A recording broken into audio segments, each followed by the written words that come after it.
Hello guys, how you guys all doing?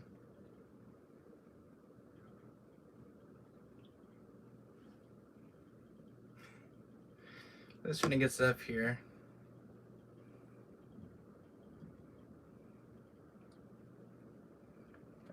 Come on you, Eric. There you go. I was trying to get chat set up here. Anyways guys, how are you?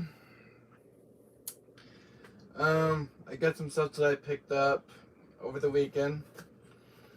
So this is like kind of a Switch, DS, Dreamcast, PS4 and Xbox One.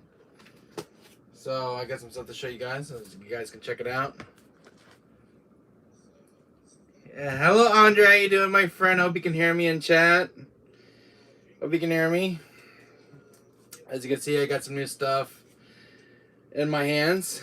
MF Wesker in the house showing us the true reality of a video game aficionado. Oh, thanks Andre. Thank you, my friend. I got another video I'm doing pretty soon from Limited Run Games. It's the Castlevania Requiem video, which is the big giant collection I'm getting in. It's on its way over here. Hello, Hero J Gaming. How you doing? Smash that like button, guys. Hit that like. Smash that notification bell if you guys are new to my channel.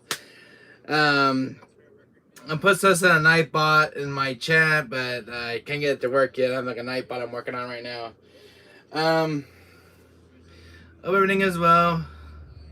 I'm doing well. Anyways, guys, up here is Dreamcast game I've been looking for many years.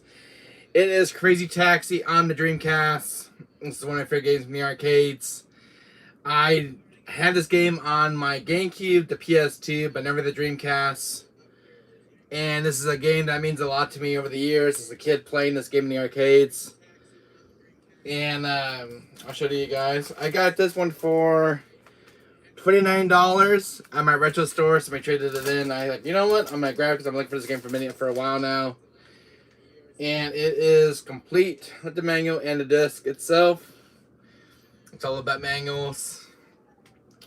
Some Dreamcast games were missing their manuals. This is the one that was actually complete with its manual. Great collection, bro. I still got some more stuff to show you, Andre, my friend.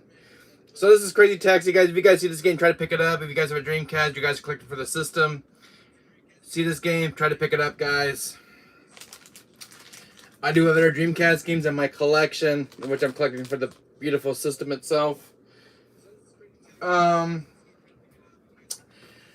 get some Switch games, guys. I had this on the PS4, didn't know they made this for the Switch, and it was a huge shock when I found this game. Destroy All Humans. This game is phenomenal. I played this on my PS4 for 10 hours. This game is freaking awesome, guys. I know they don't make manuals on these things, but I do have the cartridge itself, and the game has its original artwork. I had this one for 24 bucks. It was used. You know what? I like Destroy All Humans. This game is freaking awesome. I love the voice acting in this game. The game is hilarious.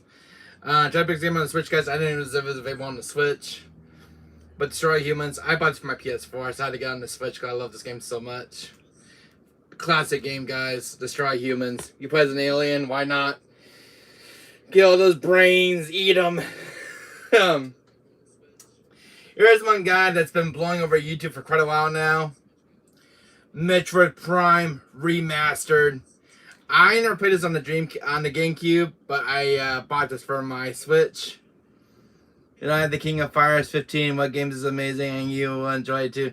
And you're about to see it in my video, Andre, because I just picked it up for the PS4. So I did pick up Metroid Prime Remastered finally. This was sold out for a while in my area until I found one that's in stock. I found one that was actually in stock because this game's so hard to find right now in my area. Brand new. So I found one at my game store. And I love Metroid Prime. I'm a huge Metroid Prime fan. I love Cheesecake Bunny. Got Metroid Prime Remastered on the Switch. Also got Destroy Humans on the Switch. You have a good taste in video games, bro. I'll thank you so much, Cheesecake Bunny. Also got a classic right here, which you might be familiar with. Cheesecake Bunny. Crazy Taxi on the Dreamcast. This is a very good game. Very hidden gem on the in the gaming's library, like on PS2, GameCube. You're welcome, Ron. Thank you so much. I have this on my GameCube, the PS2. I finally got on the Dreamcast. I also have this on my PSP, which is Crazy Taxi 1 and 2. But a very cool game. I got this for like $20. Not a bad deal. I also got two Switch games to my new collection of the Switch, for my Switch game collection. And I might play Crazy Taxi someday, bro. Oh, cool. You should play Crazy Taxi. Yeah, Crazy Taxi is a classic. Here's another one that's my favorite, guys. I got this on the PS4 when it first came out. Got Nier Automata. I love this game from Square Enix. They make some of the most awesome games of the, that Japanese studio. Kingdom Hearts, Parasite Eve, Final Fantasy VII.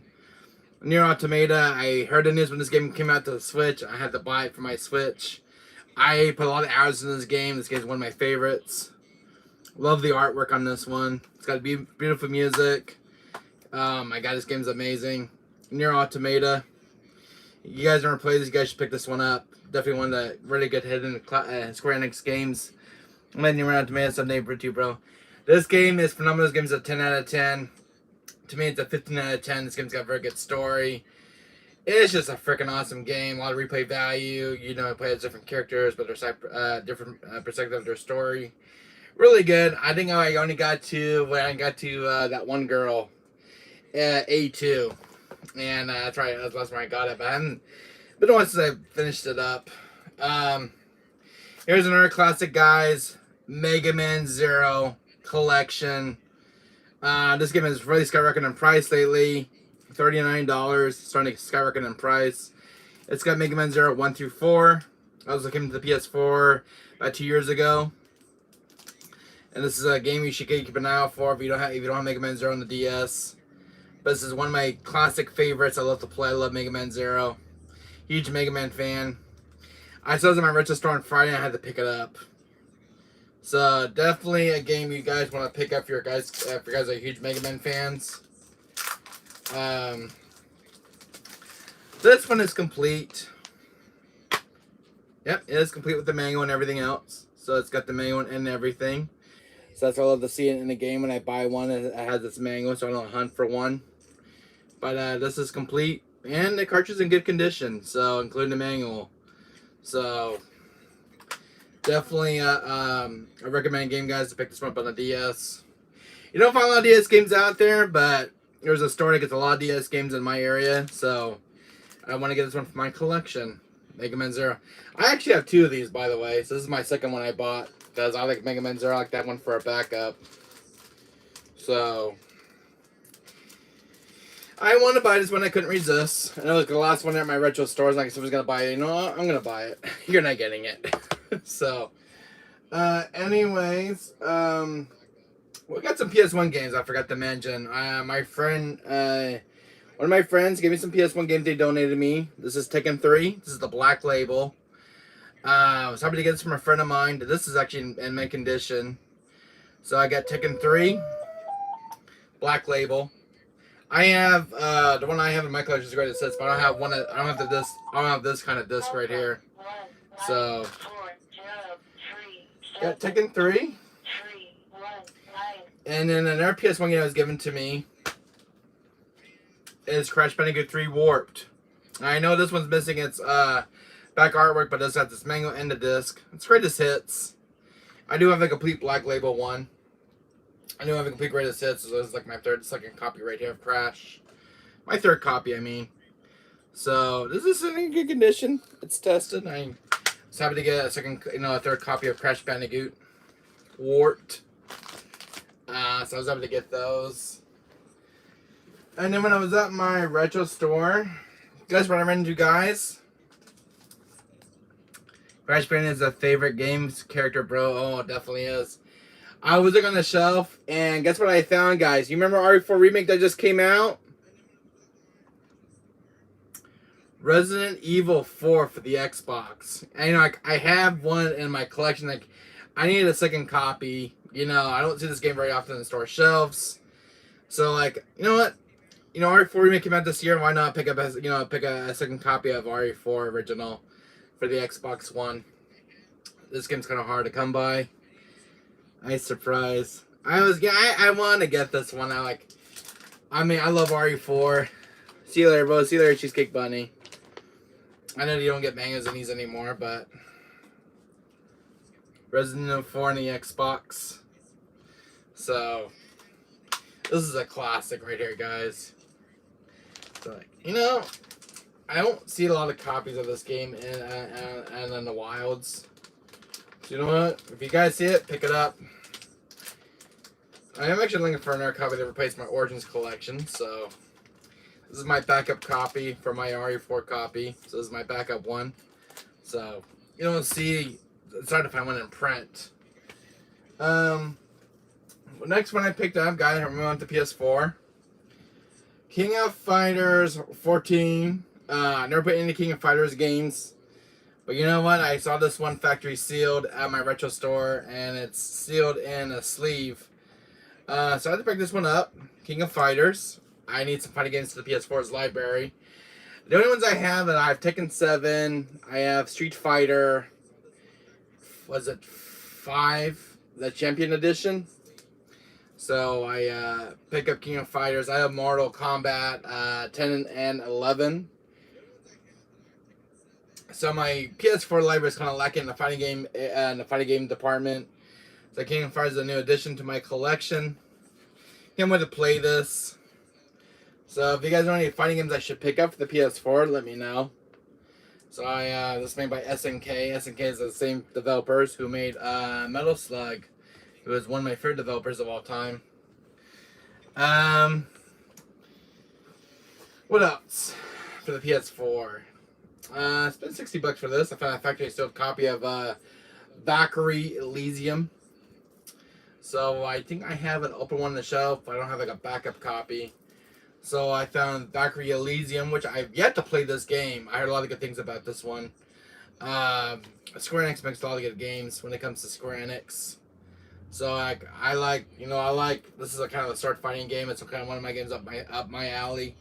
So I never played the Valkyrie games when they came out. This is my first one in the collection. So I have one on the shelf over there, and I have a PS5 copy of Valkyrie Elysium. So it's kind of cool to have one for a collection. I do have this already for the PS4, but I need to pick up a second copy. Final Fantasy Origins Strangers of Paradise. This game's starting to come hard now in print. So I was like, you know what? I want to play this game, so at least I'll have an open copy now to play on my PS4. So, play some Final Fantasy Origins, Strangers of Paradise. Now I know they unleashed a new DLC for this, where it has the Emperor from Final Fantasy 1.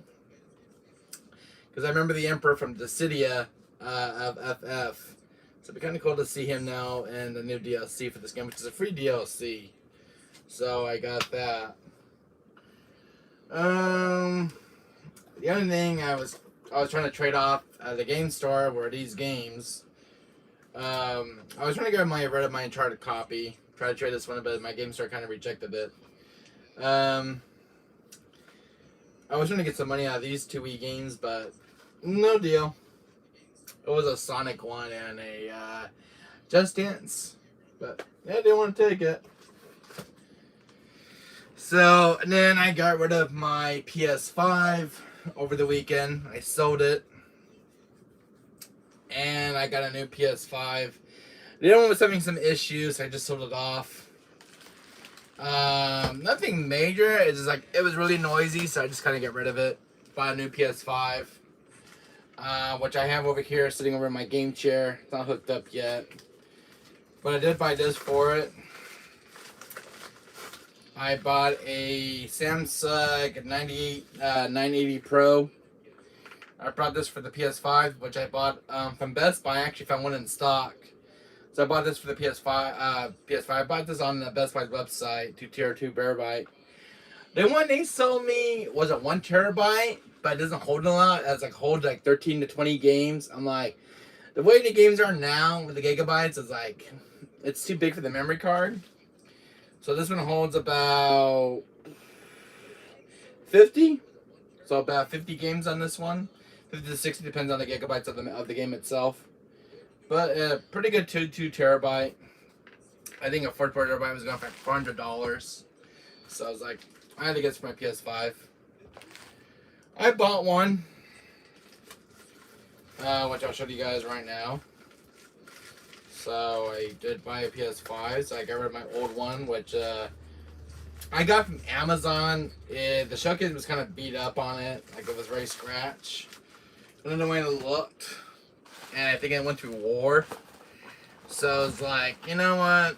I'm gonna get a better PS5. And the damn thing was too damn noisy reading discs. It crashed on me a few times. I'm like, you know what? I'll get rid of it. So, anyways, I end up getting a new PS5, and I bought this one. So I bought this PS5. It's brand new, still sealed. So I bought this one. So this one's actually a more heavier one. So it's one of the revision models from Sony. So the other PS5 I got sold was the God of War Ragnarok Limited Edition one. So I bought that PS5 from Best Buy. It was like $549 with tax. And then I bought a 2 terabyte SD drive for it. So the other one was just too noisy. I was like, it was making way too much noise. I don't know what was wrong with it, but something was like very abnormal with it. So I was like, you know what, bye-bye. So I got $300 out of it, which is not bad.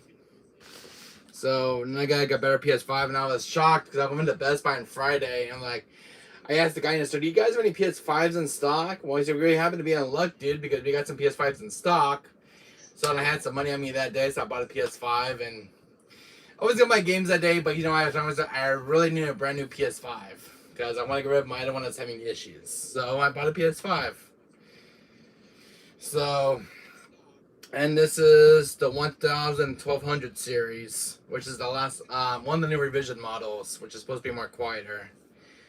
The one that Amazon sent me was very beat up. The box was kind of worn out. The way they sent it to me, I couldn't get the damn thing out of the box. So I was like, it went through war.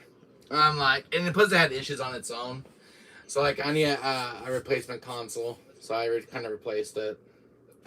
So, anyways, that's what happened to me on Friday. And I didn't get back home till like 11 o'clock at night. I'm tired. I crashed on the couch.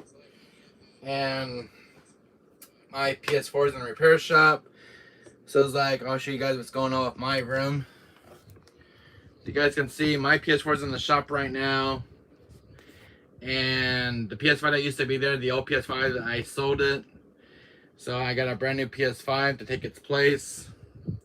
I do have an Elden Ring rubber mat right there. So I was like, it makes the PS5 more quieter. It sits on it. So I was like, and I got my PS4 is in the repair shop right now for some maintenance repairs because apparently it's having an issue. So I was like, that happened about a week ago. So that happened. So it was my PS4 Pro Limited Edition, The Last of Us Part 2. And I was playing a game on it one day and it crashed us in 45 minutes. I couldn't get like 8 hours out of the machine. And I don't know what's going on with it. Must get touch of the bug. I tried reinstalling it, initializing it, rebuilding database. Nothing helped. So I had something that's to do with my motherboard on my console, or something that's major, the hardware issue itself. I had to read some articles. It was this error code I kept getting. Like, it says an error has occurred in your application. Popped up more than once, even after initializing, rebuilding database, so something was wrong with the console itself. All my PS4s work just fine. I know what's going on with this PS4. I got touched with the system flu bug. I don't know. But I had to read some articles on Google, and it seems mine has due to a hardware issue. So, either be the CPU or the main motherboard itself, or one of the chips can become faulty. So, I don't know what the culprit is. My friend hasn't called me back yet, so I don't know what's going on with my PS4. Right now it's in the repair shop, so I won't get it back till next month. The other thing that's coming in, guys, it was delayed for a freaking year from Limited Running Games. It's my I ordered the Castlevania Requiem Ultimate Collector's Edition, which comes in a big giant box. Comes with the game, the soundtrack, a stainless steel case, Richard's whip. You get a replica of Alucard's sword and shield, a big giant poster that's 18 by 24. It's got the Rondo of Blood on one side and City of the Night on the other. And then in the game itself, you come in with a little mini poster of Rondo of Blood, which is kind of cool. You want to hang up on your wall. So, and I got 3 copies of the Standard Edition of the City of the Night and Rondo of Blood from Limited Run Games. So that's supposed to come in a few more days, because I got an email from Limited Run Games. It'll be here on its way here in the next few more days. So right now, it's about a few days away coming in. So I'll make a video on that when it comes in for an unboxing video on the channel here. So I'm excited. I waited for about a year now. It was supposed to come in last year, and they sent apology letters to everyone who ordered it, and you get like a $5 coupon. So I was like, for like their shipping issue and a bunch of BS that was going on to get their act straightened together. And I waited a whole freaking year. So a whole year go by and nothing. So this year, I got some good news, and the games, my order's finally coming in from Limited Run Games. So it was Castlevania Requiem for City of the Night Rondo of Blood for the game's 30th anniversary from Konami. So I was kind of happy to get it. Because I have City of the Night on PS1. I don't have Rondo of Blood on any console besides the PSP. Rondo of Blood. So I do have the Castlevania Anniversary Collection that came out from the Run Games, which has Castlevania Bloodlines, Castlevania, Super Castlevania 4, games that were announced, and it's physical. So I have that. I'm waiting for the other Castlevania to come in. So it's a big giant collector's box. It's got like on the big box I ordered, it's got like Dracula on it. Maria Bernard, Alucard in the front, and Richter. It's got the little castle in the background, which is kind of cool. It's got this little kind of shining foil that's on it, which is kind of a cool looking box. And then when you open it on the inside, it's got this big giant coffin, and and it comes like with a save data thing you put inside the coffin, which is kind of cool. So it's like every day comes like with this big giant collector's box. So I didn't miss out on the Castlevania Anniversary Collection. There was a big collector's edition that Limited Run Games made, which comes with a light up frame. It's kind of like a 3D kind of thing inside, and it lights up, and it's got the little music winding thing up inside where it says the Vampire Killer song from Castlevania, which is kind of cool, and lights up and everything. I missed out on it, so I got the other one during its anniversary. I got the Castlevania Requiem one, which comes with Rondo of Blood City of the Night. So I got that one. But I missed on the other one. They came in this nice, cool looking box. So like, damn it. But overall, I just went shopping on Friday and get some stuff. So, anyways, how you guys are doing in chat? So, that's what I did over the weekend. So I just want to make this video and chat. And if you know, guys, I'm sitting the other way because I got stuff on my game chair over here, so I'm sitting this way over here. So I'm facing against my wall. So let's see what's I miss in chat. Great collection, bro. Thanks, Andre. Dude, I have the King of Fighters 15. That's kind of awesome. I think this one's 15. I don't want to read numerous numbers, but I believe this one's 15. I believe. You guys can tell me in chat. But I believe that one's King of Fighters 15, if I'm not mistaken. That's one of the newest ones that came out. I never played any King of Fighters games, guys. I never played any King of Fighters entries in the series franchise. But I've heard of King of Fighters as a kid, but never played any of the games. I don't know if there was any on PS1 of the King of Fighters games on PS1.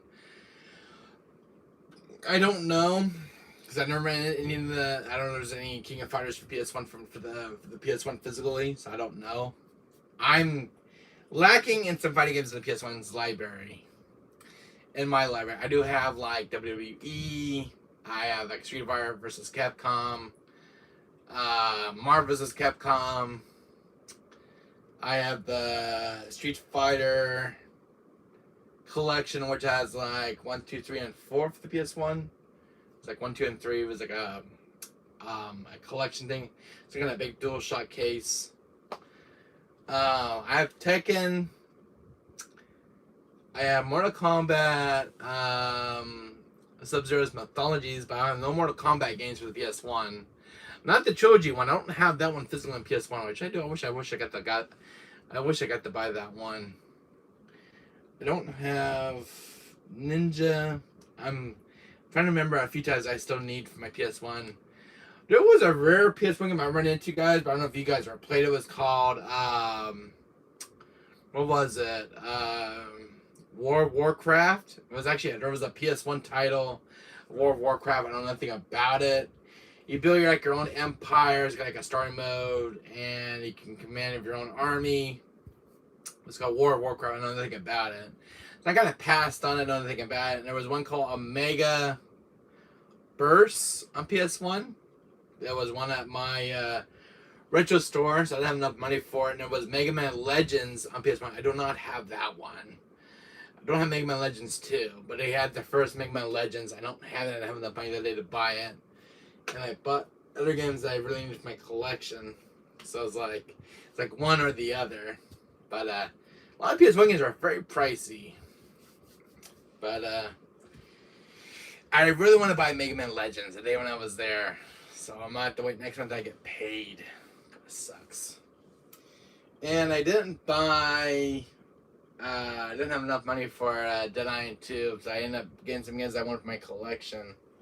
So next month will be different for my pickup lists. So, anyways, that was it. But I am looking forward to Metro. I don't know if you guys ever played Metro Prime Remastered in chat. I don't know if you guys played this one. I have the second one on GameCube, Echoes. I never played the first one on GameCube, and it's very expensive to buy on GameCube. I heard the remaster looks pretty good on the Switch. Runs pretty good. I played Metroid Dread on the Switch. That was my first Metroid game that came out. And then I played Metroid, was it Samus Returns on the DS, the 3DS? I played that one's pretty good. I never fully completed Metroid Dread. I need to go back and rebeat it and play and beat it. So I don't know if you guys played this one on your guys' Switch. You guys could tell me about it. You know, your guys' experience with the game itself. You guys liked it. I don't know who's in it. I don't know. It's got like Craig. Who's that one? Villain. There's Craig. There's the guy with the wings. I think it was Ridley. Ridley is one of the villains. I never played Metro Prime, so I don't know a lot about this one. So, I have a feeling I think it's like a first-person shooter kind of game. So I don't know anything about it. But I don't know it's like a first-person shooter. I heard it's pretty good when it was on GameCube. So, yeah, Metro Prime Remastered. I was have to get this. $49 I spent for it on the Switch. I see this game going for like $59 at Walmart. But I got it cheaper at my game store. So they had one left. Then they had a rare Switch game from Limited Run Games. They had Doom 64. I never played Doom 64, but I heard that one's kind of a different Doom kind of game. So, anyways. But that's how they got with the games I got over the weekend. But this was like a must buy for me right now. Must buy for me on Friday because I like the art on this one. So I was like, I saw it in the display case and I had to pick it up because I don't have it in my Dreamcast collection. Now, the only Dreamcast games I do have in the collection so far is, I believe, it's a PS1 game. Now, I do have, like, Dino Crisis, the Dreamcast. I have Resident Evil 2, which just was kind of hard to find. Very expensive. Resident Evil 3 Nemesis, the Dreamcast. But that one's kind of hard one to find. Code Veronica, which I gotta look at my games start finding. So this one I got off on eBay, off of bidding, and this one I got at my local game store. When it was a second one in stock, so I was like, I'll have the next one as a backup. And then this was the other one I won the bidding. House of Dead 2. Now I did play this on the Dreamcast, and the game looks beautiful on the Dreamcast. Holds up very well. And this is one of my favorite House of Dead games in the arcades. I used to spend all my tokens on this game, and I used to play a lot of the first one as well. My favorites were the first one and the second one. The third one's my favorite as well, and the third one has like the big shotgun in the arcades. And that thing was like big. I just remember having fun blasting the hell out of zombies. But this one was a big winner for me because I won this off of bidding, and it was like there was a fish game in that bidding pile. Like, it's not worth very much. It's one of the collection because my drink was kind of bare bones. But this one and Code Veronica were like the two big winners in that bidding for like $45, and I won my bidding. I had like 5 bears ahead of me, and like this one I'm gonna get with the Code Veronica.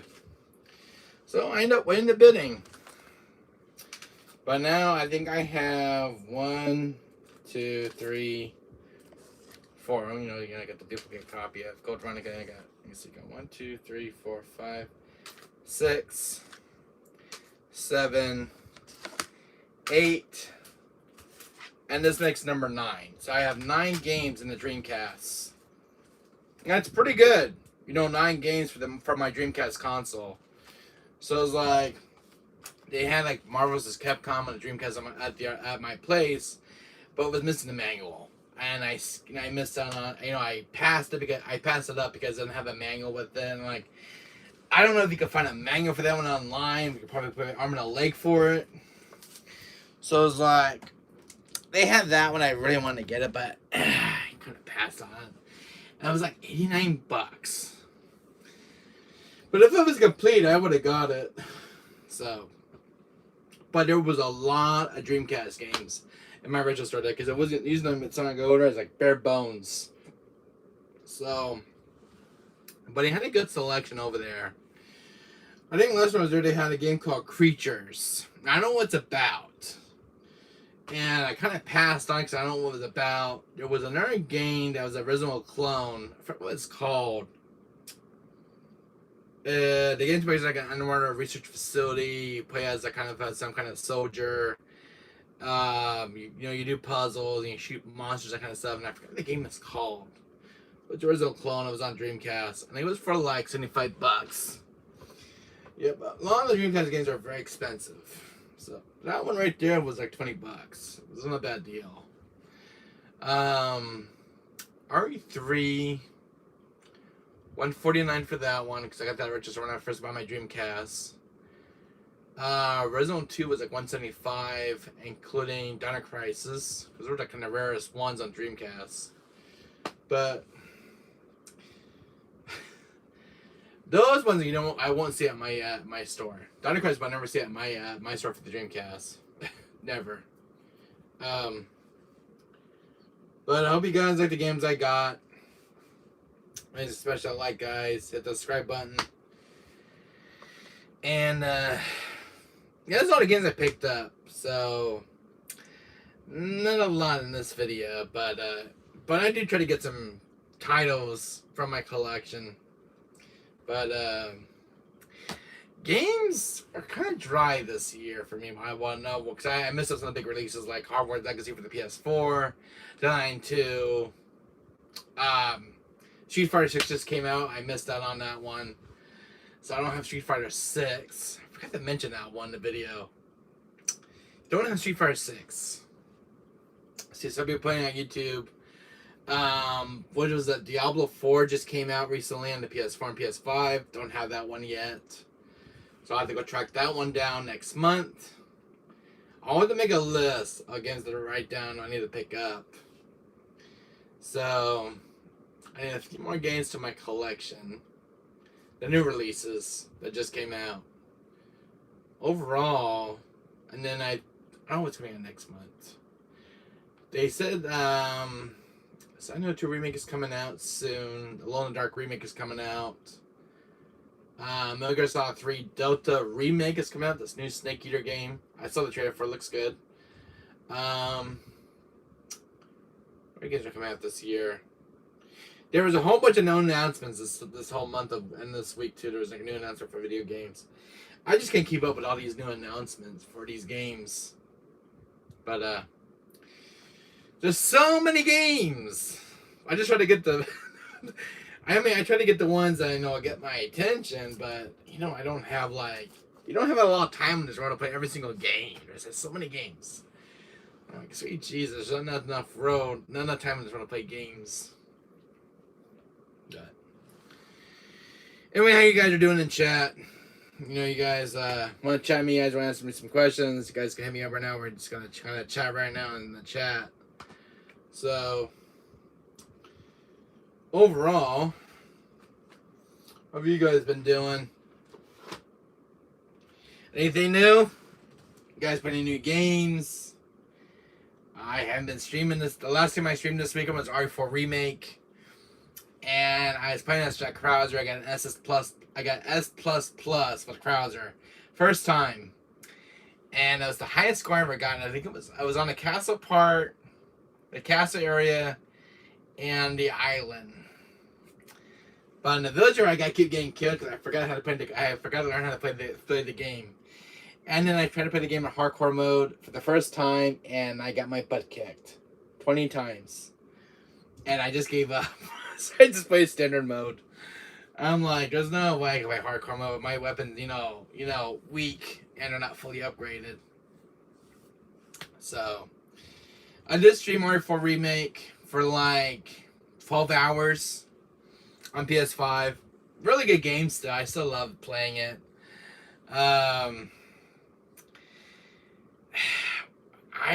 When it comes to RE4 Remake, I love RE4 Remake, don't get me wrong.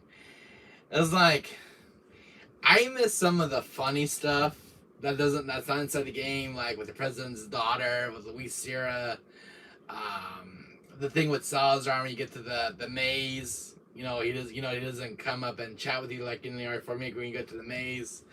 I do miss that. There was some stuff they did cut out from the game. I like some minor intros with the characters and stuff, but no biggie until you get the original 4.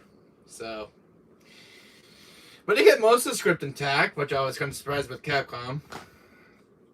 But man, I did love RE4 Remake. That was like one of the best games I played this year. 15 out of 10.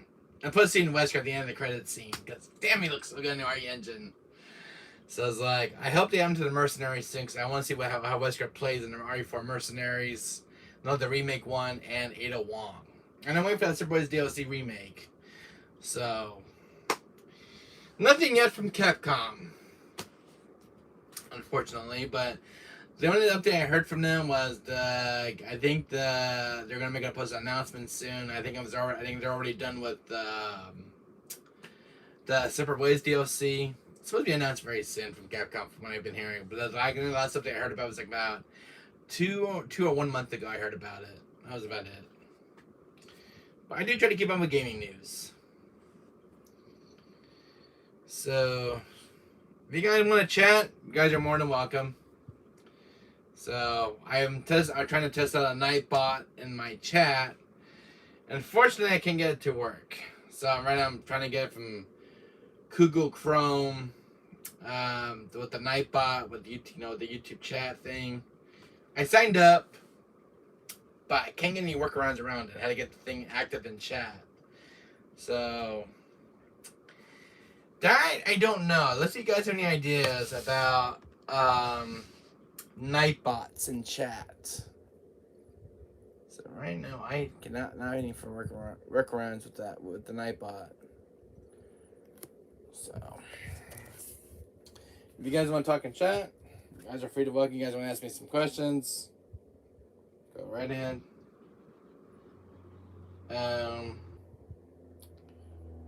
I still can get Nightbots in chat. That's really interesting.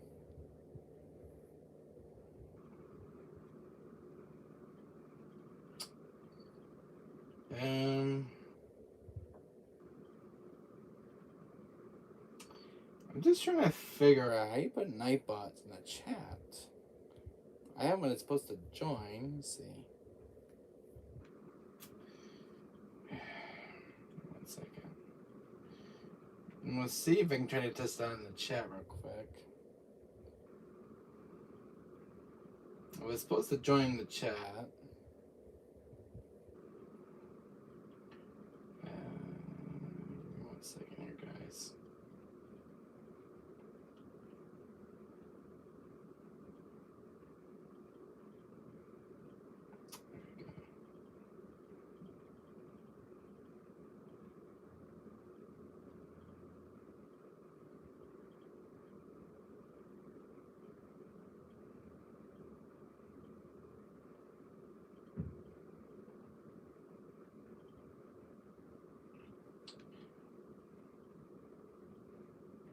Yeah, I'm wondering if we can get this thing to pop in my chat here.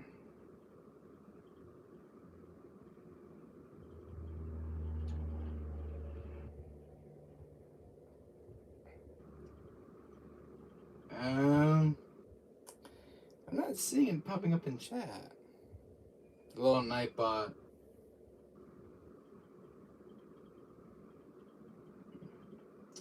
There's a thing you make it come into the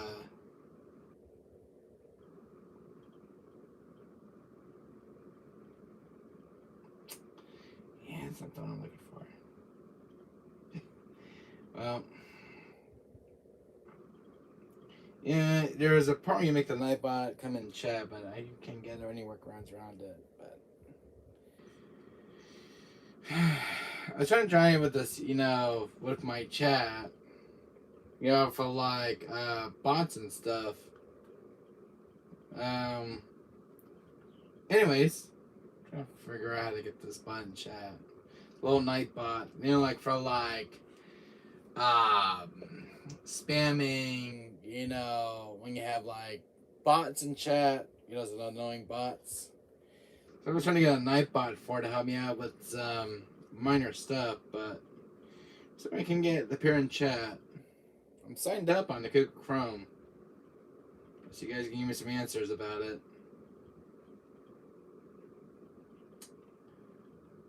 I'm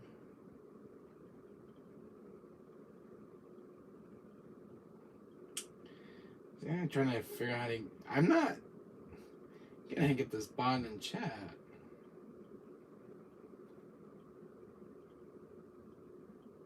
Oh, join channel. We got it to join. I think it's in my chat now, isn't it?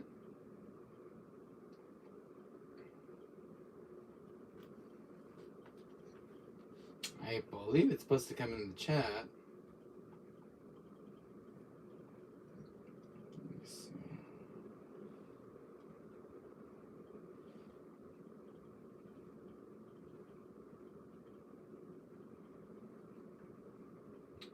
I don't know how you get this Nightbot to work, guys. I thought I'm gonna try something out today in my chat. So there's something you get like a Nightbot to work in chat. I don't know how you do it. I'm serious. You guys remember you guys use Nightbot in your guys' chat?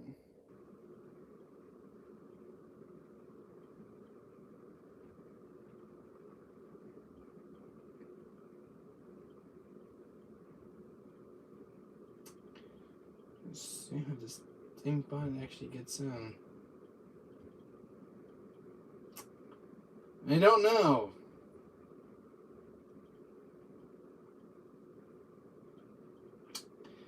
I don't know how to use a bot in chat. I see how our friends using it, on their channels. For some reason, I can't get mine to work. That sucks. I really can get this thing to work. Huh. Do you guys I asked you guys a question for chat. You know, you guys use how to get Nightbot active in chat. You know, to have that, survey. Watching your chat 24/7. Because I can't get mine. Hello, Retro Gaming Star. Yeah, Crazy Taxi is a classic. Hello, Retro Gaming Star. How you doing?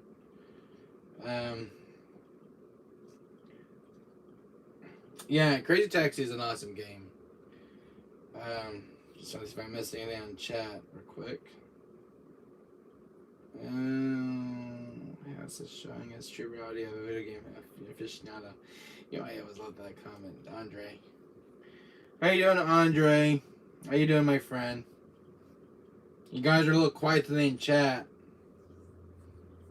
How you guys doing? I was just trying to test something out today with the Nightbot thing, but I have no luck with it. Unless I'm screwing something up with the Nightbot, set commands and this kind of thing. I don't know anything about it, but did find a webpage for it on Google Chrome. I had to sign up. I signed up for it, but it's supposed to come in your chat, and you're supposed to make it to a moderator.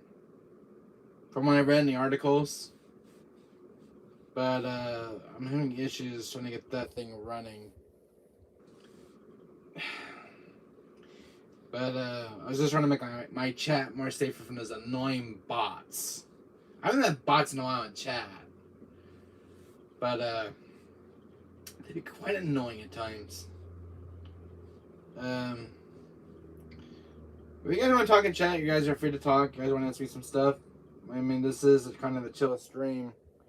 So if you guys want to chat, ask me some questions, let it rip. Overall, this Nightbot I'm supposed to use is not working for me. It does not want to appear in chat. So if you guys could tell me, give me some hints that this thing works. And the community settings.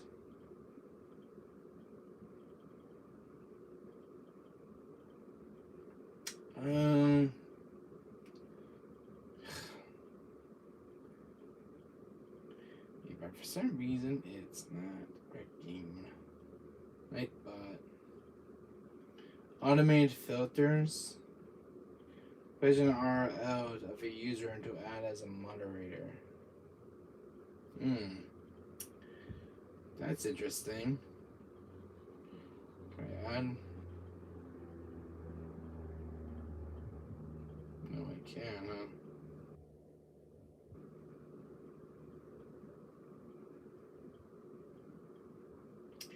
You know, I still haven't found workarounds with these,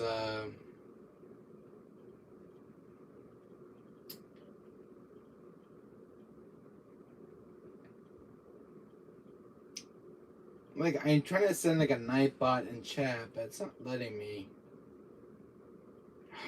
Man.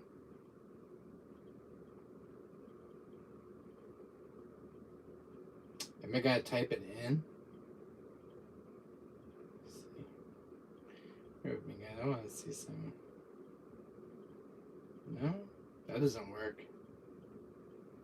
That does not work.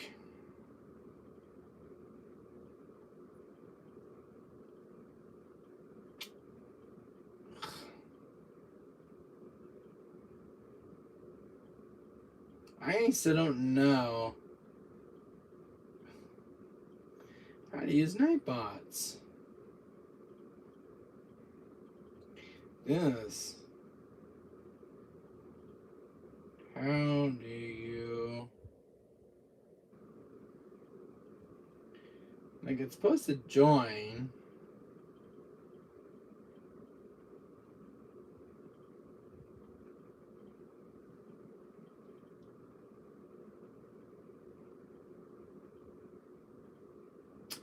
Yeah, why is it not working?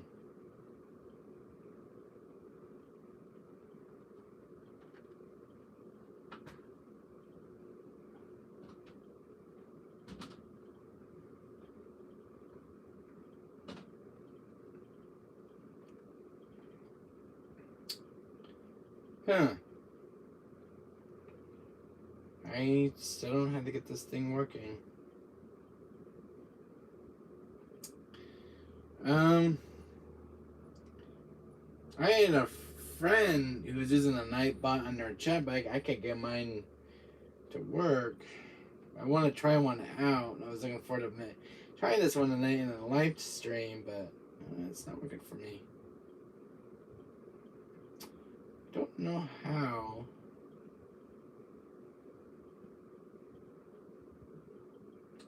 My name commands.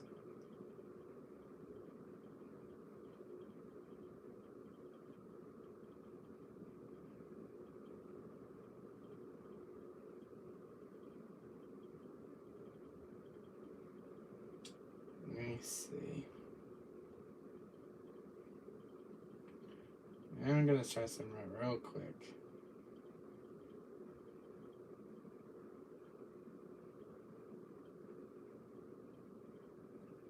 I think it's how you give it a name, right?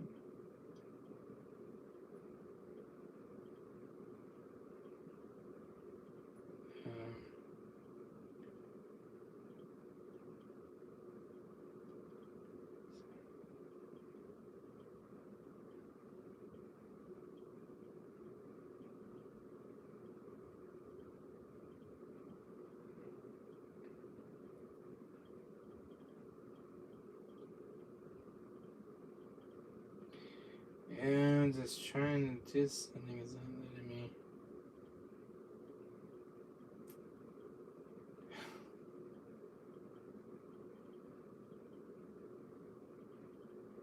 Not found.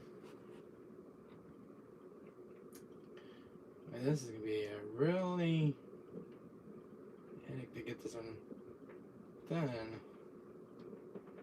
Let me just type in Nightbot, I guess. I don't know.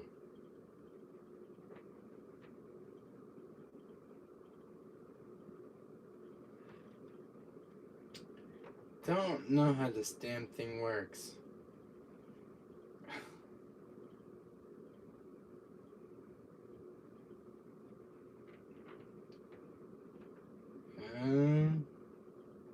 Unless it's invisible, I don't see it.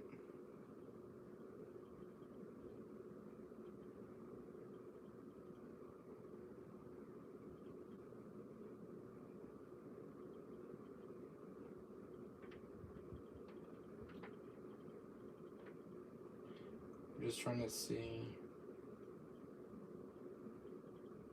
how this works.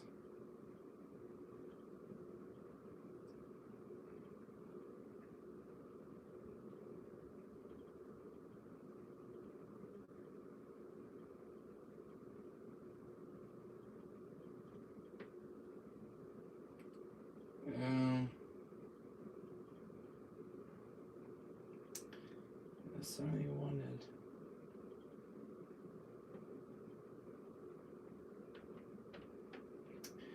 Yeah, I'm trying to figure out how to get this Nightbot to work in the chat.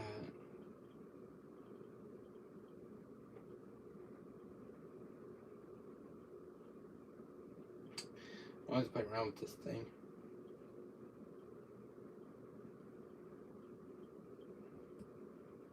Yeah, I don't know about this.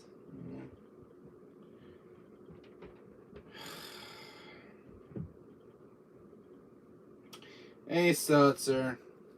I'm trying to use a Nightbot in my chat, and it's not working. I go to Google Chrome, but I don't know how to get the show up in chat. And it's very complicated. I was just trying to send it out tonight, but anyway, I got some games to show you. But how you doing, Seltzer? Just trying to get some stuff. This little Nightbot I heard about in chat, but yeah, it's just not working out for me unless you know how to work around with this thing. Because I just can't get it to work for me, buddy. I mean, it's watching my channel right now as we speak, but I can't get like the show. Show as a physical appearance. I can't even give it a name or anything. So I don't know. I was trying to try this out tonight with a new live stream, but Display name. I don't know a lot of this. There's like a lot of commands for this thing. I mean, it showed my channel though. I mean, it's watching my logs, so it's watching. It's invisible, I guess. I don't know. Maybe mods.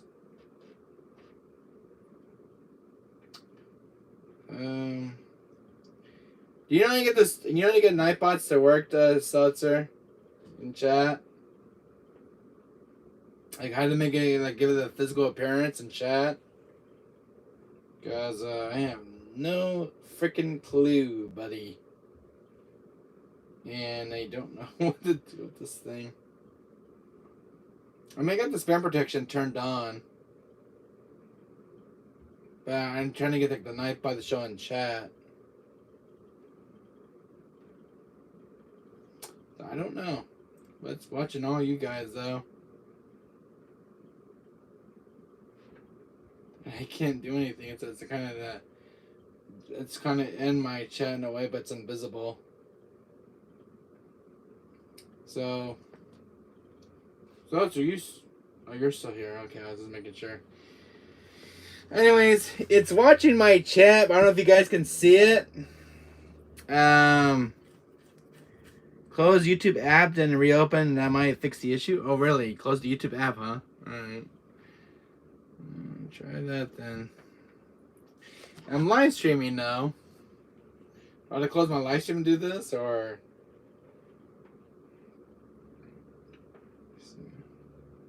checking on chat. I see my Nightbot popping up. I see you.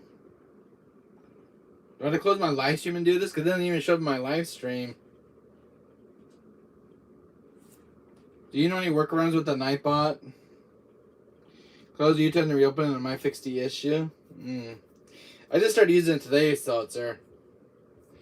So I was trying to try something out for like the spamming stuff or the trolling and the bullying and stuff, but I mean, it's watching, it's working. It's just like it doesn't want to show up in chat itself. So I don't know if I'm supposed to give it a name. I don't know.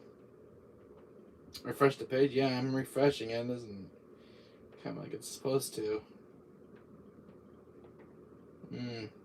Really weird. I mean, it's supposed to come in chat, isn't it? I can't write anything in chat, but I wanted to.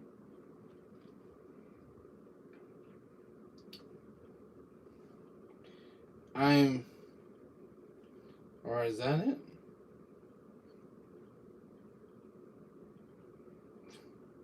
I mean, I could send infinite links in chat, but can't do anything else with it. I can't like make like one of my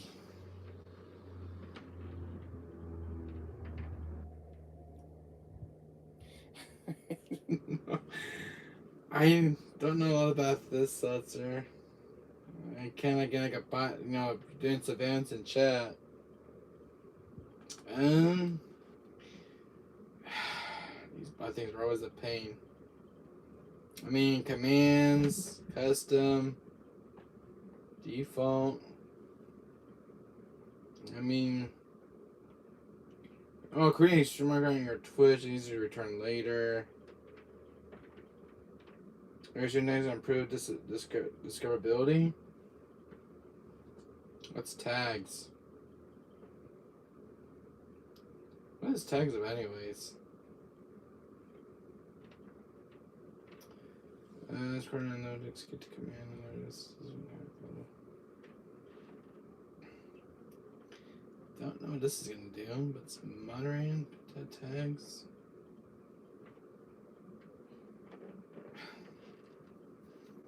I'm just trying to figure out what the commands on this thing. Marker, filters, commercial, commands, tags,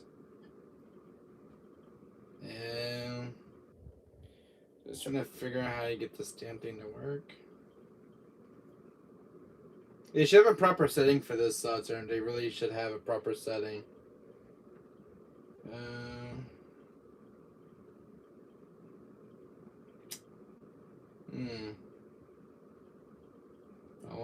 What's this do?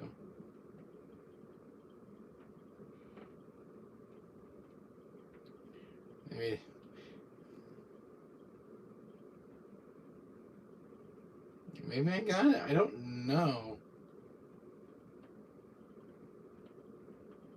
Nothing is a part of my chat. Oh, I'm sorry, Seltzer. I'm just trying to make how you appear in chat. Like I see Nightbots all the time in other people's chats. But how you get to reappear in the chat, I don't know. There's no setting for it either. I mean, you can give it plenty of commands.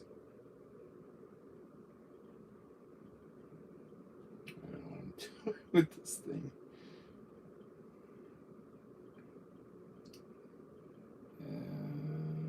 God almighty. Oh, I wish I know how to get this thing. It's not ability. I mean, I'm trying to learn how to use this damn thing. I wish you could make a tutorial page how to do this. Do you see anything in my chat, Seltzer?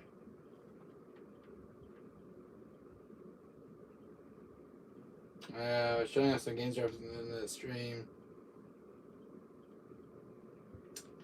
I don't know what commands are for. What's this do? Reset legibility. Giveaway. Exit user.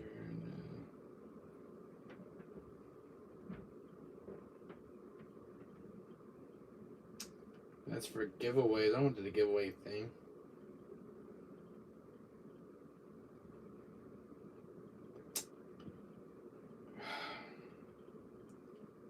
I don't know how to use this Nightbot properly.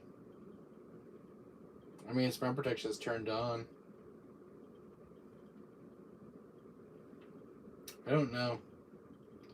I don't know how my friends got theirs to work. I mean, Discord. I don't know what Discord's for. So you can Nightbot regulars into Discord role.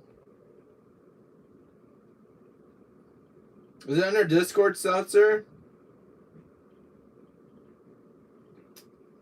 For like, because it does like all the YouTube stuff. Send YouTube moderators to a Discord role. I'm looking at Discord. I never used it. But everything's like under this settings for Nightbot. So I don't know. So this is gonna do. You gotta sign in to use this thing. Oh, you had to use like one of those barcode things, scanner thing. I don't know what Discord's for. I don't know a lot about Discord. But overall, the spam protection's turned out. It's watching it. It's invisible. That's all I know, Seltzer. Unless Discord's for like to have it show in your YouTube chat. I think that's what Discord's for. Don't know a lot about it, but I'll get some games to show you, Seltzer, if you're still here. Anyway, I got some games from a friend of mine on Friday. Tekken 3, the Black Label. I don't have this kind of disc. I have like the greatest hits, but not the one that's in color. But my friend game was kind of a rare one for my PS1 collection. Just kind of had to have this. It doesn't have a case or anything, but I have a case for it in my PS1 collection. So I was happy to get this. I like this artwork compared to the greatest hits disc. Compared to my copy, puts my copy to shame. But let's keep an eye on chat though. The Nightbot. It's invisible. I see all the logs being recorded, and the spam filter is turned on. So the whole spam filter is turned on. So if it catches you, you will be timed out, which is cool. So I have the spam filter turned on in chat. We don't have to keep worrying about putting timeouts. So it's everything's being logged in with your guys' comments. So it's watching. But here's one, Seltzer. My friend gave me this on Friday, a copy of Crash Bandicoot 3 Warped with the manual, but it's missing the back artwork. But it does seem like a CD case for this, so kind of cool. Yeah, I tried refreshing the page, so it kind of helps somewhat. But overall, well, forget about the tablet and just use the laptop. I am gonna get a laptop, so it might be a little bit easier because the tablets are real pain in the butt. So anyways, I got some games to show you, Seltzer. Hit the like button, guys, in chat. I got Destroy Humans on the Switch, Seltzer. For like $20, it's a used copy. It's got the cartridge and everything. So I bought this on my retro store on Friday, so I had to get this. So I bought it for my Switch. And I bought, I didn't have this for my Switch either. I bought Nier Automata. I have this for the PS4. I had to get this for the Switch on the go. So I like Nier Automata. One of my favorite games on the PS4's library. So I was happy this game got a Switch port. I like Nier Automata. I love the music in this game. And the story. And then, sir, here's a big one for you, buddy. I did pick up Metro Prime Remastered for the Switch. Finally found a copy of this sealed. And a lot of the stores were still sold out of this one, but I did manage to get a copy of Metro Prime Remastered. I have Metro Prime 2 Echoes on the GameCube. I don't have the first one on the GameCube, I have the second one. So, I was happy to get this from my Switch. I already spent $40 for it. I have one where it's going for like $59. At my game store, it's going for like $49. So you save like about $15. So I got that. Then I pick up Mega Man Zero for the DS, the Mega Man Zero collection. 1, 2, 3, and 4, which you get in the cartridge. This also got a remaster on PS4. So I was happy to get this. It's also on Game Boy Advance, but it's starting to go more in price now. This complete inset. My friend told me at the start it's going more now in price slowly now for the DS version. I think the PS4 version is starting to go more in price now too. So one of the things with Capcom games, they start to go more in price. I saw a copy of what's that game you mentioned to me, Seltzer, on PS1? It was made by Capcom. Was it not Fire Emblem? Was it? Oh, it's a game you have in your collection for your PS1. But it was complete in case, but it was like $145. So I didn't have enough money for it that day. But I do have the manual and the cartridge. So this one's actually complete with its manual. So just have to get this. The case is a little beat up. I don't know if the camera's picking it up, but the case is a little beat up, but it's not that bad. So it goes with these DS cases. I not to find a copy Resident Gaiden, but I didn't see anything there for the Game Boy Color. They had a ton of Game Boy Color games over there at my retro store, but no Resident Gaiden. And I've yet to find a cartridge of that one. I know the controls in that game sucks. With the combat part. It's got this thing that goes back and forth. Breath of Fire, that was the one, so I did see it at my retro store, but it was going for like $145. It's an expensive game, but I'll have to pick up next one that's still there. They also had Mega Man Legends for the PS1, which I do not have. They even had War of Warcraft for the PS1. They had Contra for the PS1. There was a lot of new PS1 titles, like very obscure titles. War of Warcraft is kind of the obscure title on PS1. I never played it. I don't know if it's any good. But they had a lot of good games for the PS1 over there that day. Like, a lot of obscurity ones. I did pick up this one, Seltzer, for the PS4. I did pick up, I had a copy of this for the PS4. I don't have like one copy of it still. This is the second copy I picked up. Strangers of Paradise, Final Fantasy, Final Fantasy Origins Strangers of Paradise. So I'll have this will be my playable copy. So I did pick this for this PS4, Strangers of Paradise. Got this for like 29 bucks, sealed, at my rental store. And then I pick up a copy of this one, so I only had one copy. Valkyrie Elysium. So I was trying to get one at Best Buy one yet, but it was loose in its case. It said that Capcom let that series die with the Breath of Fire 5. Yo, yes, I agree, Seltzer. But I did pick up Valkyrie Elysium. I heard a lot of good things about this game. It's better now since its launch. We know all the patches and they have a lot of extra stuff to it recently. So, but it's kind of a sword fighting game. Valkyrie Elysium. I love the artwork on this one. So it's kind of that Final Fantasy vibe to it. And then here's the one Seltzer. Now this will be a shocker to you, buddy. King of Fighters 15. I believe that's the one in numeral numbers. But this is the one that just came out, I think last year or the year after. So I did pick up King of Fighters 15. I found this factory sealed one at my rental store. I never played any King of Fighter games. I know nothing about this franchise. But overall, this is the number 15. So I don't know if there's ones on PS1, on PS2, PS3. If there are like multiple, if there are different versions on different platforms for the PlayStation, like PS1 and PS2, I would look for the King of Fighter games because I heard there's some on. I think there's one that's on PS1, I believe, and it's got the anime sprite going on.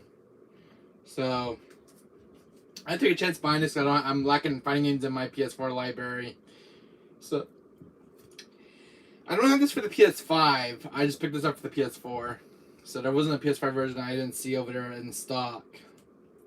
The Game Fighters 15, so I don't know if this is a good game to pick up. I don't know if my money's ripped off. I don't know. But, I mean, if you love Mortal Kombat, you love Tekken 7, you love the Street Fighter games, you'll definitely love King of Fighters. So you can tell me, Spencer, if I got ripped off on this one.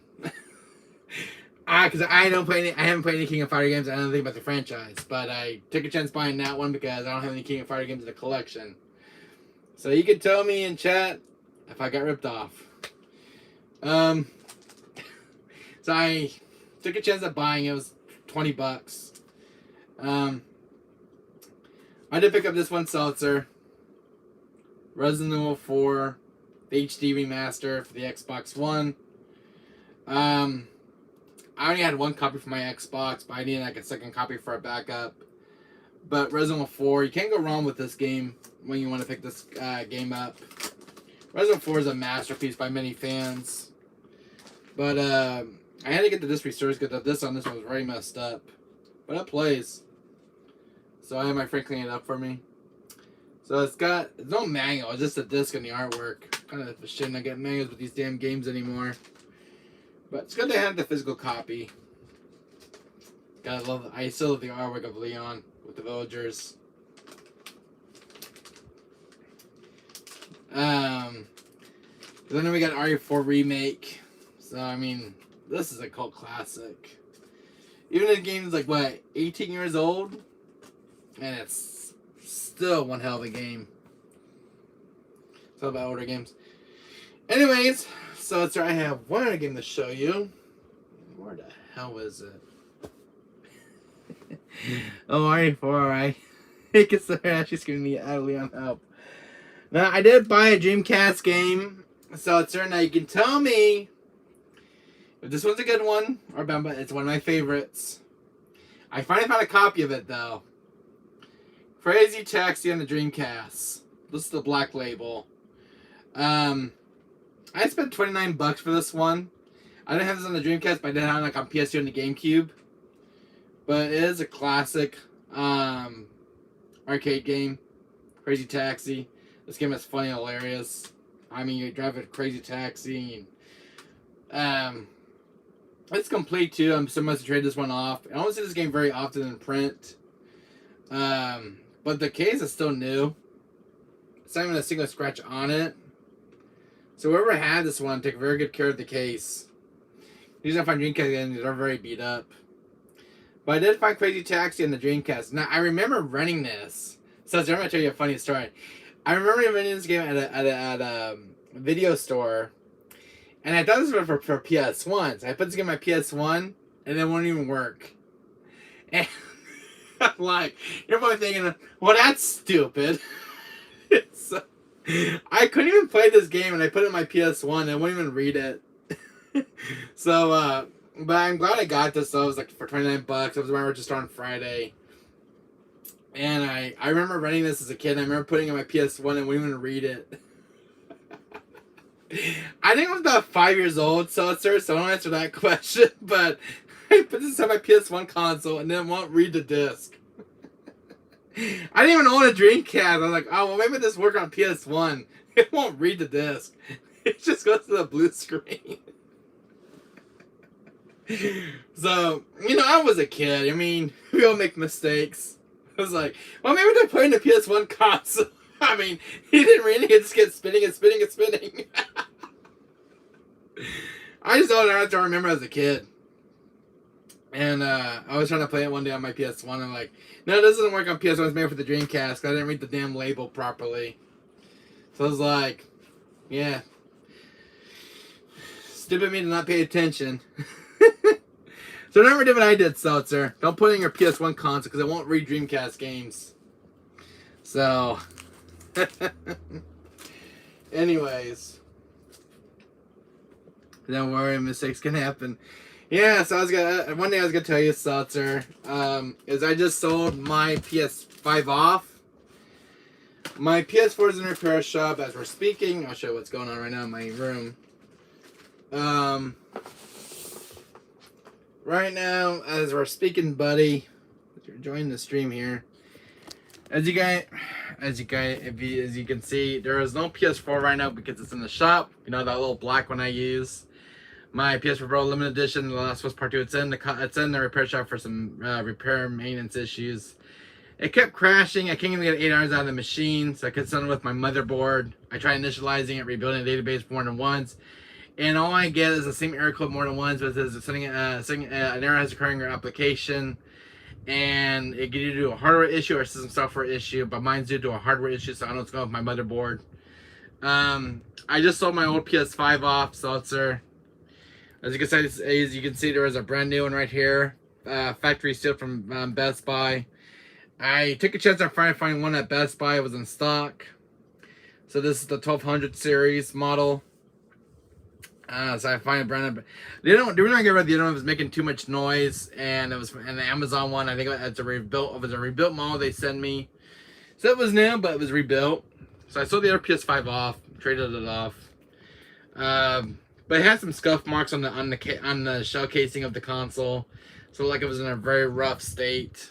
And then it kept making noises too, and it crashed. So it gave me some issues, but I got a brand new PS5, so hopefully, better luck.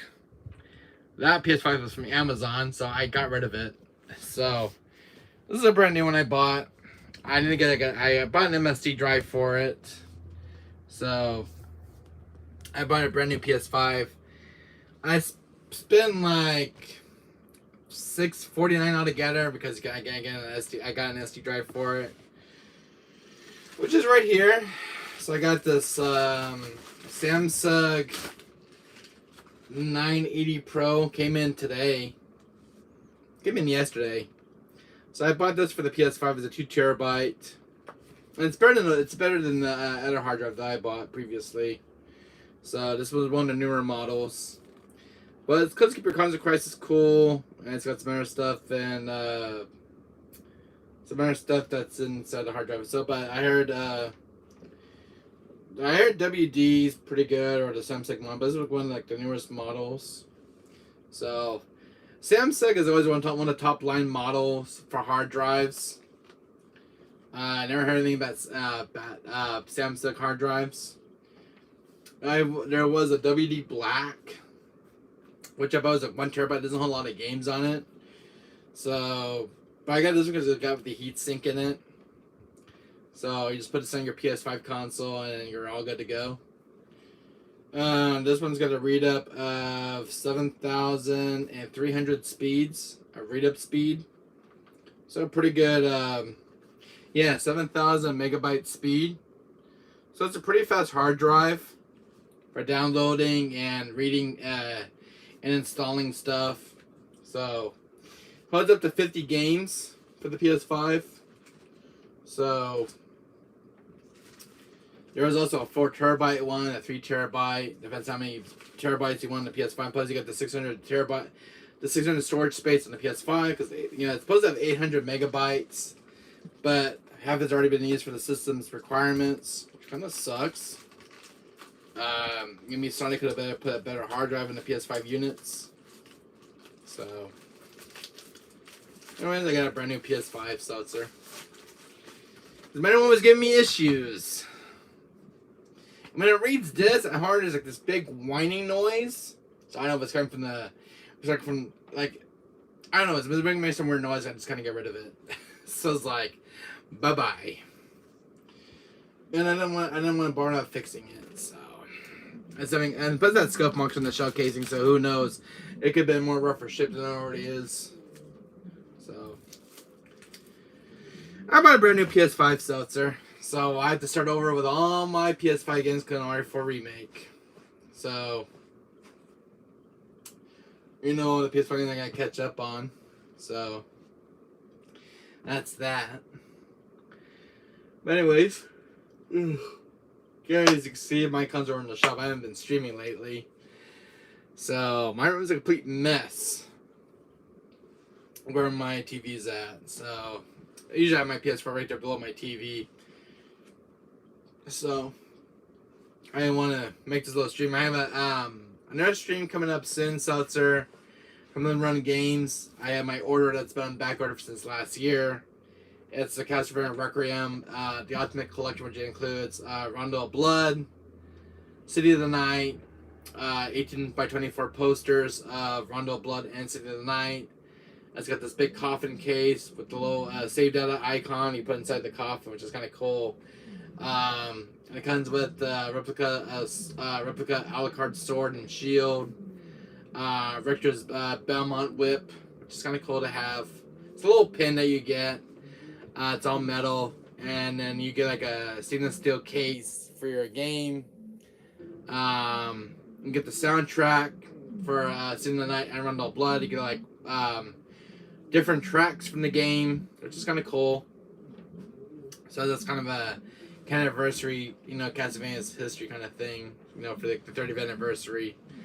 But it comes in like this big giant box seltzer, and on the box it's got like Richter Belmont, Dracula, Alucard, and it's got like Maria Bernard, and it's got the little skeletons, and it's kind of cool, shiny foil. Got the castle in the background. Really cool looking box.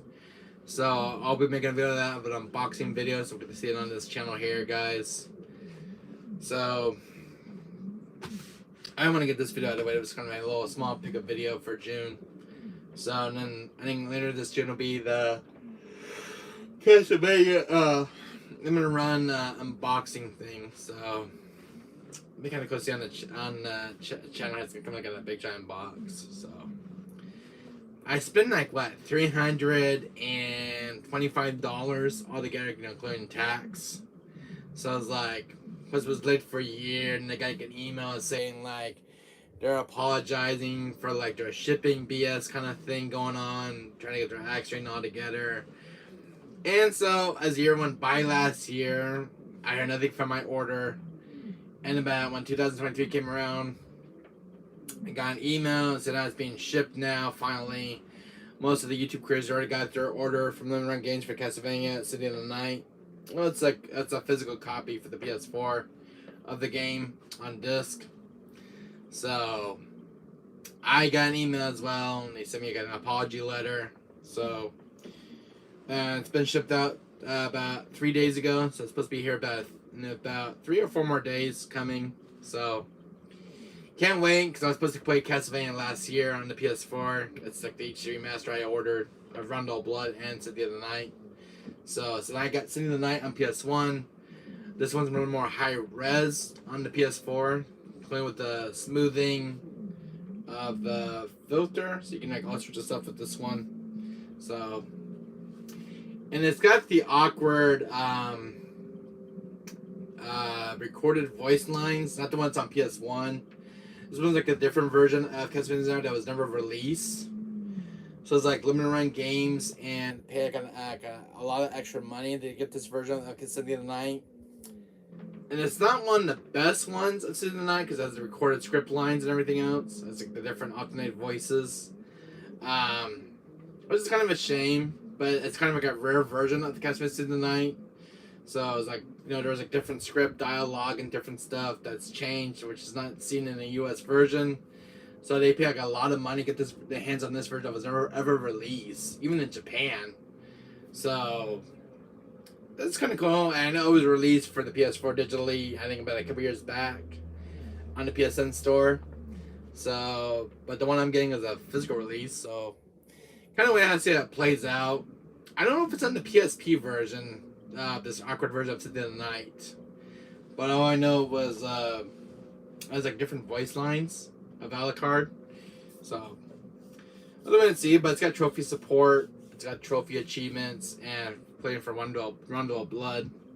So I'm kind of cool to wait to see to play that. Seltzer. But you know, one thing I'm still looking for PS1 is Castlevania. What is it? Castlevania Dracula X Chronicles on the PS1. There is a physical copy of it. I never ran into it at my store. And it's the one Castlevania game I would love to have on PS1.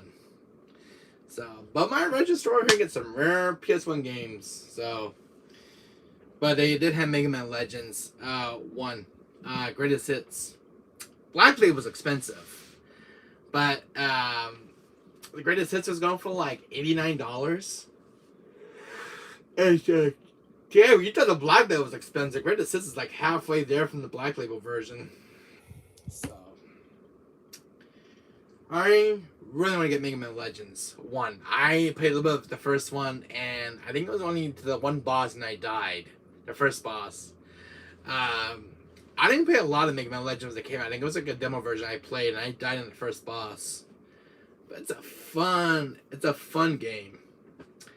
Never played the second one though. Mega Man Legends 2 was like the last one of the Mega Man Legends of the second game. There was a third one planned, but it got canceled. But never played. I didn't get very far in Mega Man Legends. I didn't remember playing a demo version of the first level. And that was it. So, but it didn't have Mega Man Legends there, so I don't know if it's gonna be there next month. I get paid, but it's a game I want to pick up for my collection. So I'm supposed to be a friend tomorrow. I'm at the game store tomorrow, so maybe I'll have a chance to pick it up. Maybe so. Maybe I can make a deal with my friend tomorrow when I see him. So, and I'll just kind of pay him back the money. You know, kind of. If he buys it from me, I'll just kind of reimburse him. So, I have this little thing going on. But Mega Man Legends is a game I have on my list tomorrow. So I hope I can pick up a copy of Mega Man Legends because I want to play it. So, but it's one game that's on my pickup list for the PS1. So, overall, Seltzer. I don't know if you have a Switch. I don't know if you play Metro Prime, Metro Prime when it came out the GameCube. I don't know a lot about this one. The first Metroid game I ever played was Metroid Dread. That was the first Metroid game I ever played. Never played Metro Prime, Metroid Other M. I did play Metroid Samus Returns on the 3DS. I was like halfway through, I never fully beat it yet. But I love the Metroid series. I never played Super Metroid. I never got a chance to play Super Metroid, but I saw Max Minu playing that one. But Metroid Dread was like my first entry to the series franchise. So, I've been eating all day anyways, so. But I got this one. So, it's first person, if I'm not mistaken. Unless it's third person, I don't know. So, I didn't want to pick it during the game's announcement. When Nintendo was announcing it. So I picked it up. Then I was very shocked about Seltzer. When this one came, I didn't know it was on the Switch. I know it was only exclusive to the PS4. And I saw it was in a pile like this, a bunch of Switch games at my retro store on Friday. I'm like, and I see this little label, Destroy Humans. I'm like, wait a minute, is that Destroy Humans? Because I remember playing a little bit of this on PS4. I'm like, I gotta pick this up because I love this game so much. So I don't know how it runs on the Switch, but that's a very fun game, Destroy Humans.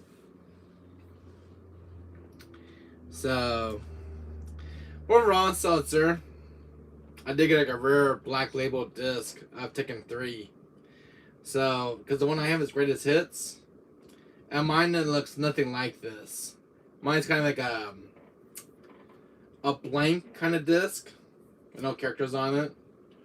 But it was just kind of cool. I know my friend got this one, but I just want to have a huge thanks to him. But very cool for my case I have for it. Tekken 3. I do have Tekken 2. I do have Tekken 1. But not this disc. I don't have this one. But I do love the artwork on this one, though. Very cool. If you're not mistaken, if you want to believe who my favorite character in Tekken 3 is, yeah, it's Yomashitsu. This guy with the plasma beam sword. He is one of my favorites, and what's that guy's name? Was it Brian? Brian Fury? He's one of my other favorite characters. I never got to get him as a playable character. I think he's only exclusive to the Black Label version. But your PS1 game, Seltzer, my friend got me, was this Crash Bandicoot 3 Warped. Greatest Hits. And I do have one that's complete, but this is my third copy. But it's missing the back artwork. But I got the manual and the disc. But it's fully playable. And it's tested. Don't know where you found it at, though. BD Wesker, was it what game do you plan to stream this week? Well, I was thinking about doing RE7 on the PS5, some RE2 remake, doing some Ratchet and Clank Rift Apart, because I need to finish up that playlist, which only has one video on it. Want to do FF7 Crisis Core Reunion, which I need to do the game. I need to do the game justice because I only have one crappy playlist for it, and because it doesn't have like the beginning of the game, which you miss a lot of stuff, including the missions I did. So I want to do redo a fresh playlist of FF7 Crisis Core Reunion. I want to do FF7 Remake, Intergrade for the channel. What else? Got Evil West. I've not played yet, but on PS4 and PS4. I want to finish up Bridge of Spirits, Seltzer. So that's on my list for finishing up. Want to do some RE0, RE1 remake from the PS4's library. Want to finish up Code Veronica for the PS3, the remaster, because it's not. I have it on PS4 digitally, but it's not the cleanest one. It's like the PS2 port. But the remaster one I have on PS3 is more prettier. Because it's, better in high definition. What other games I want to play for the channel? I still didn't finish Callisto Protocol. It's on my list to do. Sonic Frontier. Long ass game, by the way. I was like total of 20 hours in, and I lost all my progress for God of War Ragnarok. I know you're putting back up your games. I have most of my stuff backed up on my hard drives, but God of War Ragnarok was a very, very long game. It's a good game. It's just, how some games that are self-esteem seltzer, and it's like, a game's not doing anything for you. It's losing its kind of self-esteem. It's, it's kind of getting dull, a little boring there and there. The puzzles in God of War Ragnarok weren't the greatest. I find it very frustrating at times, but it's a very good game, but just hard to do the game justice at times. What about PS2 and you got any interesting games for this console? PS2. You know, like Persona 4 for the PS2. I got Lexi of Kain. You know, the Lexi of Kain, Survivor 2, Defiance, and Blood Omen 2. If you want to see those games, because those games are all legacy games. I got like Final Fantasy Wrath of Cortex for the PS2, Crazy Taxi, Marvel vs. Capcom 2, which it took me over the Fight Night game. What else I got for the PS2? I got Looney Tunes Back in Action. That's a very good game to play. Scooby-Doo 900 Fright, Scooby-Doo Unmasked, Scooby-Doo Mystery Mayhem. A lot of good classic games on the PS2. I got Unimusha 1, 2, and 3. I played the first Unimusha on PS4, the remaster. I get to play 2 and 3, so maybe I'll play 2 and 3 over the weekend for the YouTube channel. I'll have to record on my tablet. Until I find a capture card, it's just, I didn't work what I have, but I have over 100 and something for the PS2 games, including like Resident 4, Resident Outbreak, File 1, File Outbreak, File 2, which I never got to beat. Resident Dead Aim. I need to finish normal mode on that one because normal mode is a very... Ooh, don't get me started on Resident Dead Aim on normal mode, Seltzer. Do not get me started on that one. God almighty, I went through a rage trying to beat that final boss. The Tyrant. I have such words for Resident Dead Aim on normal mode because that game is hard as nails. Was it hard mode I was playing or normal mode I was playing? I don't remember if it was hard mode. I think hard mode was the one I was raging on the most. Resident Dead Aim. I don't remember if I ever finished a hard difficulty. I think I remember quitting on the final boss of Morpheus. But man, I really want to play that game again. That game's so much fun. I don't have a playlist for it anymore though, so it's Resident Dead Aim. We need to do a fresh playthrough of Resident Dead Aim again, Seltzer, for the PS2 for my YouTube channel. Because I don't have any any playlists for Resident Dead Aim on the YouTube channel here. And because I remember deleting a few playlists a while back. I think one of them got deleted by accident. I think it was Resident Dead Aim. But I remember raging though. I remember me and Andre, my minor friend in my chat. I remember I was raging against the Tyrant boss. Now, I don't know if it was a normal or hard mode. I don't remember. But I remember raging. You were playing on easy, I think. Yeah, it was on easy, and then they played the hard difficulty on Resident Dead Aim. Because I played the easy one first, that was easy to beat, and I tried like the hard difficulty, and it was brutal as I could. There was like more zombies than usual. And I remember losing my health, my tablets. I remember losing a bunch of stuff. The final boss still gave you the hard time. You do have to rub it in at times, don't you, Seltzer? Yeah, that final boss still gave me a hard time because the one part where he's popping his head in and out as I go from here to here to here, I was like, it drove me nuts. And I remember running out of bullets for that freaking boss. I remember dying towards his human form, his monster human form, where he's got like the big claws and everything else. And when you had to run away from him the first time, and I remember him getting like this to you, I'm like, oh my god, there was like times I want to break my controller, Seltzer, with that damn boss. Morpheus can kiss, my arse.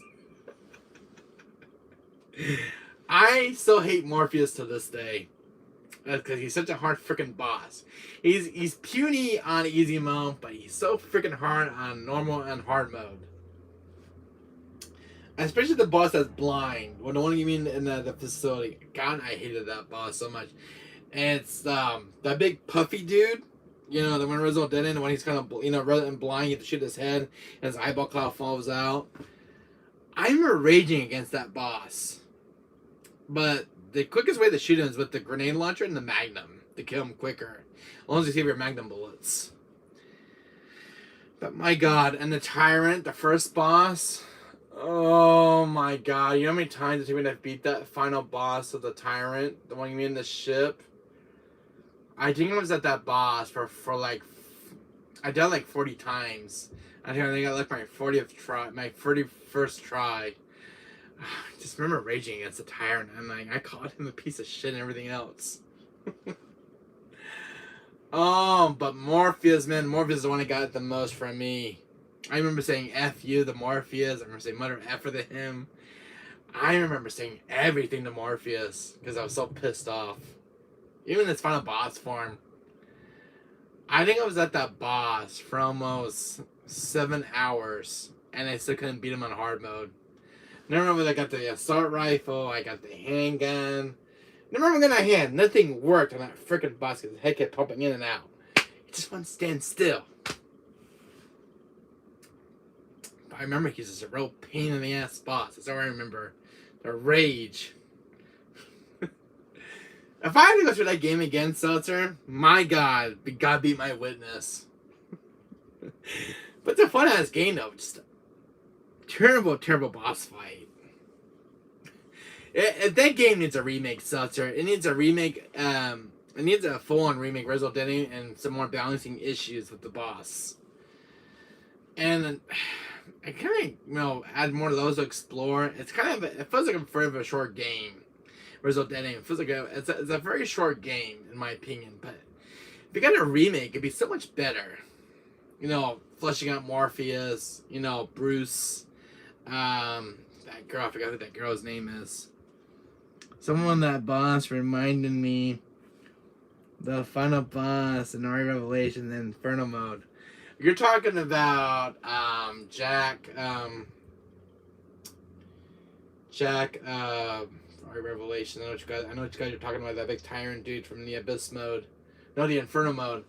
Jack Norman. Yeah, it was Jack Norman. My God, I hated that boss to this day. Jack Norman. That boss in RE Revelations on Inferno mode is the most difficult boss in RE history.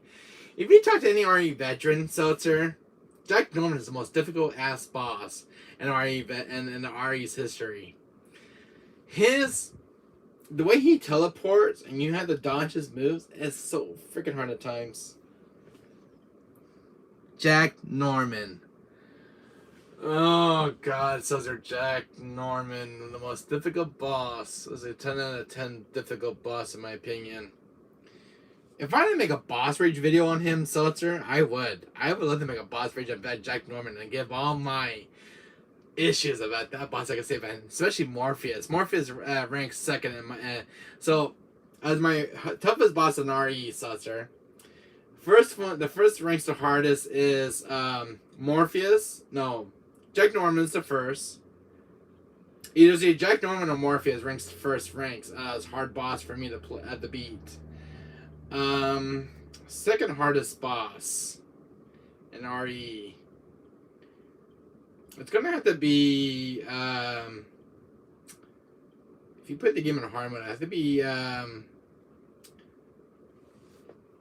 Phase 3 was the hardest part. Yeah, Phase 3 was the hardest part. It would be the second hardest boss from RE's history. Not Lady Dimitrescu. She's not that hard. I would say the final boss or RE Village. What's her name, Seltzer? Not Lady Dimitrescu. Mother Miranda. If you play her on the hardest difficulty, and she is hard as nails. The hardest difficulty, if you put the game on the hardest difficulty, Mother Miranda could be the hardest boss in RE history. What was another one who ranked the hardest boss in RE? Albert Wesker could be kind of hard too in RE5 if you're not careful. He could be just a hard boss. I remember raging against Albert Wesker in RE5. I remember dying until I found out it was a special move you can kill him with, doing the knife thing. Who was another tough boss for me to beat? Osmond Sattler gave me much of a hard time, including Chief Mendez when I was a kid in RE4. Salazar, yeah, sometimes he does that one kill attack. Let me see. Del Lago was another tough boss as well. When I was first playing against him. Who was the one? I'm trying to think who's the most boss that gave me the most rage recently in RE's history. It would have to go to the Vertigo boss, Verdugo, Salazar's right-hand man in RE4 Remake. He's a lot harder compared to his counterpart in the original game. I remember being so damn terrified. I'm trying to think who's the hard. I'm gonna some hard bosses from like 10 to 1. Rank them from like 10 to 1. It was like the most difficult RE bosses. Because you got Dirksy Simmons, Mother Miranda, Lady Madresk. But we had to pick the ones that are actually the hardest as final bosses. What would you pick, Seltzer, in ranking order? As from 10, from like least difficult to most difficult boss. That's what I'm trying to think of. Because I have a few in my head are the ones that gave me such issues in gaming history. I will have to rate Jack Norman as the first. Jack Norman takes first place. Mother Miranda could take second. No, that would be Morpheus takes second place. Mother Miranda would be third. Fourth would have to be Vertigo from RE4 Remake, because he's actually a lot harder. Let me see. I'm trying to think who else is a hard boss. Actually, no. Salazar is another hard boss now in RE4 Remake. I remember using my Magnum against this to kill him because he's freaking hard now to beat. Salazar is another hard boss that's actually kind of difficult because he spits on you because of his redesigned look. Osman Salar could be kind of hard as well if you're not careful. I remember dying my first time to Salar. But for me, he is a lot difficult if you're not careful. The Magnum does a number on him, but damn, he could be such a punishing boss. I don't know how hard he's on the hardcore and professional mode, but I could probably remember be raging against him. Jack Norman, Alexia Ashford. Oh god, Alexia Ashford's such a pain in the ass boss of all bosses. Robert Wesker, William Birkin, Final Form Sattler. Ooh, William Birkin. He was way harder on Darkside Chronicles on his human form. I remember dying because he's harder in the original game as well. But Darkside Chronicles is where he really shines because when I was streaming William Birkin and original Darkside Chronicles, I remember him being twice as hard because your guns are so weak. Javier could be a hard boss as well. Javier is going to be a hard boss in Darkside Chronicles. Because he does so much damage. Who's the other hard boss in Darkside Chronicles? Alexia Ashford is a hard boss too in Darkside Chronicles. I remember losing my first aid spray and to get into her last form was such a pain using the leader launcher against her. She's even hard. I still remember her being hard in the original game to this day. She's such a pain to kill. The only you need, if you run out of Magnum bullets, you're pretty much screwed against Alexia. It takes forever to kill with the handgun bullets, because I remember I used a handgun last time. I took about 50 to 80 rounds to put in her with the enhancements. But, yeah, I have some history with some original bosses as a kid until now, which still keep up with me in my teenage years. Ooh. I remember one that's going to give me a hard issue a while back in 2019, was Mr. X as a final boss in Leon's campaign. Mr. X. God, I hated that boss so much, but I love it because it's so challenging. And then the William Birkin is a lot harder to remake, especially in the crane fight, when you get on the crane, trying to hit him off the crane. Oh my god, I remember running out of knife where he grabbed me and I could not escape from his grasp. Oh my god, William Birkin. Oh. Just remember that gives us yesterday trying to beat that boss. Who else? Oh my god, Seth, you're going back memory lane right now with bosses. What's another difficult boss in RE? Derek C. Simmons was a pushover. In my opinion, Derek C. Simmons was much of a pushover boss. Which was that one that regenerates in RE6? God, I hated that boss so much. What was with Chris's campaign? With Pierce. The Helio boss. I hated that boss playing as Chris. That thing regenerates. Helios is such a difficult boss on hard difficulty. And the only way I remember damaging him was with the grenade launcher, and like stuck on full, like keep on my grenades for that boss fight because of his cocoon stage. I hated that boss. I hated it. I remember boss are giving me a hard time. I think it was Yo Stank from RE6. When you first meet him for the first time, God, I remember dying a few times, and I remember how Sherry saved my life. But yeah, I do have a close call with a few bosses I'm not proud of. The one I did not like with Yo Stank was the hide and seek level and the ice level.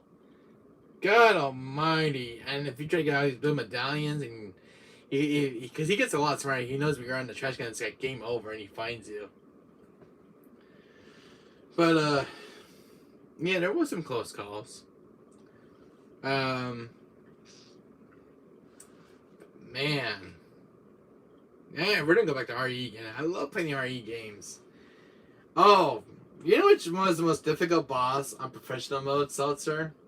As ever at Wesker? In the Lost and Nightmares DLC. Wesker and Lost and Nightmares DLC, I think it was the most game-raging boss I ever had, because he hits so freaking hard. I remember making some video footage of Wesker in professional mode difficult and on professional difficulty, and I remember beating him. I think I died like 25 times, and it was more of a rage video. But Wesker on professional mode on Lost Nightmares DLC is the unforgiving, unfair boss in RE history. Dodging bullets, charging after him when he gets like a one-hit attack. God almighty, man. I still have it on my YouTube channel, but damn, I just remember dying to Wesker, though. I should have done a rematch with Wesker and Lost Nightmares DLC in professional difficulty. God almighty. He's bod racing against that boss. Oh. Especially the ruins in the main campaign, he's a lot harder. I remember dying with Chris. He's unforgiving. Eyes Final boss was also hard. You're talking about the Leech Queen boss, or the Prototype Tyrant. Prototype Tyrant gave me a little bit of a hard time on the normal difficulty, but I never played the hard difficulty though with the Prototype Tyrant. I don't know how hard Leech Queen is on hard difficulty because I never beat hard mode, and I should give it a chance. But I think there's more zombie respawns in the hard difficulty. We're talking about the Leech Queen, the one that you have to undo that bulkhead thing where you kind of light the sunlight on the creature. I remember being that normally to be a real pain in the ass because you have to protect Rebecca while she's doing that thing, and Billy is kind of like he takes the hits for you. My God, you need to have a lot of health during that phase. And all he does, he spits at you and acid on you. But, yeah, I know which one you're talking about, Seltzer. The Leech Queen boss in RE0. The most unforgiving, unfair boss. I think I saw one of my friends trying to beat that boss in a hard mode, and he died like a few times. That's an unfair boss in a hard difficulty. Especially in this first phase, he's a lot harder. And I think in the second phase, he gets a lot harder, too, because he spits on you. The one enemy I did not like in that game, Seltzer, was the Mimicking Marcus. Yeah. The Mimicking Marcus Leech, the little leech enemies were a pain, because you had to use fire against them. gun ammo doesn't do very much against them. They just kind of, the more gun ammo you put in these mimicking markers, they just get bigger and bigger and bigger, and they blow up and they do like twice as damage. Oh my god. And especially get the hunters later on in the game. And then the monkeys. What was the name of the monkeys? They go by a different name in RE0. They're a pain in the ass enemy. The white monkeys. What was their name? What was their names in RE0? They're a real pain too. This is going to save Rebecca's life. You know which one I'm talking about? So the big white monkeys in RE0, the one that Marcus releases from their cages during a cutscene. Hello, Shira. Hello, my dear. Long time no see. Says if you can think of that monkey from RE0, let me know. I know they're in Umbrella Chronicles. They're still a pain. But how you doing, Shira, my dear? Hi, how you doing? Hope you're doing well. Anyways, Shira, we're still joining the stream here. I got a few games to show, not very much today. Nier Automata on the Switch. Destroy Humans, which I picked up for these are on the games I picked up on Friday. Metro Prime Remastered. I picked this up for my Switch because I didn't have it.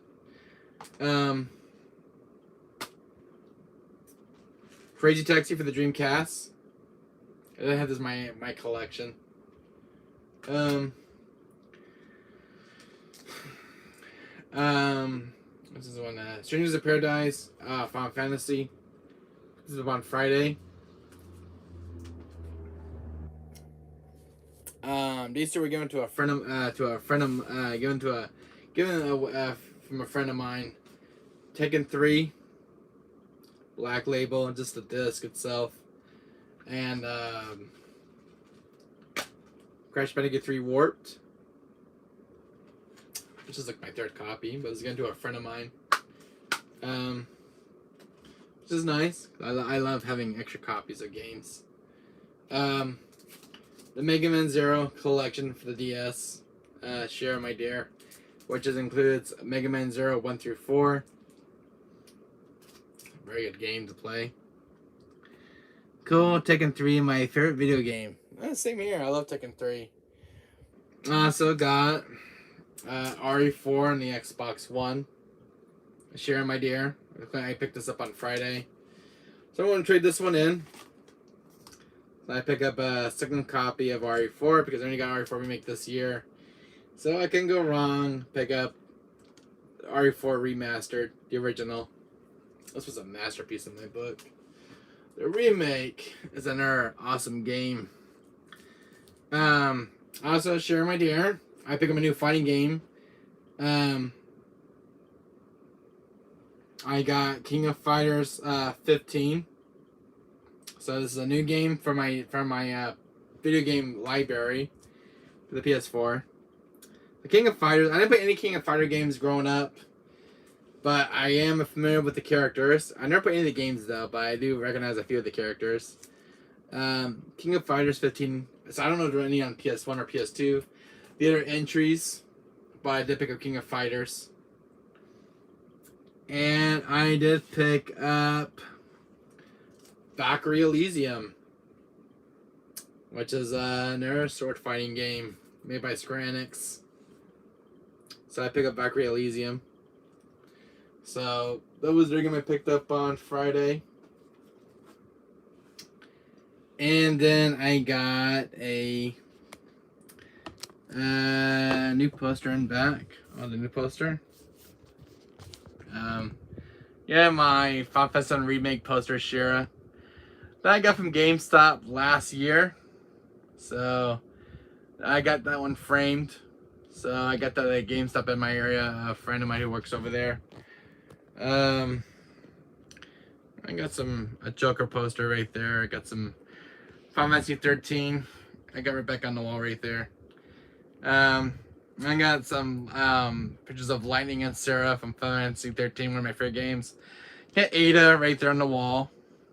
There's a printout picture from the computer I printed out. Got some Parts of the Caribbean, Joker. Gonna get some art stuff over there. A little Jurassic Park poster with the Raptors. When I sleep at night, I got a little Jurassic Park towel. I got some Harry Potter posters. So, and then I got some Rizzo 5 pictures up there. Chris and Sheva. Rizzo Retribution picture right there as well. And what else? And that RE4 Remake magazine issue. Anyways, I did sew off my PS5. Shara, right here. My PS4 is in a repair shop. Unfortunately, it has some issues. Over here, I did get a brand new PS5 from Best Buy on Friday. Did you buy Street Fighter 6? I didn't get a chance yet, Shara. It came at the last second, so I had to go pick it up on next month. I get paid. I had to get a new PS5 though, so most of my money went towards this because my other PS5 that was over there from the one that I got from Amazon was giving me some issues. So this is a new PS5 model I got from from Best Buy. So it's a brand new PS5. So I got rid of the God of War Limited Edition one. There was some issues when I was ringing discs. It was getting so loud, and it was not. I was wrong. It had some scuff marks on the shell casing, and when I got it from Amazon, it had some issues with it. So don't ever get stuff from Amazon. It's good. It's all right to get video games from Amazon, but not when it comes to the gaming consoles. Because the PS1 I got from Amazon has some scuff marks on the shell casing, and it looks like it's been scratched. So I just got rid of it. I got $3 out of it though for a trade-in. Did you buy Assassin's Creed video games? No, not yet. I've been busy getting some other stuff for my room that needs fixing. So it's been busy. But I will get a Assassin's Creed game when I run into one, Shira. I'm trying to find one for the PS4. But I got a brand new PS5 though, so I'll be going over there very shortly. I did pick this up for the PS5. It's a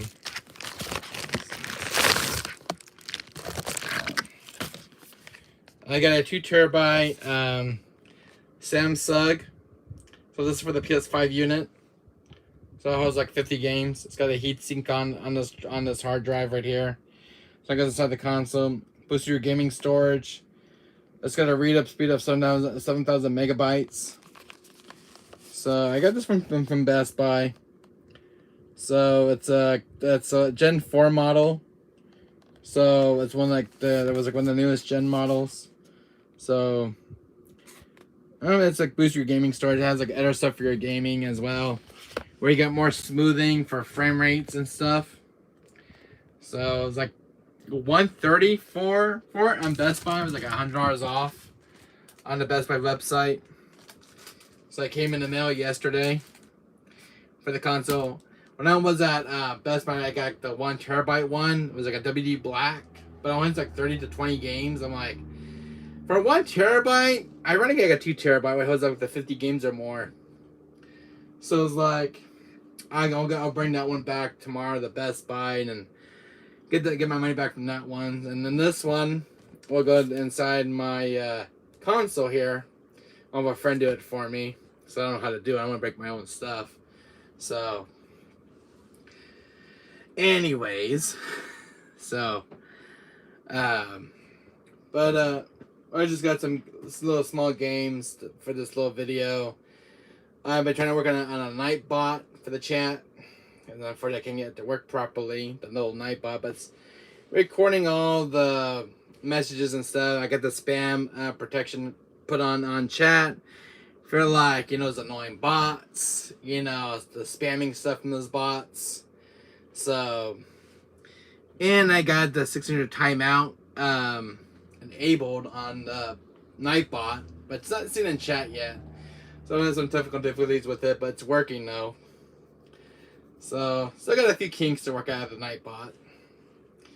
So, I signed up for it on Google Chrome this afternoon. But I can't get it to work properly in chat. So, but anyways, I did stream RE4 Remake, Share My Dear. about 2 days ago. It was like a 12-hour stream. And I died playing hardcore mode difficulty on RE4 Remake. And forgot to learn how to play the game. So, hardcore really kicked my butt. Seltzer was there. Retro Gamer to die. I died by 20 times until I gave in, just going with the standard mode. So, the AI was very brutal. It could have got recent patch lately, so the AI is like more brutal than usual. And I died within 3 hits on hardcore. And the game does not screw around. Yeah.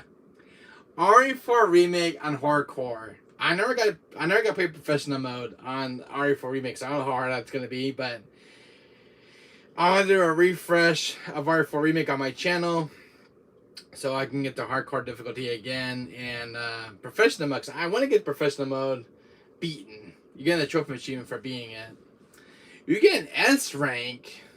Would you get a cat ears for Leon? Would you get like infinite ammo for your handgun? There's a Pacific Wagging at S rank. I don't know, like probably without dying even once. So it's kind of a my friends. You'd be raging trying to get the S rank on professional difficulty. So, but you get like different accessories for Leon. It was like a hunk helmet for Leon, which is kind of cool. From like RE2, you get like a little hunk helmet you wear. That's some other cool stuff for Leon. From like the professional difficulty being beaten. I love Leon more than Chris. You know, I agree. I love Leon more than Chris. But anyways, I picked up RE4 because, like, you know, I like RE4 Remake. So I picked up the Xbox One version. Someone must have traded off that day.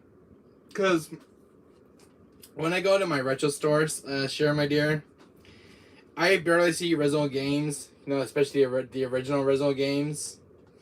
And I saw this one on the shelf. I'm like, who the hell want to get rid of who wants to get rid of RE4 out of their collection?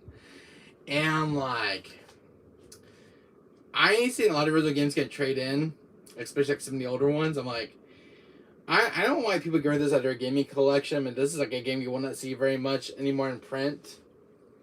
I mean, like, I'll take it because I need another copy for my Xbox One anyways.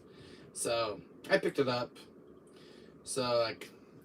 And that was the only RE game there for Xbox. I was trying to find like Origins Collection, RE5, like some sealed ones. Just for the collection.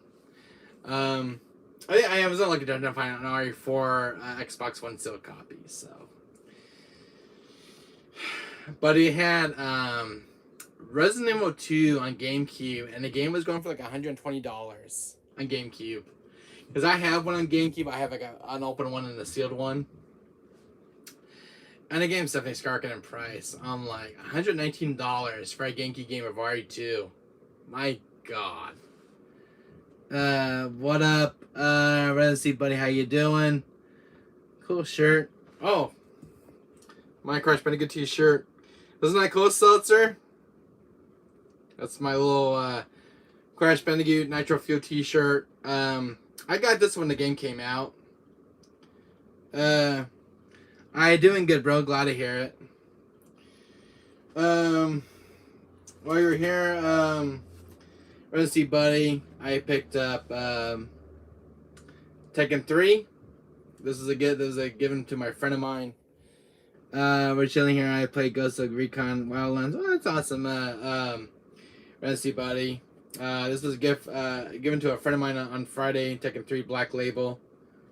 Nice shirt. Oh, thanks, Seltzer. I like Crash Bandicoot. Got RE4 for the Xbox One. Residency buddy. Someone traded this on my retro store, so I need a second copy. So I pick up RE4. You can't go wrong with RE4. It's a masterpiece of a game. 15 out of 10 game, that one.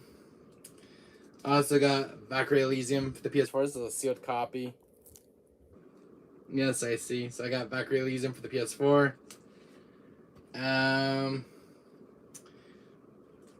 King of Fighters 15. So I got a new fighting game for the PS4. Resident Evil Death Island coming up, trailer teaser. Oh, I'll have to check it out. Hello, Ton. And see you in chat. Hi, buddy. We're, says, hi, Ton. How you doing? I got King of Fighters 15, so I need a new fighting game for my PS4. Get the Mega Man Zero collection on the DS, which includes Mega Man Zero 1 through 4. So this is kind of a cool game to have for the DS. If you guys see this game, pick it up.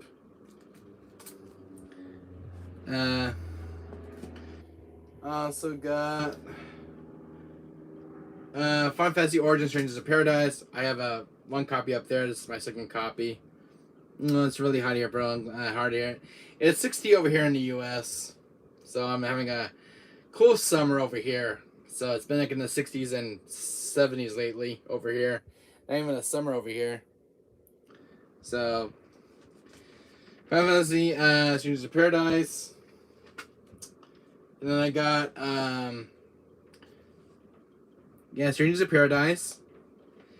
I did get Metro Prime Remastered, Ton. Finally picked this up finally for the Switch. After months of this game going out of stock. So, because I had Metro Prime 2 Echoes on the GameCube.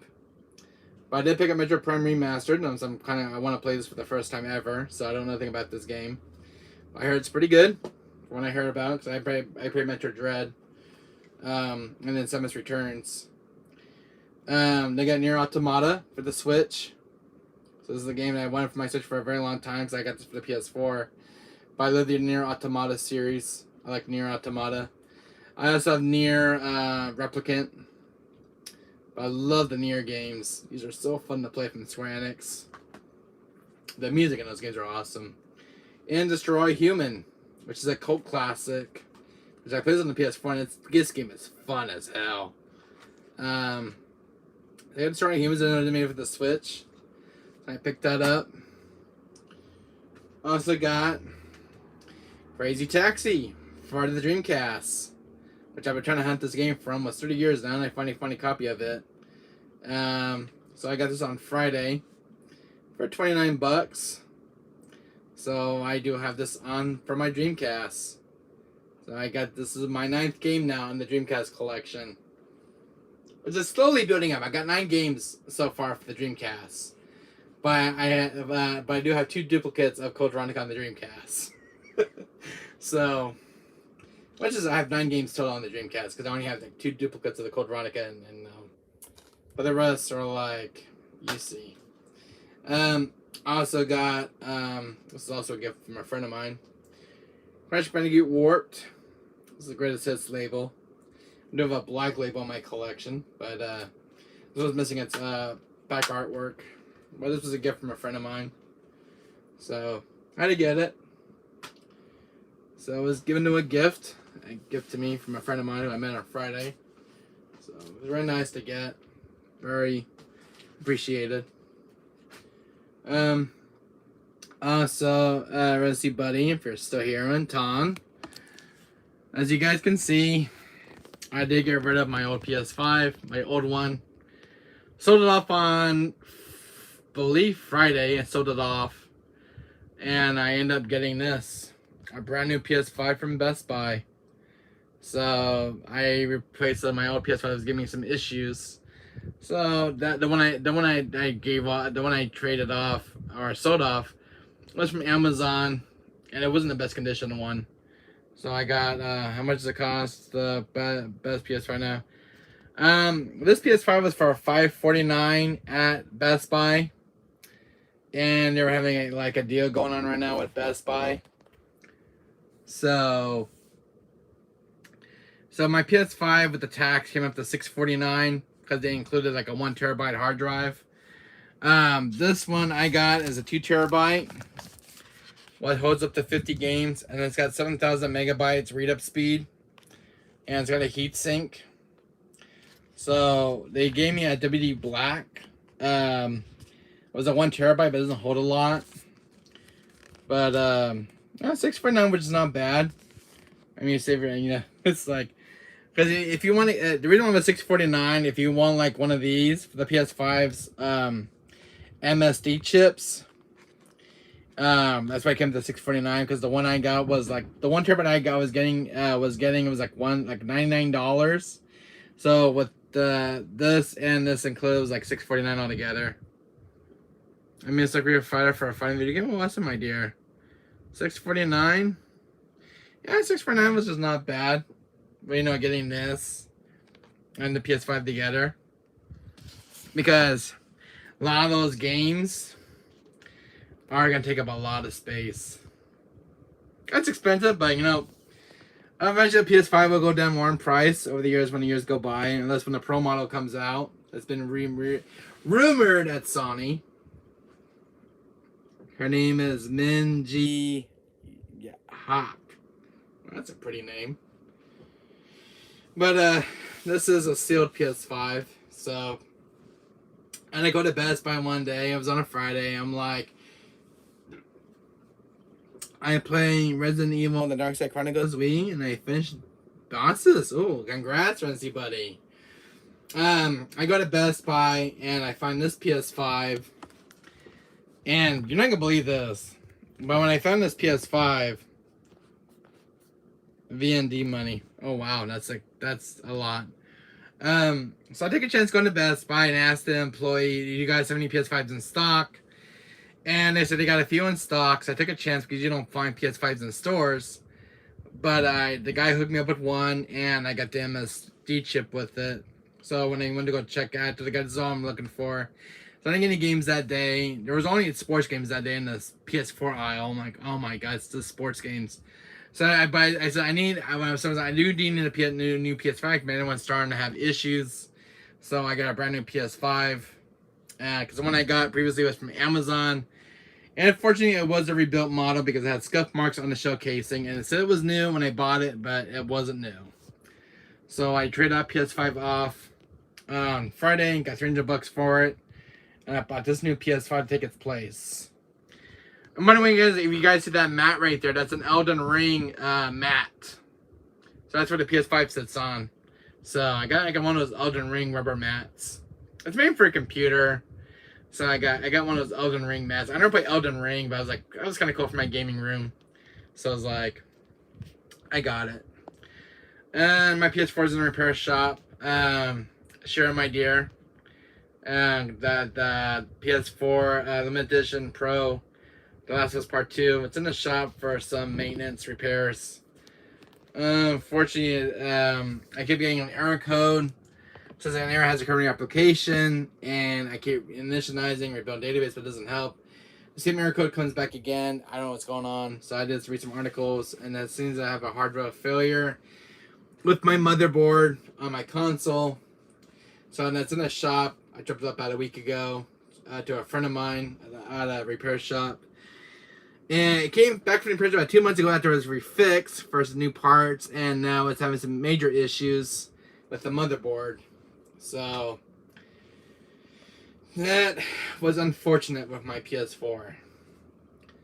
When did you buy first PS5 console? When did I buy my first PS5 console, Seltzer? It was during COVID. When the PS5s were announced during launch, Seltzer. That's when I first got my first PS5. And mine came from an invitation from Sony. And it was a surprise from them for my birthday. And I was happy to get one. Because I wake up one morning and get an email invitation for a PS5 from Sony. So I ended up buying Ratchet & Clank Rift Apart. Was it Final Fantasy VII Remake Intergrade? RE Village. When I was first getting my PS5, get some like 3 games for the system because you know it was like buy 2 get 1 free. With Sony during the invitation, when PS5 started hard, they were hard to come by during COVID, because of the short supply demand. So I got my PS5 during COVID, Seltzer. Unfortunately, the console died and some technical issues after a while. So I ended up getting one of the revision models, which are a lot more quieter. Because the first launch model had a lot of issues at launch. And I got like the better revision model. Trade mine in, got the money from that one, and traded for one of the revision models from Sony. So I have this one right here is a 1200 series, which is one of the new revision models. It's supposed to be a lot quieter and everything else from the previous model. Because the ones I first got were a lot heavier. As I thought, never buying a console on first day of release. Always wait to 2 or 3 months before I buy one. Yeah, it's true, Seltzer. Well, that goes. I go the same way for Nintendo Switch. And how many consoles do you own now? That's a good question. I don't know about Seltzer. I don't know how many consoles he owns. Because the first model always has technical issues, which is true. Every console that's ever been made, like PS2, PS3, PS1, always had issues. And I think Dreamcast had some issues during its launch until they got all those issues fixed. I know Xbox, the original Xbox has issues as well. But I think after when they make the original models, everything gets patched up and everything's been re-improved over the original launch model. I didn't get my Switch right away when my Switch came out. I waited almost about 2 years to get a Switch until they made like a lot of improvements and a lot of life improvements and adjustments. Because a lot of the Switches I heard about were dying on day one, so we're getting like burn-in screens, this and that with the original when the Switch came out. Oh, there's a lot of horror stories about it. I have only one console called Retro Arch Ton. Okay. Now he's just teasing. Anyways. But I got a new PS5 console, so this year's been kind of busy for me. I don't have a shoot. I used to have one console, and it's a NES console to play Mega Man classic games. Wow, that's kind of cool. Anyways, had a NES, PSP, and a PS1, but semi lost them. Well, that sucks, Seltzer. That really sucks. Oh man, I had a PS1 and I had to get rid of mine. Didn't know you can repair it. I gave mine off to a Goodwill. I didn't have an original PS1 for almost 20 years until my mom found me one at a thrift store, and I got it repaired and brought it back to life. And I told you that story more than once on my channel. For playing other games, I use emulators. Oh, that's kind of cool. There's a PS5 and NZ2. Wow. Yeah, PS5s are starting to come easy to come by now in the marketplace. Because last year there was a shortage on PS5 consoles due to high demand and due to the chip issue with the PS5. And now the PS5 has gotten better now. It's more under control now, and now they're easy to find PS5s now in stock. But you're lucky if you can find one out there. But PS5s now are easy to come by. How about you?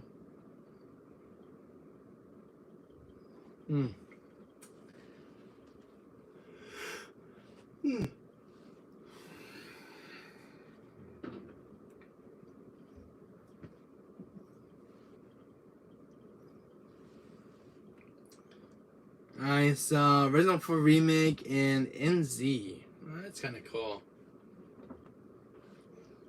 In New Zealand. NZ stands for New Zealand, if I'm not mistaken. But anyways,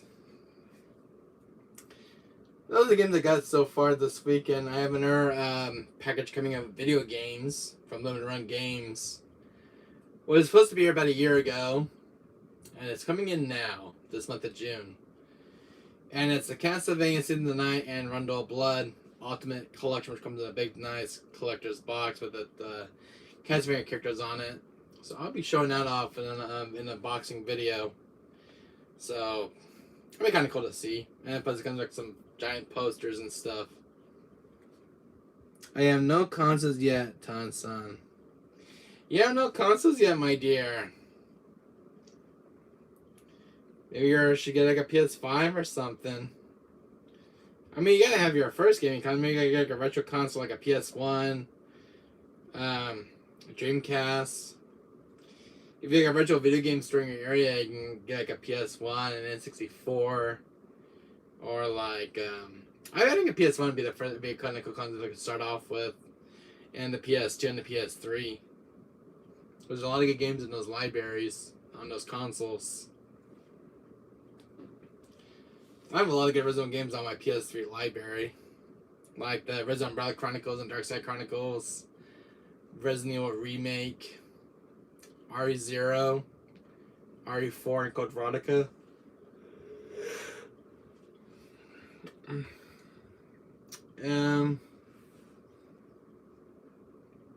think the only I'm lacking on my PS4 library is like Call of Duty, Assassin's Creed.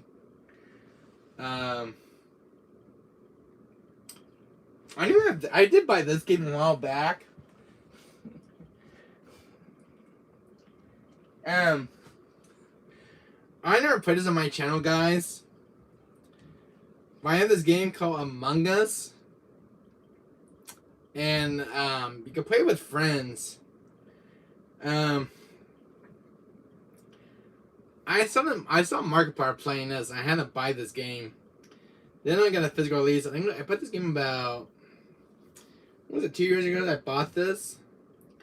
It's called Among Us, and one of your friends plays the imposter. You kill one of your friends, and then you guys will hold a meeting, and you gotta say who kind of the killer is. You kind of got to lie about it, so to make sure you're the imposter. I never played this, but I've been holding on to it for quite a while in my PS4's library. But it's a pretty fun game called Among Us. You do like your task on the ship. Gotta watch who the imposter is. It could be anybody in your crew members. Very cool game. Can we play Among Us on smartphone anymore? I don't think we can. I think we shut down the servers, Ton. You can get a Steam Deck instead of a laptop, Ton. This one's on PS4. And you can play this on your PS4 with friends. You can team up. I saw Markiplier playing this. He did like 5 videos of Among Us. He kept getting killed all the time from the imposter.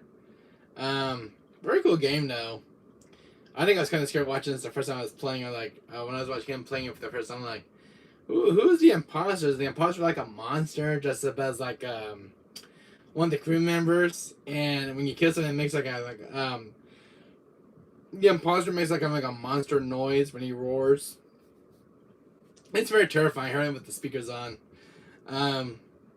But Among Us is a very cool game. They added a new update recently to the game, which is the hide and seek.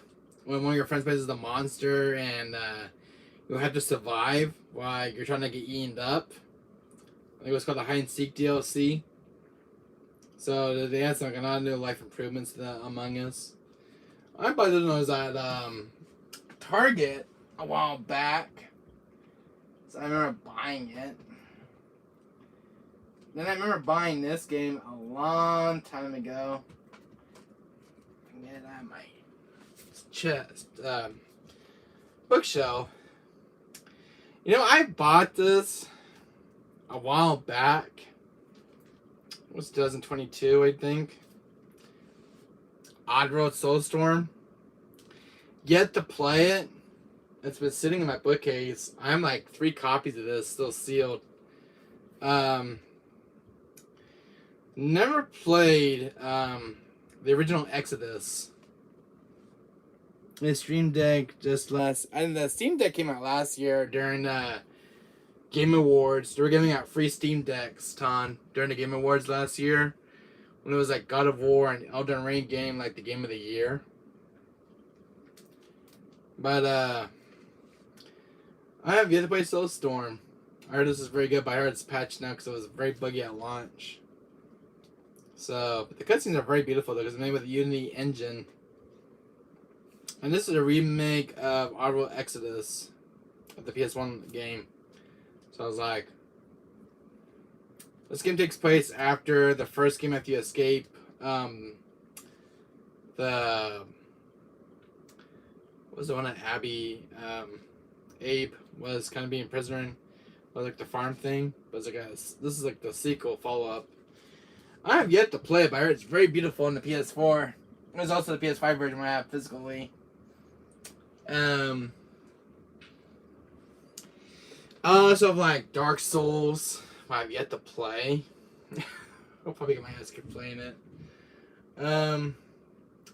We have one other game in the PS4's collection, which I picked up a while back. I can get this game out. I picked this one up a while back. Yet to play it. I don't know anything about it. I just focused too much on PS emulators, and I did not update the news about Seeded Glisser. What the hell am I yawning for? I picked it up at Best Buy. It was on a shelf. I have yet to play The Witcher Wild Hunt. This is the one that includes all the DLC and stuff. Hello, Wolf. The Ancient's there. How are you doing, my friend Wolf? Just talking about the games that I picked up. I have this game for quite a while because I have two different versions of this game. I have this collector's edition, which has a soundtrack, and I have yet to play The Witcher. Good, just chilling. Glad to hear it. I bought the game called The Witcher. Never played it. But maybe on one of these I'll go sit around playing that game, The Witcher. I heard it's a very long ass game. Oh,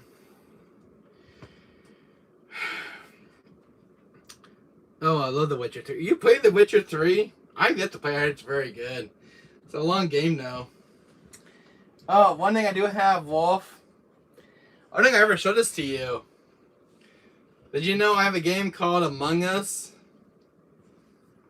Seen any WWE games from Bro Wesker? No, I know. Unfortunately. Wolf, I don't know if you ever played this, but you play with your friends.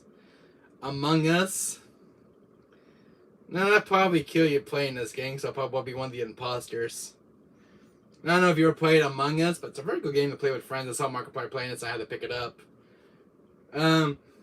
Picked it up about 2 years ago. Still sitting on my bookcase, still brand new. Never played it. And I played WWE games? Oh, that's awesome, Sharon, my dear. Oh, I never played it. Never played Among Us, really. Should watch some footage of it on Markiplier's channel. It's funny as hell. But yet to play it. Honestly, I got these games still sealed. Never played them. You're probably thinking, why does Wesker buy these games? You know, he never gonna play them. I am like 3 copies of Red Dead Redemption 2. Never played it when it came out. It's still sealed. But I only played the first Red Dead Redemption when it came out. And I bought this one during the launch. I still yet to play it. Oh, I love Red Dead Redemption. I only played the first one. The first one's my favorite. I also got Evil West. I don't know if you guys ever want to request this one on my channel, but it's kind of like a horror game, kind of. Oh, is that the good, the bad, or the ugly? I don't know. But this is another game I was in during the Game Awards. It was called Evil West. I think I saw the announcement for this a while back. It's made by Focus Home Entertainment. They're the ones that make the Plague Tale Requiem. My favorite is The Undead Nightmare. Yeah, that's my favorite spin-off, but it could be hard as no game too once in a while. But Evil West, it's kind of cool. If you guys can tell by the monsters on the cover art. You're like a cowboy in the Middle West. Somewhere crap is going down. I had some other good... Evil West is like a zombie game or something. Yeah, like that. Put it that way if you want it. This is a game I played years back. Never fully beaten it. I think when I was like on the chapter 1, I kind of quit playing it. Days Gone. I think I was like 12 hours in and I stopped playing it. But it's a very good game. But it's a long ass game though. Very long game. And you're like surviving hordes of zombies and stuff. Days Gone. I love this game. Got a lot of mixed reviews. None Evil Dead, great games.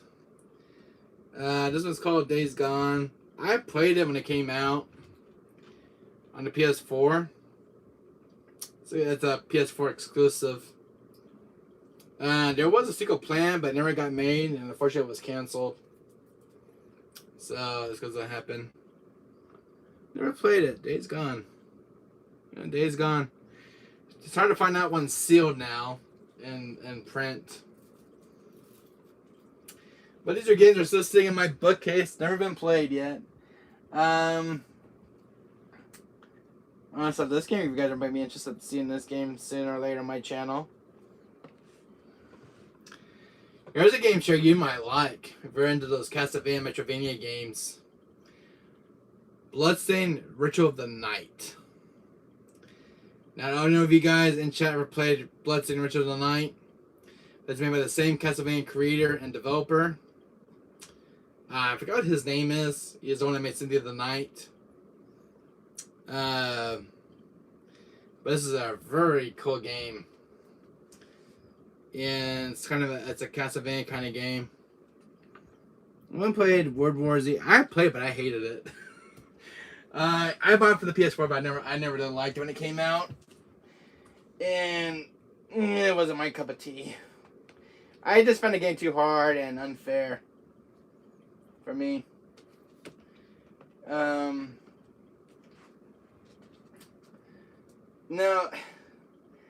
don't get me wrong, guys.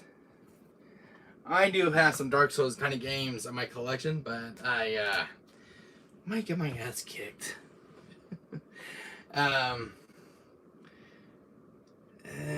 LOL. I do have I found a factory sealed copy in print of Bloodborne.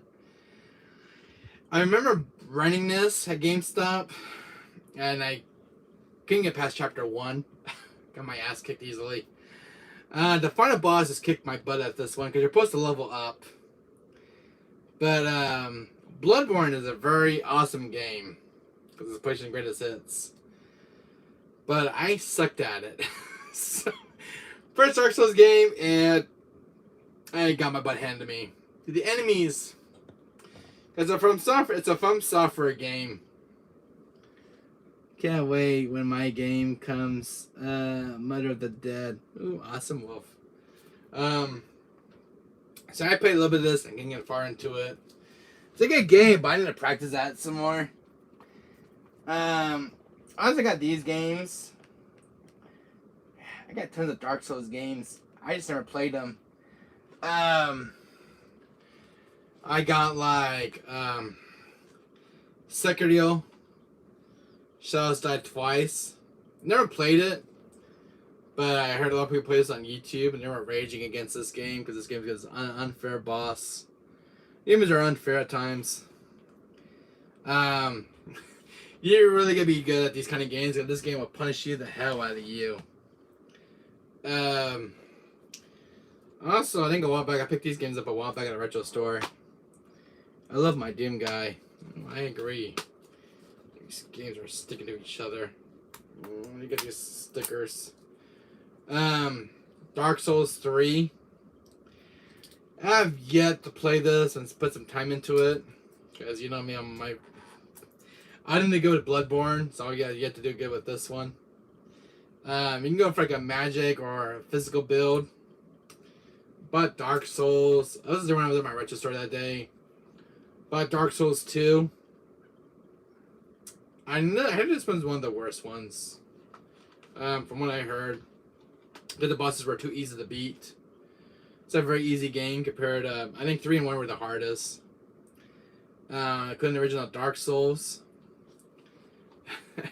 I saw Max video playing this, and this game is nuts. And the new game playing Plus is a total another level. So, I didn't get to play Dark Souls. Just how many games do you have? I don't know. Maybe 200, 300. Who knows how many games I have. I bought these a while back on Amazon. Never played them. Got Neo 1, which is freaking hard from what I heard. There's one particular boss. And I got Neo 2. So I have 2 more Dark Souls games made from Team Ninja. Still a lot of sealed ones in my collection. You know, just kind of, you have to play, just sitting there in the bookshelf. You know. I don't know what's wrong with me at times. I'm probably afraid to put one of my games in there. So. It's just. Holy smokes. I have a lot of sealed ones, though, in my collection. A lot of sealed games. So. There's some games I do like playing from time to time on my PS4.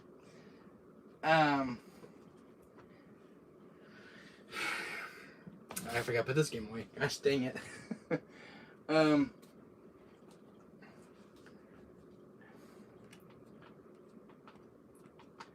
If we can get this game in back in its thing. There we go. Yeah, I never played any time the Dark Souls games. I usually play like Kingdom Hearts, Tomb Raider, Resident Evil. I never give much of the newer games a chance. Because I think even if I got a new release game, I kind of forgot about it, even though I bought it. So like, I have some duplicates. Some are sealed, some are not sealed of the same game. So I was like, that's a crazy game collector, what can you say? So, anyways, Wolf, you're just joining in, and Ton, welcome to the stream, guys. I did buy Wolf, so I hope we're going to hang out for a bit. Why do we call Harry Potter? Because he's hairy. My bro plays WWE games. That's kind of cool. Wolf, I bought Destroy Humans on the Switch. We've just joined the stream. And Ton. Nier Automata for the Switch. Metro Prime Remastered for the Switch. Final Fantasy Origins Strangers of Paradise. It's my second copy. So I have one as a collector's. I want to be in my play game.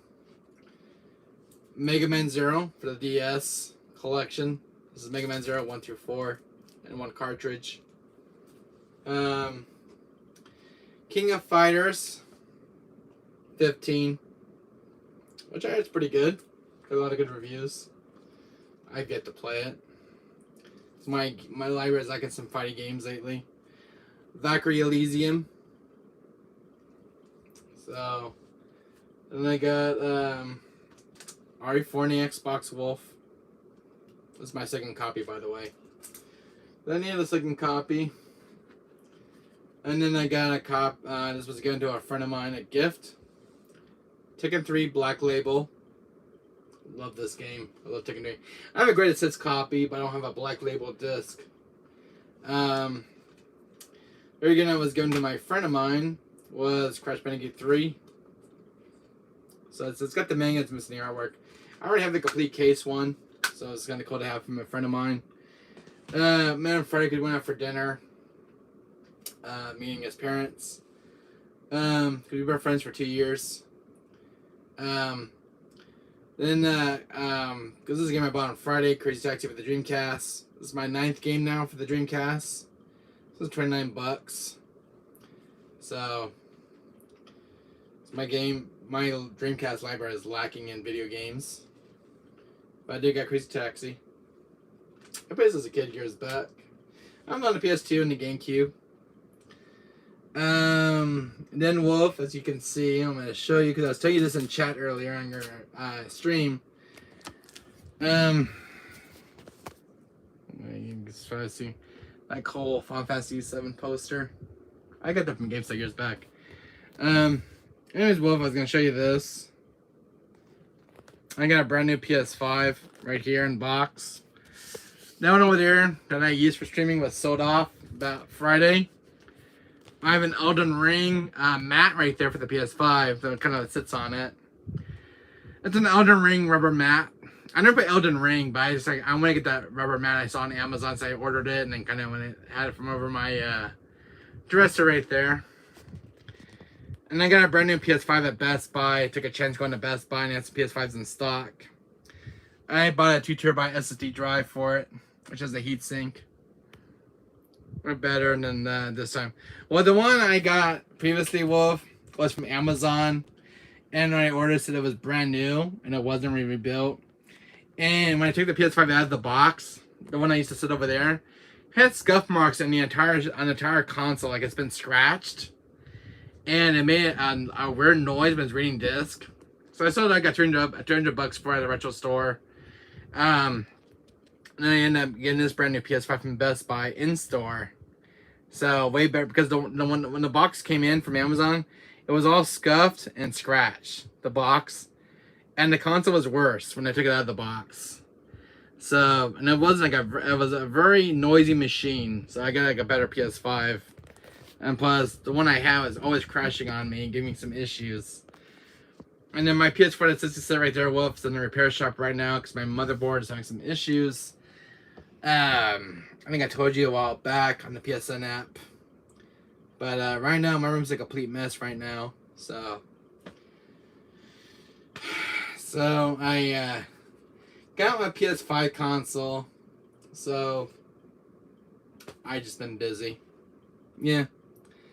The only consoles are all hooked up in my room, Wolf, is my Xbox One X, my PS2 fat one. I have a slim right there. I just kind of put up there for right now. I was taking some stuff down. I have a GameCube right there that's still plugged in. I have a PS1 in that door right there, and I got a PS3 and a Dreamcast all hooked up. So the only consoles right now I'm still using for playing on right now until I get my PS4 back. Unfortunately, I have some other PS4s in there, but I don't want to use them all sealed. I can't bring myself to open them with their other boxes. I have a slim one in there. I have my Death Stranding one that I used to use for streaming a while back, but I like my little black one that sits over here. My little Death Stranding, my little Last of Us Part 2 one that sits over here. Then I'm like, I have a brand new PS4 Slim, 2 Jetpack PS4 Pros, still factory sealed in that drawer right there. But I can't bring my heart to open them. So they still have their tabs. I don't want to open either their boxes. I'm just one of those gamers. They're like, Wesker, just open them up. No, I don't want to open them up. I can't bring myself to open a console that's been out of production for quite a while. So yeah, I have 2 Jet Black PS4 Pros. I still can't bring myself to open them out of their boxes because they still have their tabs. And the slim model that I bought last year for an Easter present, still can't bring myself to open it out of its box. It's like, I know they're made for playing, but as a console collector, it's a different story. Because who knows when Sony will stop making their consoles in boxes. What PS4s, the way PS4's lifespan is right now, who knows? I haven't yet to see any PS4 Pros in stock at Walmart or Best Buy. Because they're supposed to be back in reproduction because of the PS5 shortage of last year. Sony said they were going to put some PS4 Pros out in the market, but I haven't seen it yet. It's probably before around Christmas time I heard about. So there's been some updates with Sony. The only ones I see on the market right now are PS4 Slims. The PS4 Pros have not made themselves yet available on the market. They're supposed to could be coming back soon on store shelves being stocked up. So hopefully, if I find one of the PS4 Pro, I'll buy it. I'm still waiting to find one in Walmart. So I wanted just to make sure you're all right. All right, well, thank you so much for checking up on me. Thank you so much. So, I gotta show you something, Wolf. Check this out before you go. Bye. I got a little Mario character. You see with the little crate up there. I don't know. I have like a little Mario right there. Was given to a friend of mine on Friday. I have 2 Super Mario characters up there. And a little cute Pikachu on the shelf right there now. Was given to a friend of mine who gave me those PS1 games. So I have like 2 little Mario characters now on the shelf. So that's kind of new. I like Mario. Even though I suck at the games as a kid, which I still suck at them now. Not the modern ones, but the older ones of Super Nintendo, I still suck at them. Cool, my favorite is Luigi. You know, Wolf, you know, Solid Snake, there was a reference to him in Super Smash Bros. He calls him the second banana, Luigi, because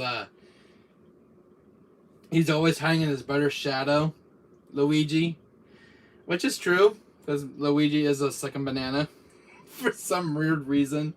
There was a kind of a low, if you play a Solid Snake and you interact with all the characters, including Colonel and everything else, there's like this hidden dialogue about Luigi and why Solid Snake hates Sonic. I don't know why Solid Snake hates Sonic. He's the most hated Nintendo character that Solid Snake actually hates. But he likes Luigi for some reason.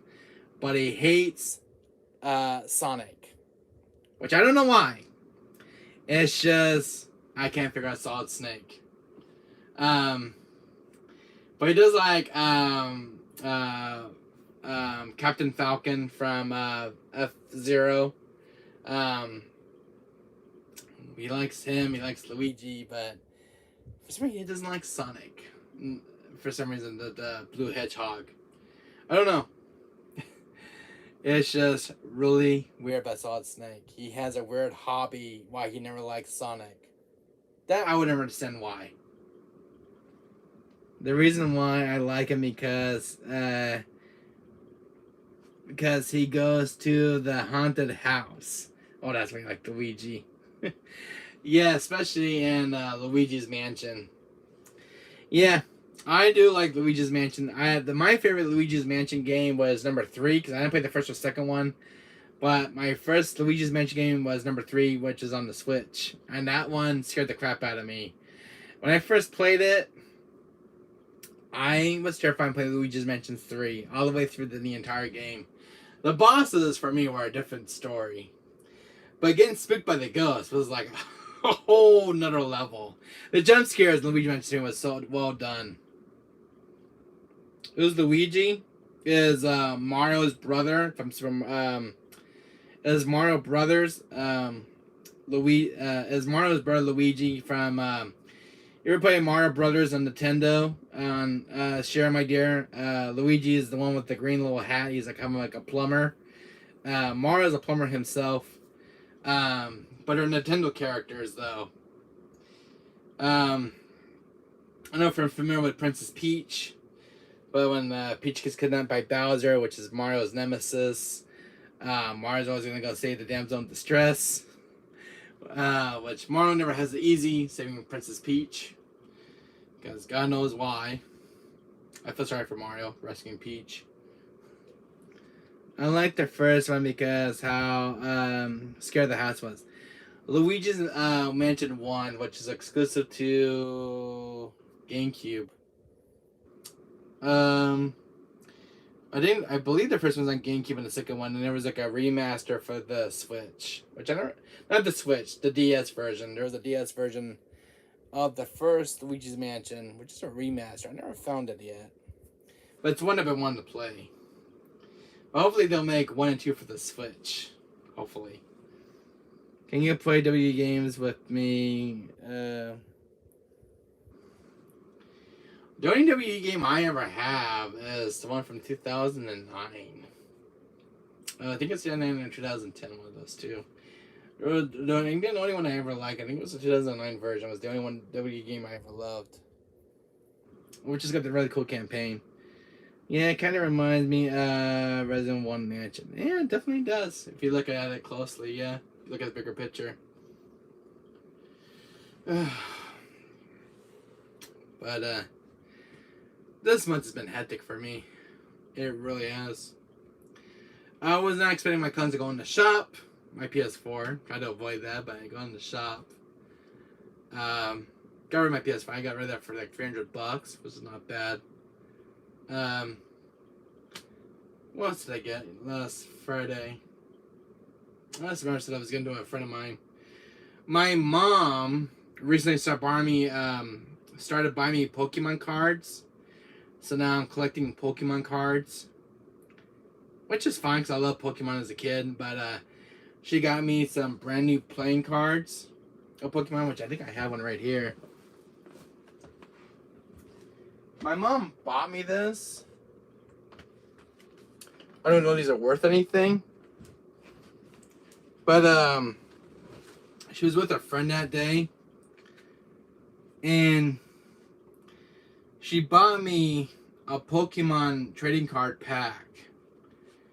Now, I know I heard some Pokemon cards going for extra some earned money.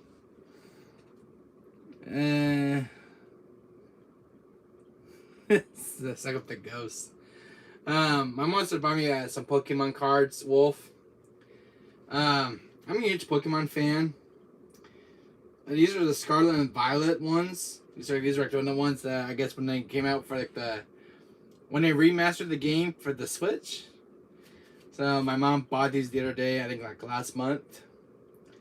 So there are some rare ones out of the regular Pokemon cards, like worth some money. So I don't know if these are out of print ones. I don't know. Might be worth some money. Who knows? But these are still brand new in package, the Pokemon cards. So I might be collecting Pokemon cards, start like a big collection and a booklet. So maybe go find some rare ones I want to find. My Game Star now gets Pokemon cards, so maybe I'll start buying some. There's one I really want to collect, and that's kind of a rare one to keep my eyes out for. It's like worth. Find it. I think it's worth about 10,000 or more. It's like a rare Pokemon out of print card. So I'm buying some Pokemon cards. So I have some other Pokemon cards that I got from a friend. I don't know where they're at. They're kind of in a booklet. So I don't know if any of those are rare or worth some money. But I don't know. I don't know if these are actually worth anything. Who knows? I don't know a lot about Pokemon cards. I remember watching the TV series and play the video games, which I still play, but I don't know anything about those cards. So, but I was happy to get these. It was a gift from my mom, so I'm not going to open them. I don't know what card pack is in this one, so I don't know. It's probably some random cards. Ash became a champion, which, yeah, I remember Ash became a champion. But, my mom got me these. These are from the Scarlet and Violet ones. So, I don't know if this is a rare pack. Or these, I don't wait here, this one came out. I don't believe these are recent ones. 1995, 2023. So, this is like a recent pack. So, this is from 2023. The original cards came out in 1995, so it must be like the rare print ones out there. I love the story behind Luigi's Mansion. Yeah, I agree. The Luigi's Mansion 3 left me on a cliffhanger, Wolf, when I beat the game. When I got rid of King Boo, I believe that's his name, which you haven't run in since the first game and second game. But I hope there's going to be a Luigi Mansions 4, because the third one leaves off a cliffhanger and was so damn good, the third one. And I really want a fourth sequel, so, because I'll answer questions from the third game.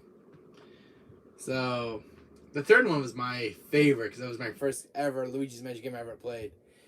Playing as Luigi was very terrifying. Listening with the headphones is like very terrifying.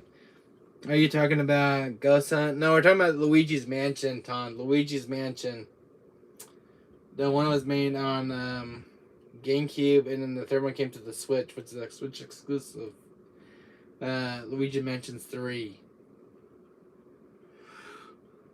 It was like a Switch exclusive, which is so exclusive to the Switch. Never came in any platform, unfortunately.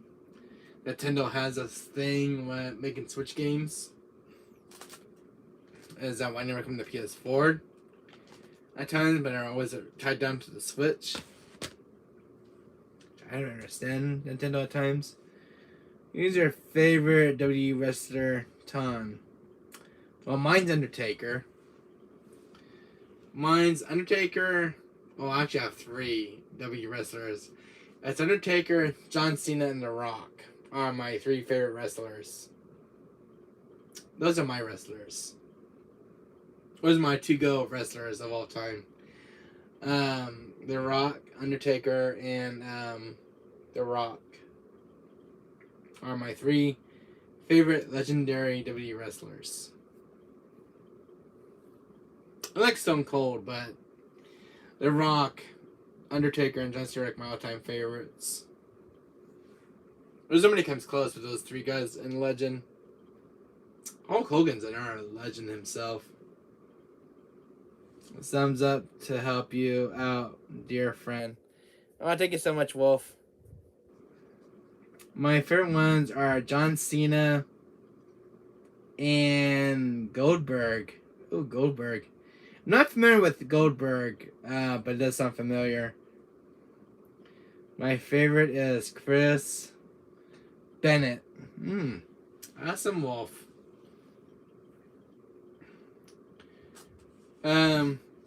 I don't know if you ever played Tekken 3, Wolf, but that's a very cool looking disc, if I not say so myself. I never seen the black label of Tekken 3 in years, Wolf. The only one I have Tekken 3 in my collection as a greatest hits, which has like a no characters on it. It's like a plain old disc. This is Tekken 3 on it. But this is my favorite disc of a black label copy of Tekken 3, and I think it's kind of a badass disc. And my favorite Tekken 3 character is Yomishitsu with the bladed sword. He's one of my favorites. And Brian Fury. I'll give you the voice message you said it wrong. Oh, okay. I can't answer time to pronounce his name. Yomasitsu? This guy right here, if you guys can pronounce his name properly, let me know. But the green guy right here, I think I always pronounce it as Yomasitsu, or I always keep saying it wrong. But he's like one of my favorite Tekken characters in Tekken history. Because he was my first as a child growing up with, and including Paul Phoenix and Brian Fury. I didn't see Brian Fury until like Tekken Dark Resurrection. Brian Fury is my favorite characters in the top 5s, including Kazuya Mishima, which is minor 1 from the first Tekken game. They're all retired now, sadly. Oh, that sucks. Yeah, The Rock and John Cena and The Undertaker are all retired wrestlers. Yeah, I agree, Tom. Including Hulk Hogan, which kind of sad, unfortunately, including like Nature Boy. He was something else my dad told me about during his younger years as a wrestler. The Rock's father, Dwayne Johnson, his dad used to be a WWE wrestler as well. I didn't even know about that. And then he followed in his dad's footsteps. There was like a article I read about Dwayne Johnson, The Rock, when he was a kid, when his dad's a wrestler. It was kind of cool to read about him.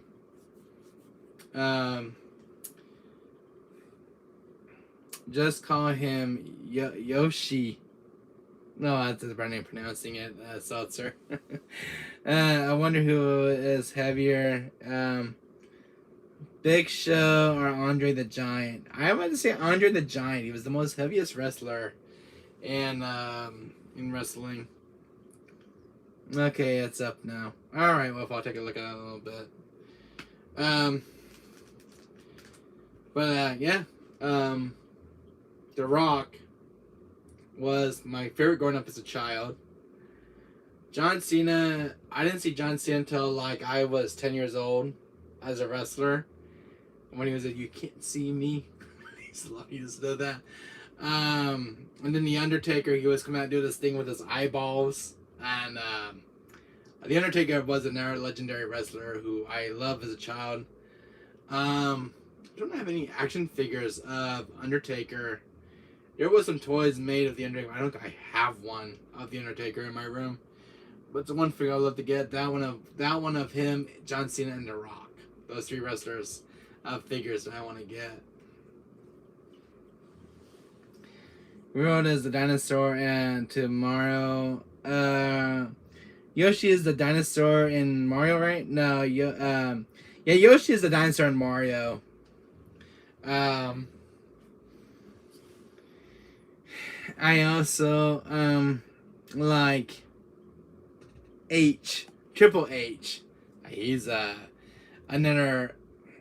He's what? He's taking over the CEO now in WWE. I'm not mistaken, because Triple H is still in wrestling, but he doesn't wrestle as much as he used to. But if you get him mad enough, yeah, he probably will. Yep. Oh well. Yeah, Triple H is still going. Undertaker. He was on the special event for the WWE Rumble reunion. So as I see the Undertaker, but damn, he got a lot older. He doesn't do the thing anymore with his eyes and doing the coffin thing, which is kind of cool. Why do you call Triple H Triple H? I don't know. Why, Ton? That's what they always call him. That's his nickname when they go by him, call him as during their wrestling days. Yeah, that's right. But Undertaker, when the bell would toll, he would do this thing with his eyes, and the room would go dark. But it was like one of my favorite moments in WWE history. Undertaker, there would be no wrestler that's come close to the Undertaker.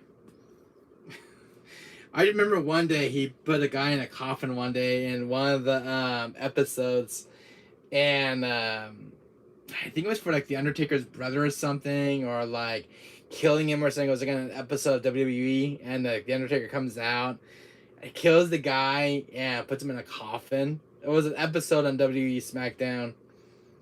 I think Kane is cute. Kane's one of the old wrestlers. He's one of the big heavy dudes, if I remember correctly. Kane. He was in a video game in W In Your House. There was a Kane. There was Kevin Hart. Some other legendary wrestlers from the W Hall of Fame. You really know? Kane is cute. My other favorites are Ric Flair. Oh, I love Ric Flair. And Shawn Michaels. Yeah, Shawn Michaels. I forgot about Ric Flair and Shawn Michaels. I had a friend who was obsessed with WWE characters in my neighborhood. He what do I mean by obsessed? He had all the WWE figures, all sorts of stuff, WWE stuff. My friend was really into WWE. I was just starting to get into it when I was a kid, but he had a lot of these old antique, WWE figures. I think one of my favorites he ever showed me was the one of The Rock. The one with Dwayne Johnson, I think was the most close one. That one and The Undertaker. Because the one the Undertaker, he had one with the hat and the leather jacket. I remember a figure. What finishers do you like most? Well, my favorite W move from Undertaker is the Tombstone Power Driver. Is one of my favorite moves by Undertaker. And that's one of my favorite moves, which is a KO instant move. Because once Undertaker does the Tombstone Power Driving, it's just it's game over.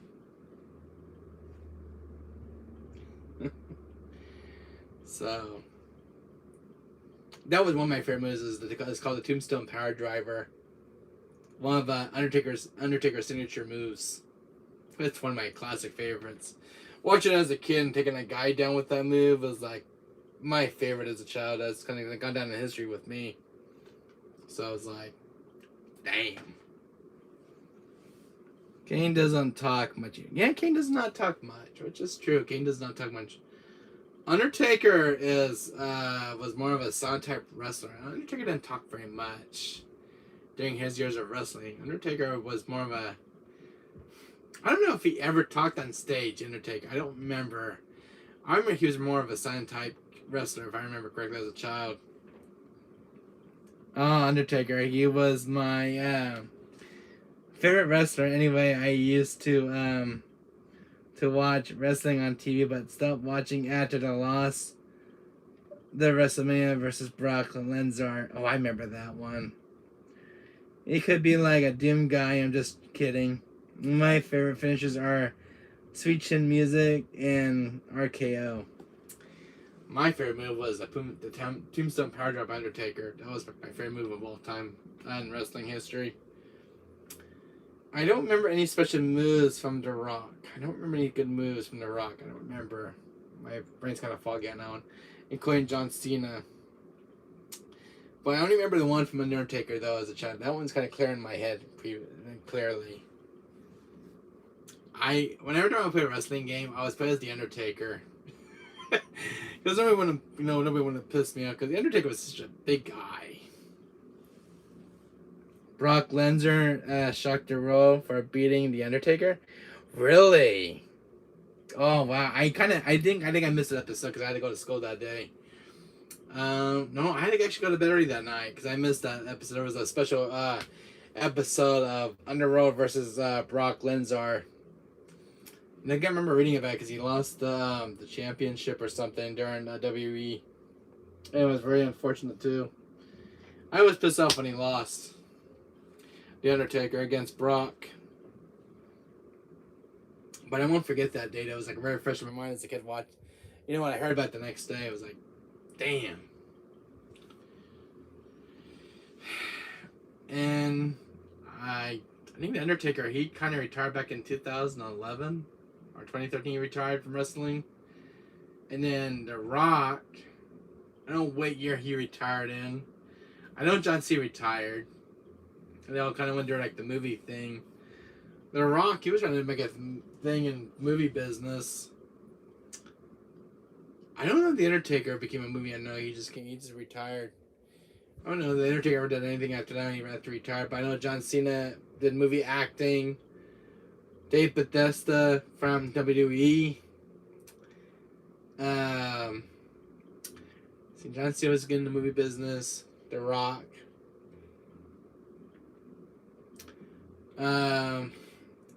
Stone Cold Steve Austin, he retired and he did movie business as well. And then there was Kane. He did some movies a while back. I think one was called See No Evil. I think it was his first movie that he was making. Sweet Chin Music as Shawn Michaels' finisher. Oh, I didn't know that. I was only familiar with The Undertaker, John Cena, and Steve Cold Steve Austin.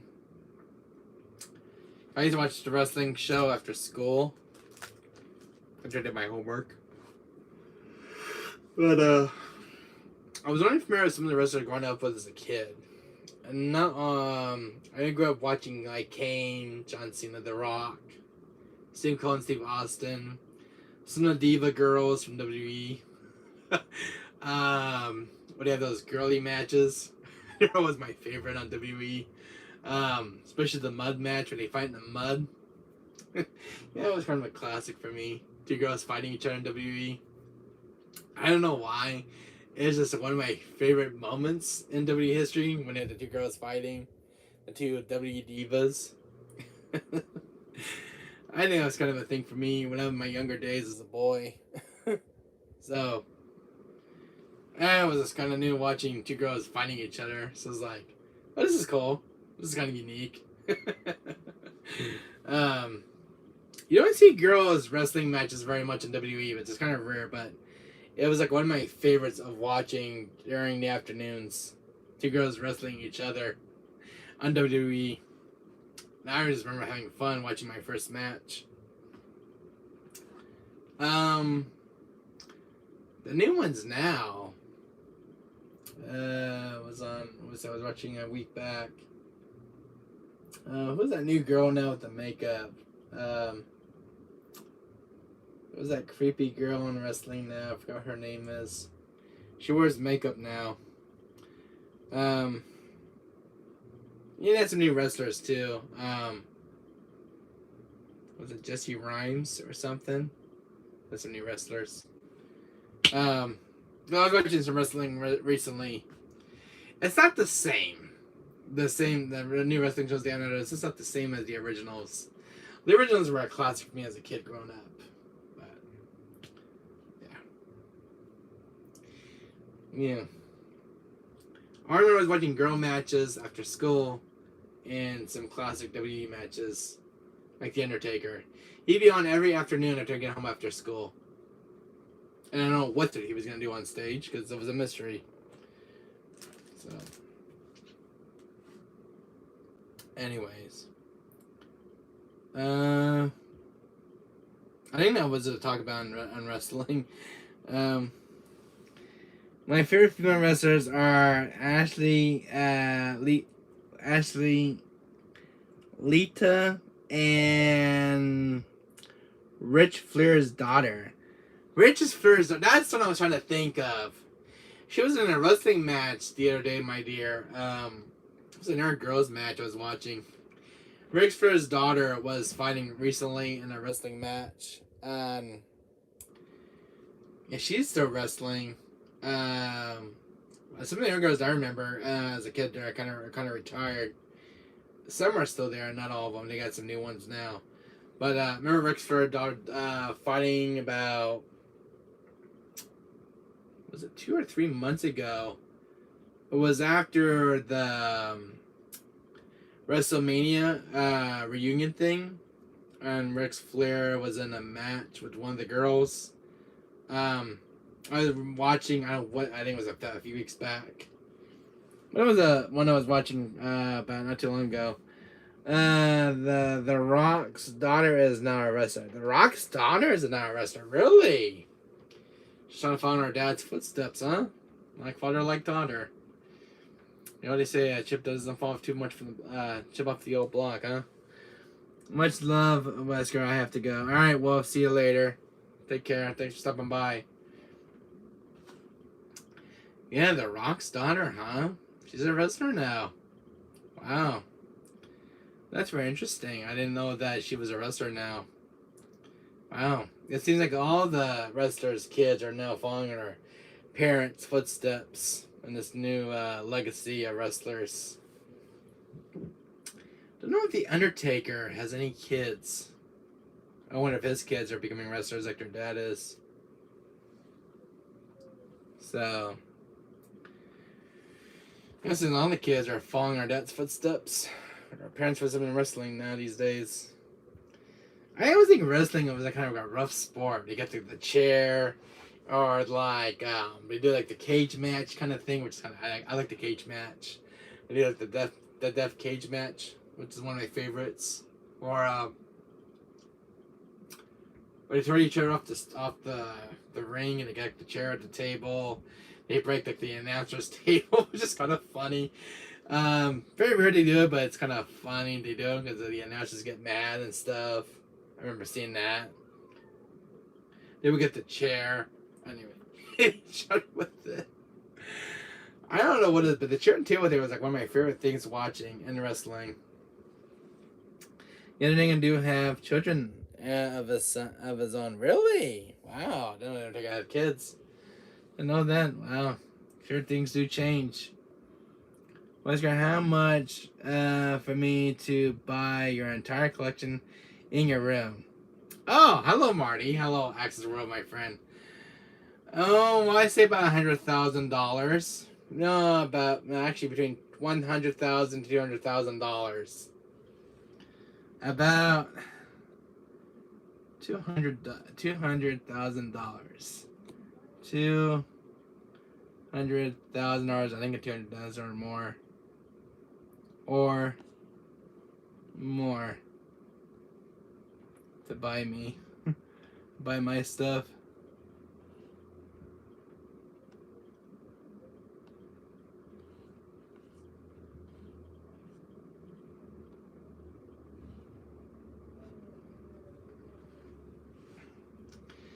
I'm gonna put $sign in that one.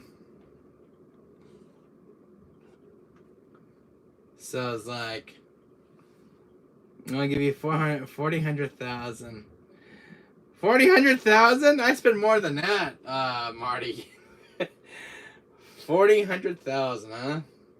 I spent more than that, including my action figures, different stuff I had recently. If I'm making a make juicy profit, but I think I'll sell myself anytime soon. I worked too hard for what I got. See my room empty now. I have to sell my stuff. Oh man, I'd be really heartbroken because you don't find this stuff very often in shelves. I was like, money, stuff I collected within 30 years. My mom asked me the same question: how much my stuff was worth in my room.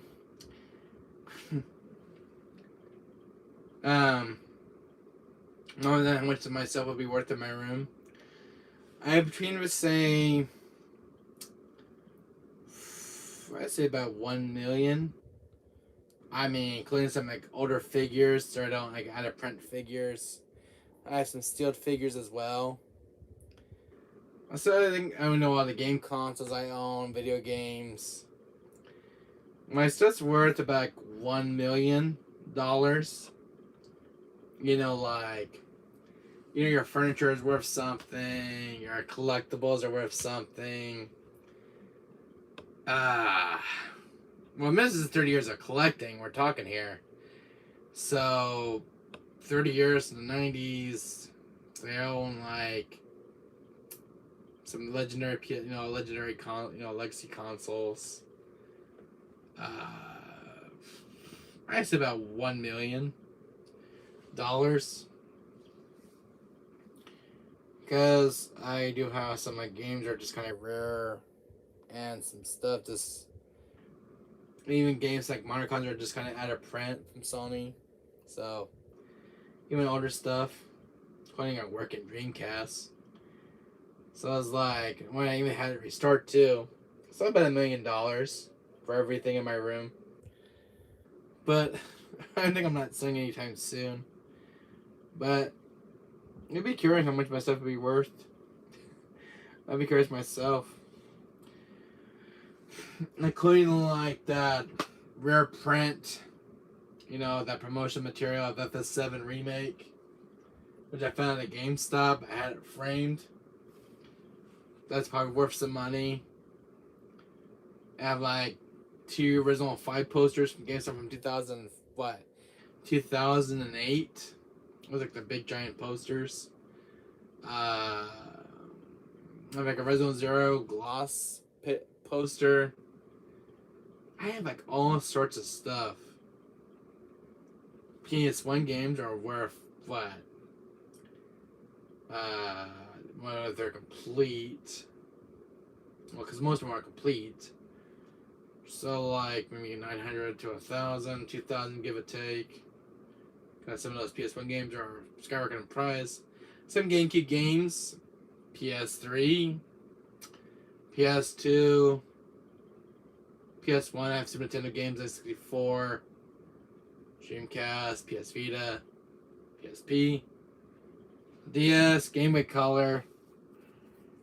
I mean, it goes on in my room. 10,000 is around $1 billion for VND money. Yeah, that's true. But in the US is a lot more from what I spent for my stuff. 10,000 is around billions for VND money. Oh, I agree. I mean, this is 30 years of collecting here. I saw 1-2% entire game collection recently on YouTube. RGD85. I saw him sell almost an entire half game collection, which is blows me away. I think he sold his for like 40. Was it 40,000? He sold it for 50,000. I think it was 100,000. He sold it for. It was like some rare games like PS1, PS2. Like a lot of older games on 64. Yeah, maybe get some Game Boy Color. RGVS will have this game collection. I was kind of blown away. I'm like, do I really want to sell my entire game collection? I mean, I'm still collecting video games and action figures. I still like some RE4 stuff, RE figures. I mean, That's a big burden if I want to let go of my figures and my video game stuff. I don't think I'm ready to let go of it yet because I still play with it. So I was like, well, I don't play with toys. I mean, once in a while on my stream, but it's like, that's kind of a hard question for me. If I want to, even my dad's me, are you willing, to let go of your stuff, that kind of thing? The answer is no, not really. It's like I worked hard for it, I don't think I can give up that easy getting stuff to I want to get to a friend of mine, but I don't know. The answer is kind of remains no in my head and in my chest. I'm like, do I really want to grab my stuff? I mean, the stuff I have is like mind blowing, like where I find this stuff at. So I was like, with all this, what I have in my room, I mean, if I can get the camera to focus on a different area, but not my face. Son of a gun. Like all of this, what I've owned, it's like all those sealed games right there. I mean, there's more games behind those two shelves right there. I mean, I have like more games in that bookcase at the bottom. Tons of video games. I claim like this one right here is like PS1 games. I have the games in the next room. For me, you're almost a Super Saiyan God. Oh, thank you. I mean, I have like all those other games right there. PS5 up there. I'm almost complete with that bookshelf with those PS5 games. I mean, well, I have my clock unplugged, so it's not dead. It's not a dead clock. Like all those Japanese import games of Resident Evil. I mean, I have like a working Dreamcast down there, a PS3, a PS1. I mean, I have an N64 pack in storage. I mean, the room right here, Ton, will make your mind want to drop right now. Like, this kid has got a lot of stuff. Wesker's got a lot of stuff, which is true. I mean, if you look at my room and you see what I have, I mean, it's pretty mind-blowing what I have in my room. I was like, I have like a Legacy of Kain figure down. If the guys can see on the camera, there's a Kain figure from Legacy of Kain Soul Reaver.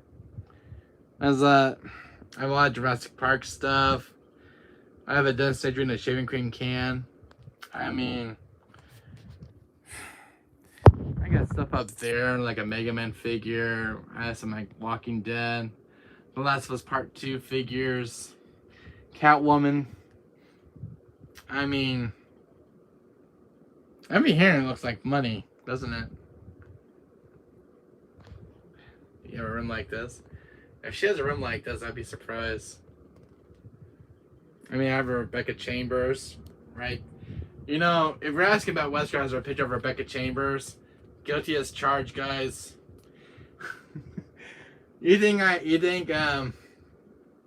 Wesker had a picture of Rebecca and R2 original? Well, since I'm Wesker's Gaming Archive and I go by Wesker, I have a picture of Rebecca as well on my wall. Guilty as charged, guys. Here's your last favorite wrestler. My last favorite wrestler, huh? I want it to be Kane. Kane has to be my last favorite wrestler, my dear. But, if you have a room like this, it's mind-blowing. It took 30 years to get my room where it's at.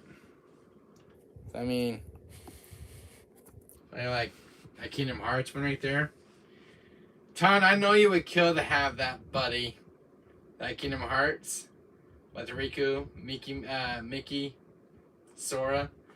That I got a Target store in my area for like $19. Well, I can see you love that Kingdom Hearts. I love Kingdom Hearts. I mean, That's a Kingdom Hearts banner. I found that at Target. And it was like the last ones. I ended up buying it because I need something for my... That was for like the Kingdom Hearts 3 promotion. So like, you know, I had to get it. And of course, that picture frame that you see, I don't know if you can see it real clearly. My camera can just focus over here.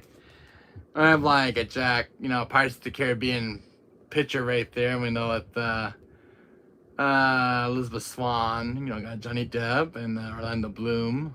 Well, Tana. I mean, of course, I got Pirates of the Caribbean figures in my, you know, my closet. You know what figure I used to be scared of as a child. That Godzilla figure. Right there. Remember my dad buying me that? Man, just scared the hell out of me as a child. I cried for weeks. That thing has like light up eyes and smoke. And I was 4 or 3 years old. Remember my dad buying it at Sam's Club? The thing had smoke coming out of its mouth. The thing had lights up, makes a whirring noise. And I remember my dad put it down in the hallway. I was like in a house in Anaheim I used to live. And I was just damn terrified. I just saw my dad put that thing back. So that thing was in my dad's office for 15 years. And ever since I was a child, I never wanted it back in my hands ever again. It was a toy my dad got me. The most scariest toy of my life. This thing, let me see if I can actually get him. Come over here for a second. I don't think you guys ever saw this in person. This is a toy that's been with me since I was a child. That's a legendary Godzilla figure. It's a scary animatronic. You press this, and that's the thing made back in the 90s. Things made in the 90s were better, way better. Were made better. Now check that thing. It's turn on that thing doesn't give you nightmares as a kid. This thing was with me since I was 4 years old. I was this little kid having this thing. And seeing this thing, if you want to see this thing light up, I think there's some batteries for it. But this thing was enough to give you nightmares. His head would turn. His mouth moves. He would roar. He had smoke coming out of his mouth. His eyes lit up. And this thing would just walk around the house. Imagine not being terrified at 4 years old with this thing as a child. My dad bought me this toy. Oh, this is back in 1992. So when I was first getting my PS1 console. And this thing, is that Godzilla? It is Godzilla. This was during the promotion with the movie. I think it was during Godzilla 2000. One of the Godzilla films. This was like one you would find at Sam's Club. My dad got rid of the original box for this thing, but this thing's worth some money. It's an antique figure. I was like, stuff made in the 90s were made better. But my dad got me this toy when I was about 4 years old. Wait, you're an Ultraman, bro, Wesker? Probably an Ultraman, but I was just very little, Tom. Very little, 4 years old. I was not a big fan of horror movies growing up. I was still a little kid. Watching horror movies would just enough to give me nightmares. This thing petrified me. Look at that thing. And don't tell me that scared you if you were like 4 or 5 years old or 3 years old having this thing as a child. This is the most scariest toy my parents ever got me. And I had this thing for many years since I grew up with this thing as a kid. It's been it's kind of like a memento from my childhood. A thing that scared me in my childhood enough to give me nightmares. But I don't know if you guys ever saw this close in person. Look at that thing's mouth, man. Yeah, Seltzer, don't tell me. Seltzer, this is enough to scare you if you were a child and your parents got you this for Christmas or your birthday present. This thing even has like rubber hands. This is like a rubber little hands. But when I saw this thing in action, this thing had smoke coming out of its. That still works to this day. It had smoke from its mouth, lights would light up. This thing would move around the house, scared the shit out of me. Godzilla, it's a Godzilla figure. So it's made back from 1993. I was born in 1992. So I was about 2 or 3 when my dad got me this toy for my, I think it was as a Christmas present or a birthday present. But damn, this thing scared the living shit out of me. When I was at your age, I was just scared of ghosts, and I love toys so much. So no toys make me scared. Really, Ton? Damn, I'm kind of jealous. This thing was up the termite for 15 years. 15 years I was scared of this toy. 50 long freaking years when I was still in school. And I live in this thing's shadow. And so I was I think about 15 years old, I was turning. I went to my dad's office and I asked my dad, can I have this toy back? He said, it was always yours. So I think after I was not being scared of toys, I got this thing back from my dad. But he just kind of put it away from me until I was ready. And I think it's really cool, bro, Wesker. Thank you so much. But that was the most coolest toy made in the 90s. And it was one of my favorites I would love to show this thing to you how it works. I think, if I remember, this comes off like this. And you put batteries in it. Take the batteries out for a reason because I don't want the batteries drying up this thing up. But you would put batteries in this tail. Had like a battery compartment, so you put the batteries in here. And then it has like a switch in the back. But this thing was enough to petrify me as a child. But very old toy. But I think it's like a memento to me. Yeah, if I can get his tail back, I never appreciate.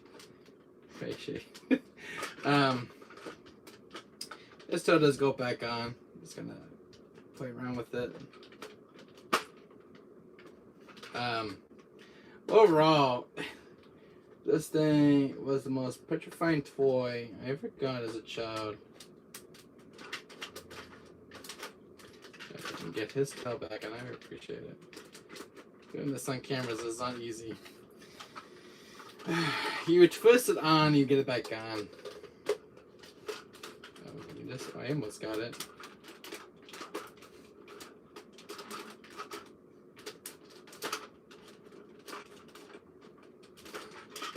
It looks easy, I know.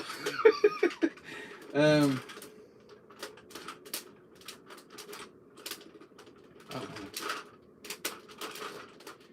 to get his tail back. I did it before.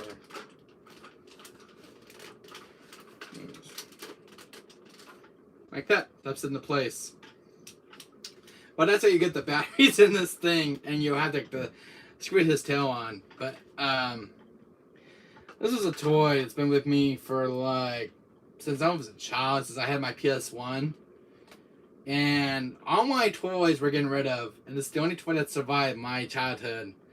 This is the thing I could never let go of as a kid. I don't know why, but this thing is like so freaking cool looking because this is like thing made back in the 90s. And it's like, it's just, it's stuff they can't get rid of from your child. You're growing up.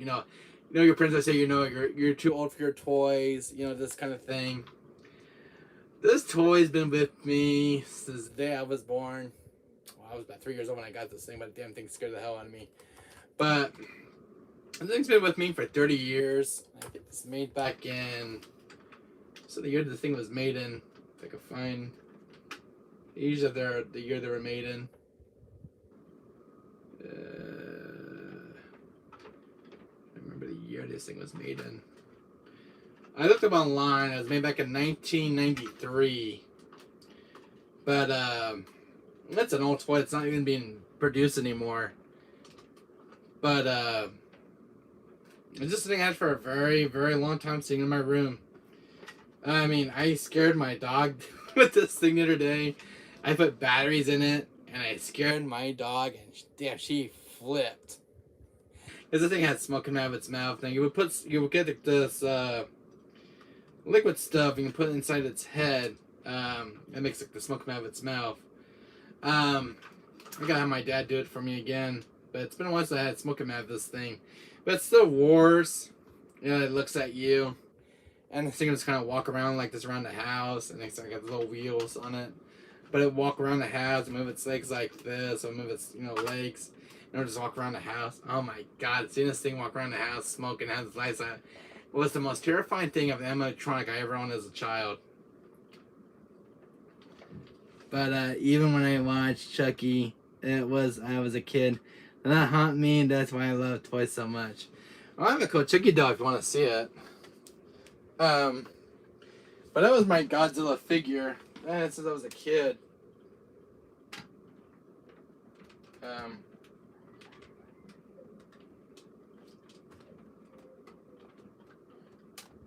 him to go back where he belongs. Of course, you're gonna have a little hissy fit near you.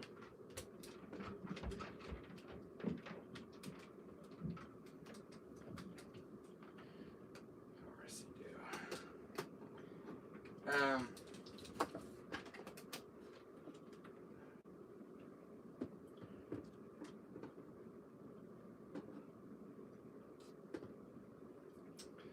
One second here, guys.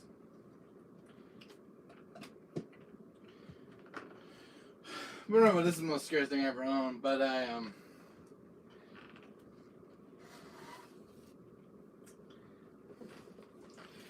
and this is my Chucky doll from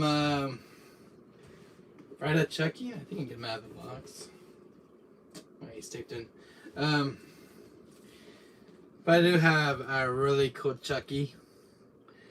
This is a vinyl one. It has like vinyl skin, glass eyeballs. I don't know why I took the wires out. I gotta rewire it. But very cool Chucky from the movie. Very cool and detailed. It's made from Japan. Can't get this in the U.S. So during my days as a swap meet, my dad got these exclusively from Japan. Made with glass eyeballs. So got the glass eyeball, the vinyl skin, the vinyl hair. Everything's made out of a vinyl thing. So I was like, and here's the box. Friday Chucky. It's got some really cool cut scenes. You know, very cool stuff. I even got Tiffany, his wife, which is kind of cool looking. I have his wife that goes with this. I'm gonna have the wife without the husband. But I would display these in my room at my old house. And here is Tiffany. Now she's a beauty. She looks just like from the movie. I'm gonna check that one out, guys. Yes, I got the jacket on her to make her a little sick looking. So, got the jacket on like how she had in the movie. It's a really cool Tiffany doll. So here is his bride. Yeah, she's like enough to come alive, you know. You have to kind of rip the soul out of your chest. But she has some different poses. So, you know, her with her, with her jacket like this, you can make her pose, especially Chucky. But very cool.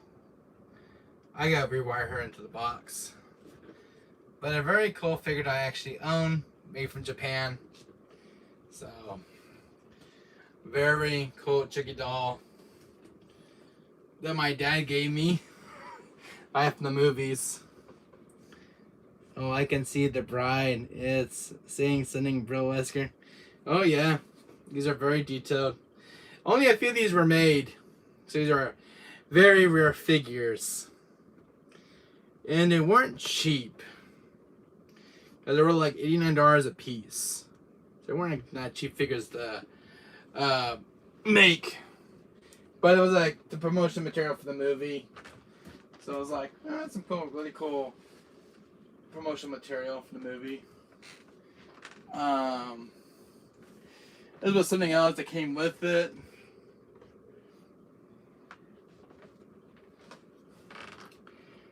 Now, you guys will love this. This is a Chucky bobblehead. Check that out. If I can get out of the box for you guys.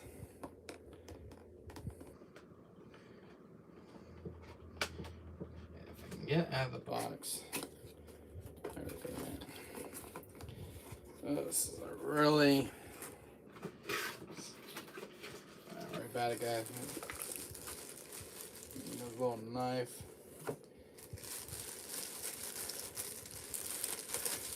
But this is a Chucky bobblehead.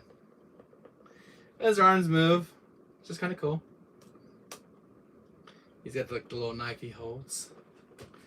The little Chucky. Hi, I'm Chucky. You wanna play? He's got like this little knife he holds. Just get it. But this was the thing I was given to my dad. This was during the swap meet years. Very cool. Let me just get this thing. He holds a knife like this.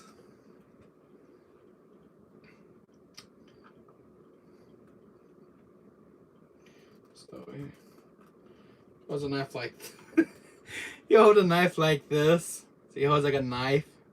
Hi, I'm Chucky. Wanna play? Well, he's stealing. It's been open for quite a while, Ton. But he does hold a knife. It's like a little Chucky bobblehead. And it's a little piggy bank. Just kind of cool. For any Chucky collector out there who loves Chucky. Hi, I'm Chucky. Wanna play? So. Chucky and Annabelle. Yes. Hello, Sutter. Come to my house. We'll play a little game.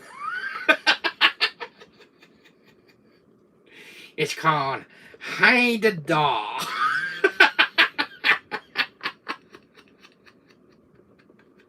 Okay, so I'm just playing with you, alright? You don't have to come to my house and meet Chucky, alright?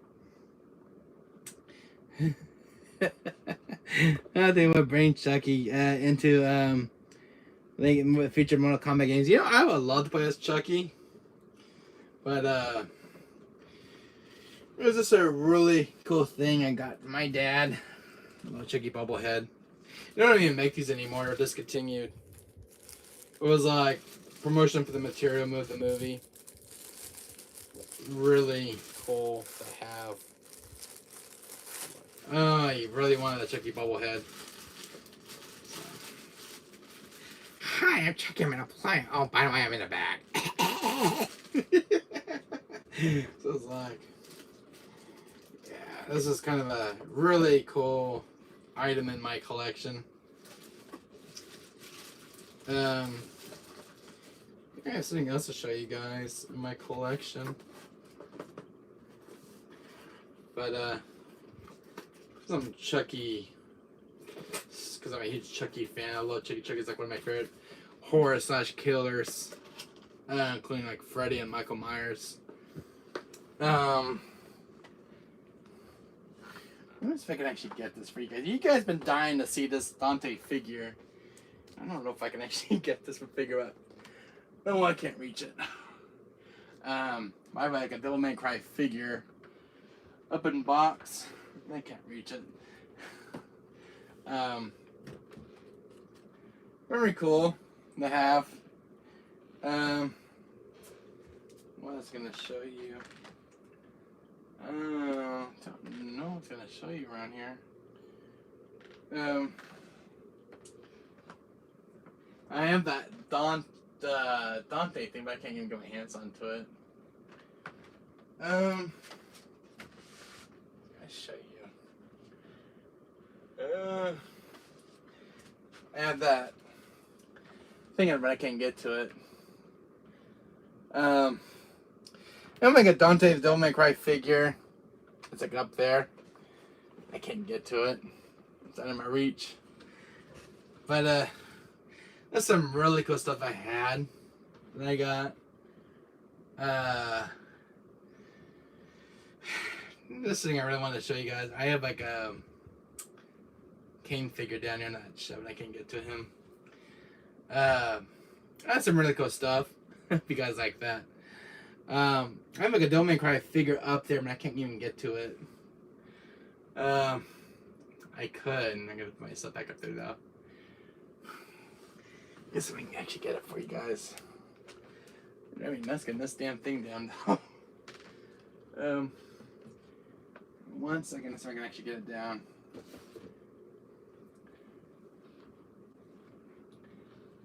Oh, I don't know if I can get it. Oh, I can't even reach it up there. And I don't want my stuff falling over. But the Devil May Cry figure, and I can't even get my hands up to it. That sucks. Sucks being short. Let me show you this. I know you guys like Jurassic Park stuff.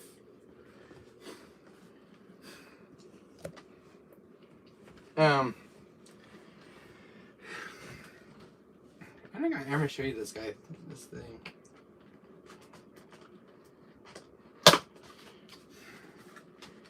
This is kind of cool.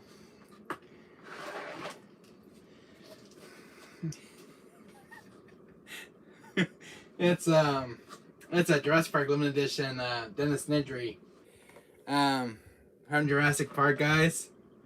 Have you guys ever seen this? But you guys need some shaving cream. Here you go. It goes like this.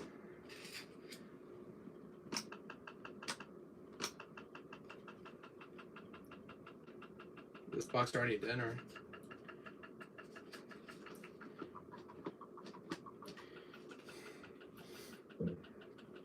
I think this thing is the new batteries. Oh, a second. A screwdriver.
Yeah. Alright guys, I'm back. Trying to find some batteries for this thing. I'm back. Well, this should work. You didn't say the magic word. I think. You didn't say the magic word. Yeah, it lights up. You didn't say the magic word. Totally unappreciated in my time. And no wonder you're extinct. Dodson! Dodson! We got Dodson here! Don't get cheap on me, Dodson. You didn't say the magic word. That's kind of cool. It talks. Don't get cheap on me, Dodson. And no wonder you're extinct. Totally unappreciated in my time. So, really cool. Had to replace the batteries. Who's that? That's Dennis Nedry from Jurassic Park. You didn't say the magic So it's Dennis word. Nedry from Jurassic Park. Share my dear. So as a talking action figure. Totally unappreciated in my time. Dodson! Dodson! We got Dodson here! So, it was a limited edition figure during the Jurassic Park's 25th anniversary. And so it's like a really cool talking Dennis Nedry figure. So because I got a big Barbosa Sherry Queen can from the movie. Where he shows the embryos. So if you guys watch Jurassic Park, hit me up in the chat. So I had to put fresh batteries in it because the batteries died. Then I get some fresh double A batteries. But it talks and everything else. It lights up. You didn't say the magic word. So really cool looking figure. Still sealed in packaging. So I got this one off Amazon for $75. And because it was going more, because it was this discontinued figure, so I got to get it before it went up in price. I think the last time I saw the figure go up in price was like $115 for a Dennis Nedry figure from Jurassic Park with the Hawaiian T-shirt. He's got the bag. He's got the little pie from the movie. Really cool looking figure. I got this during COVID, so I was something to cheer me up because I love Jurassic Park. And it talks. Don't get cheap on me, Dodson. Don't get Jimmy Dodson. Dodson, we got Dodson here! What are you trying to look like, a shit agent? So, if you guys watch Jurassic Park, there's a really cool figure for the Jurassic Park's 25th anniversary. So it's like, I showed this to my dad, and he loved it. So I was like, come to Barbosa Sugar Creek Game, and it comes like in this really cool Jurassic Park box. So really cool, and so that figure actually comes in. So, really cool Jurassic Park stuff, merchandise. I mean, I collect a lot of Jurassic Park stuff in my room. Dennis Nedry was one of my favorite characters from Jurassic Park. Where he's like the main villain, he shows off the power of the entire island. And they couldn't contact the mainland for help. So they restart the power on the park and put the dinosaurs escaping on rampaging. But a very cool Jurassic Park piece because this one actually talks in the movie. Dennis Nedry. Very cool figure. I just remember getting this from Amazon when these figures were released. It comes in a box like this. But a very cool figure. We got the original manual and everything else. So it's got really cool stuff. I put batteries in and everything else. So it was a Comic-Con exclusive for Jurassic Park's 25th anniversary. Celebrating the movie. So I had some really cool Jurassic Park figures. Some really cool stuff. I have like I can show you this one.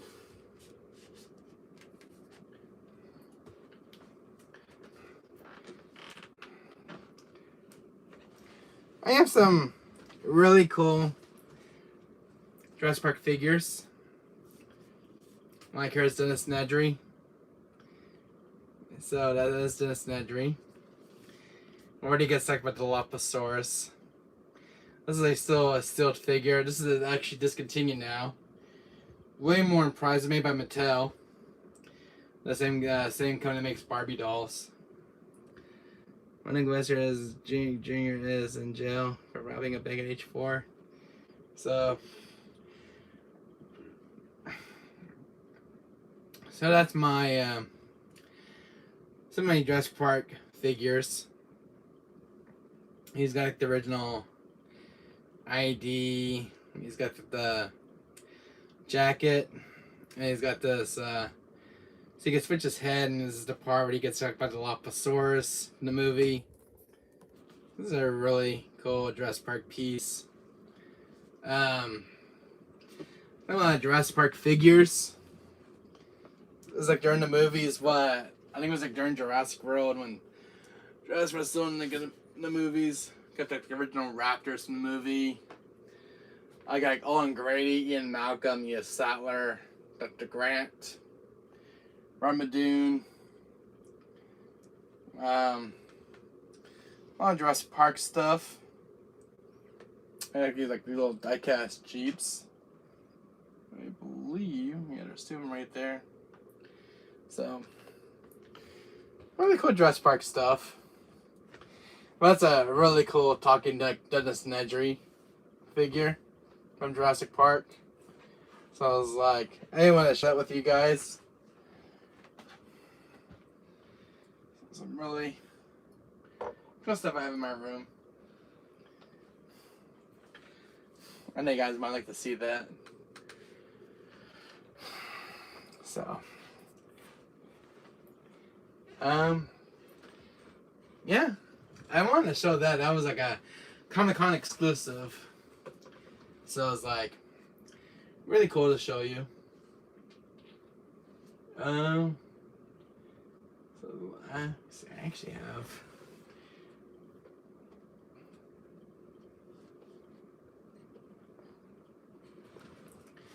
This is very cool.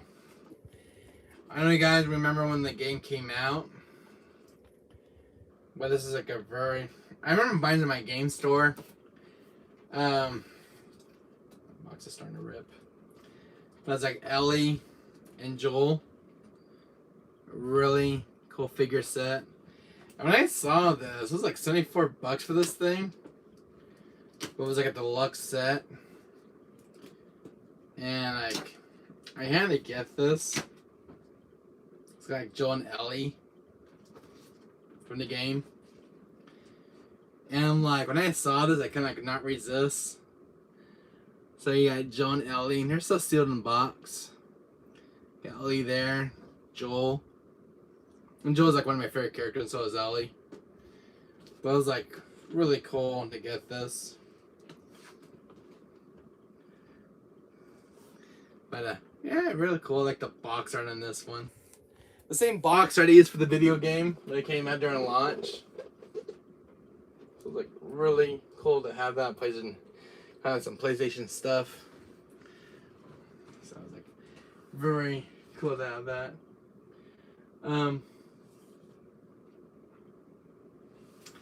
Yeah, most of the stuff got online.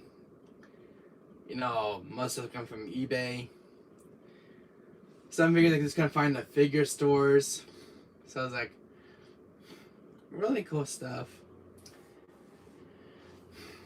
So I could not resist. I got that crash statue over there in that bookcase that came from like Amazon. They didn't even made that for the game controllers. So it's like, well, you know, the stuff that you find is like is unbelievable. So it's like kind of cool. Yeah, so I do have a Devil May Cry figure. It's right up there, but I can't reach it. That's like all my stuff on the shelf there, but I have like a Devil May Cry figure of Dante in that bookcase, the original Devil May Cry. I don't have a thing of Trish, but yeah, just kind of a lot of Jurassic Park stuff. That T-Rex is like the new Hammond collection T-Rex with the rubber cheeks and stuff. But every time friends see my room, they're just kind of amazed because my room looks like more of like a game room, like a museum, more like it's like more like a museum kind of room. So yeah, like a lot of stuff I don't even find anymore on. I go shopping. Yeah,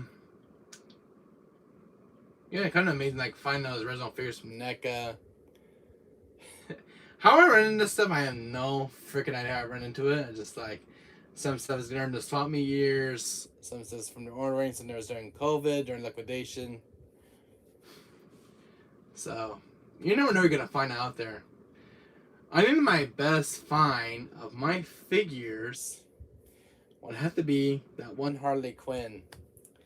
Which is like, so I remember playing Batman Arkham City, and I was in a figure shop, and I see this beautiful figure staring me right in the face.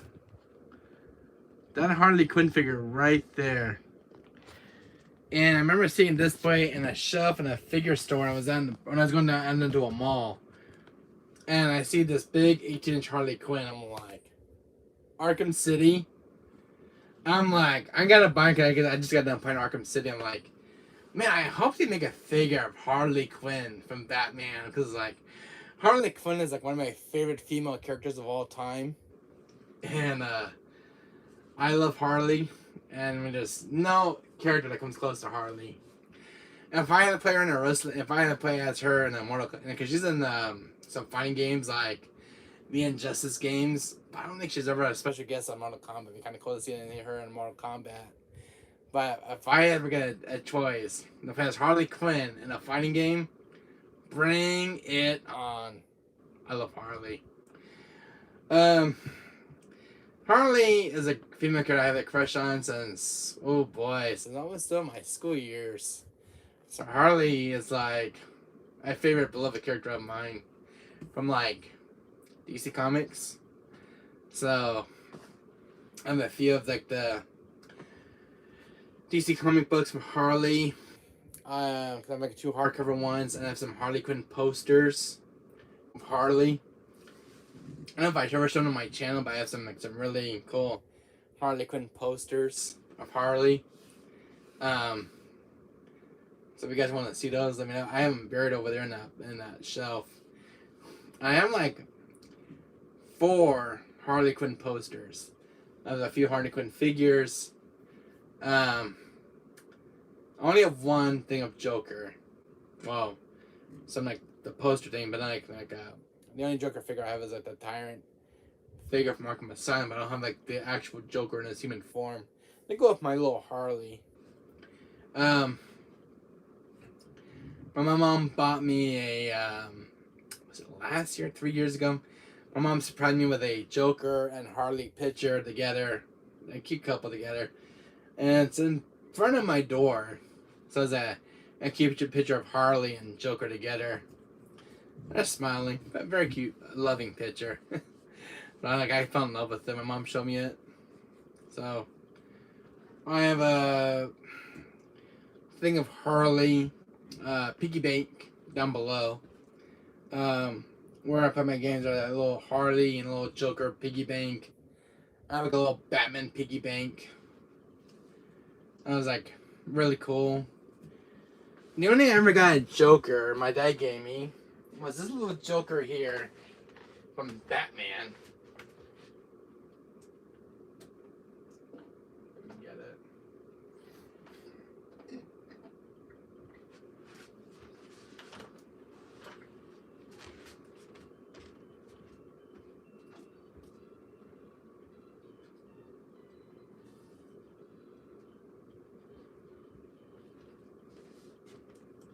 The only Joker. That's kind of cool. And this is from the Batman animated series. When you guys ever seen this? Let's a little Joker bus, a little mini bus. I got this from my dad, and in the bottom of them it says the Injustice Society. Really cool bus. But this is the Joker from the Batman animated series. This is one of my favorite Jokers. Really cool. And when I was working at the swap meet one day, my dad had some of these little Injustice League bus figures. One I wanted the most was Joker. Joker was like one of the ones I grew up as a child. Grew up from watching on Batman series. So, really cool little Joker. That I got. See, I always sits on my little bookcase over here.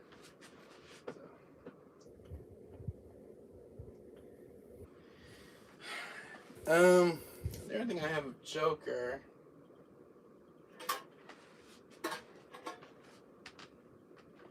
Has this little piggy bank. I don't know if you guys ever saw it. It's from during the Dark Knight movie. It's got like Joker on one side with Heath Ledger.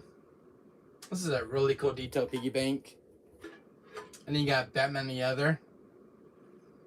So, yeah, it's a really cool piggy bank. My dad gave me this years back when the Dark Knight movie was around. It was like a really cool promotional material for the movie. They got Batman and Joker. I know, I was in one of those Batman phases going through as a kid. And Joker and Batman were like my favorite two childhood characters growing up with. Joker is like something that means really special to me because Joker is like always the one that puts up the trap for Batman. And I was more of a Joker type of kid. Because him and Harley. So it was like, it was a phase I'm still going through to this day. Because Joker and Harley are like two of my special characters. Batman's is another story for me, but I like when Joker pulls up the ropes and the traps for Batman. So it's like, I always watch the Joker Joker and the Batman cartoons and stuff. This is something I was enjoyed watching as a kid. So it was kind of like a thing going through, which I still go through. So I don't know if you guys have anything like that as a kid growing up with, like this phase you would go through. So I mean, I cannot compare my childhood years growing up.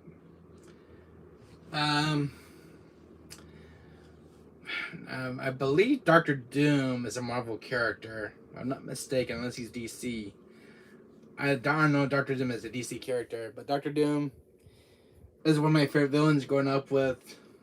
From like Fantastic Four. Dr. Doom. I don't know why I went for the villains in hero movies. I always go for the villains. I don't know why. I like that villain crochet where they put up like the traps for the good guys. Doom. Dr. Doom was one of my favorite villains. Joker, Harley. I had a lot of villains from Marvel and DC Comics. Sabretooth from X-Men. Who else? I don't know if you guys have quite a few yourself. I have quite a few in my book. Aquaman's Nemesis. What's his name? The one with the big iron mask.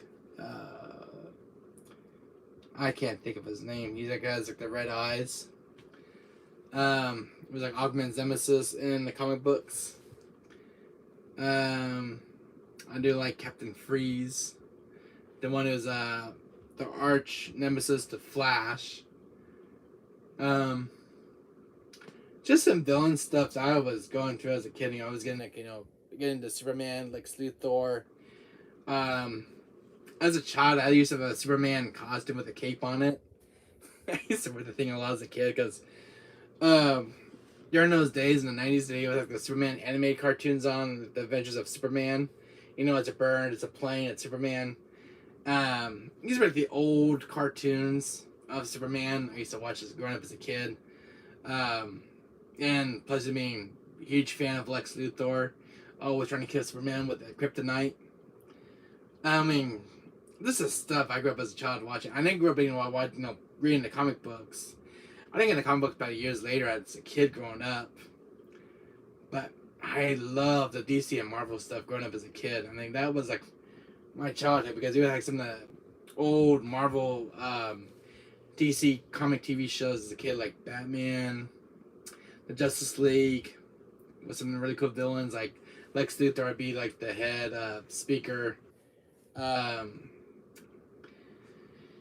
show called the Justice League, and the villains would gather up in this big dome called the Hall of Doom. Like all these villains from each comic book story. That was a show I used to watch. Just a lot of DC comics that growing up as a kid. That's about it, I remember. Growing up watching Dragon Ball Z, Scooby-Doo. A lot of stuff I was kind of watching as a kid. Because Cartoon Network years ago used to show like a lot of good stuff growing up. Another show that had a little bit of an influence on me was like Power Rangers. Now that might sound stupid, but Power Rangers was a show I used to love watching as a kid. My mom doesn't like the TV show. I love watching Power Rangers at times. Like the old original Power Rangers. When they first came on TV. Never had any of the toys of the Power Rangers. I used to a few of the video games of Power Rangers growing up. Because they have a kind of influence on me. And the only Power Ranger toy I ever had was one of the Zoids that were like combined together into this big giant robot. I used to have it. I don't know where it's at. It was an antique toy. I think I found it in a garage sale years back. But it was one of those Super Zoids from Power Rangers. God, I think it was an antique though. So I don't know if you guys had something like that growing up as a kid, or like stuff watching, or like different figures from these shows. But my one friend I grew up with had a lot of Power Ranger toys, like some of the original ones. They're antiques. They're antiques now, they're well worth some money. But my friend had a big collection of Power Rangers.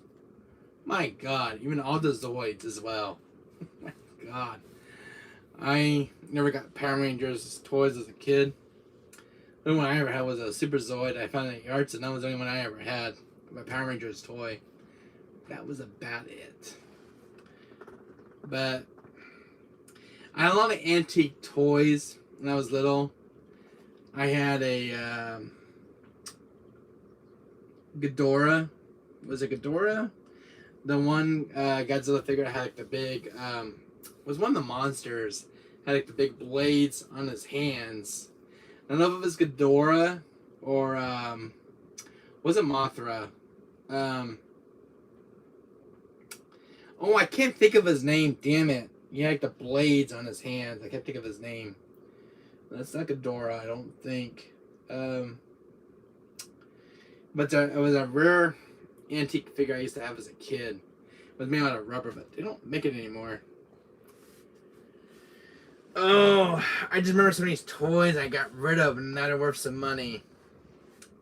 A lot of these old toys from the 90s they don't make anymore. A lot of toys from the 90s they don't make. The toys they made now are made much better. Because they're made like toys in those days were just made better, don't break as easily. The toys that they make now they just kind of break.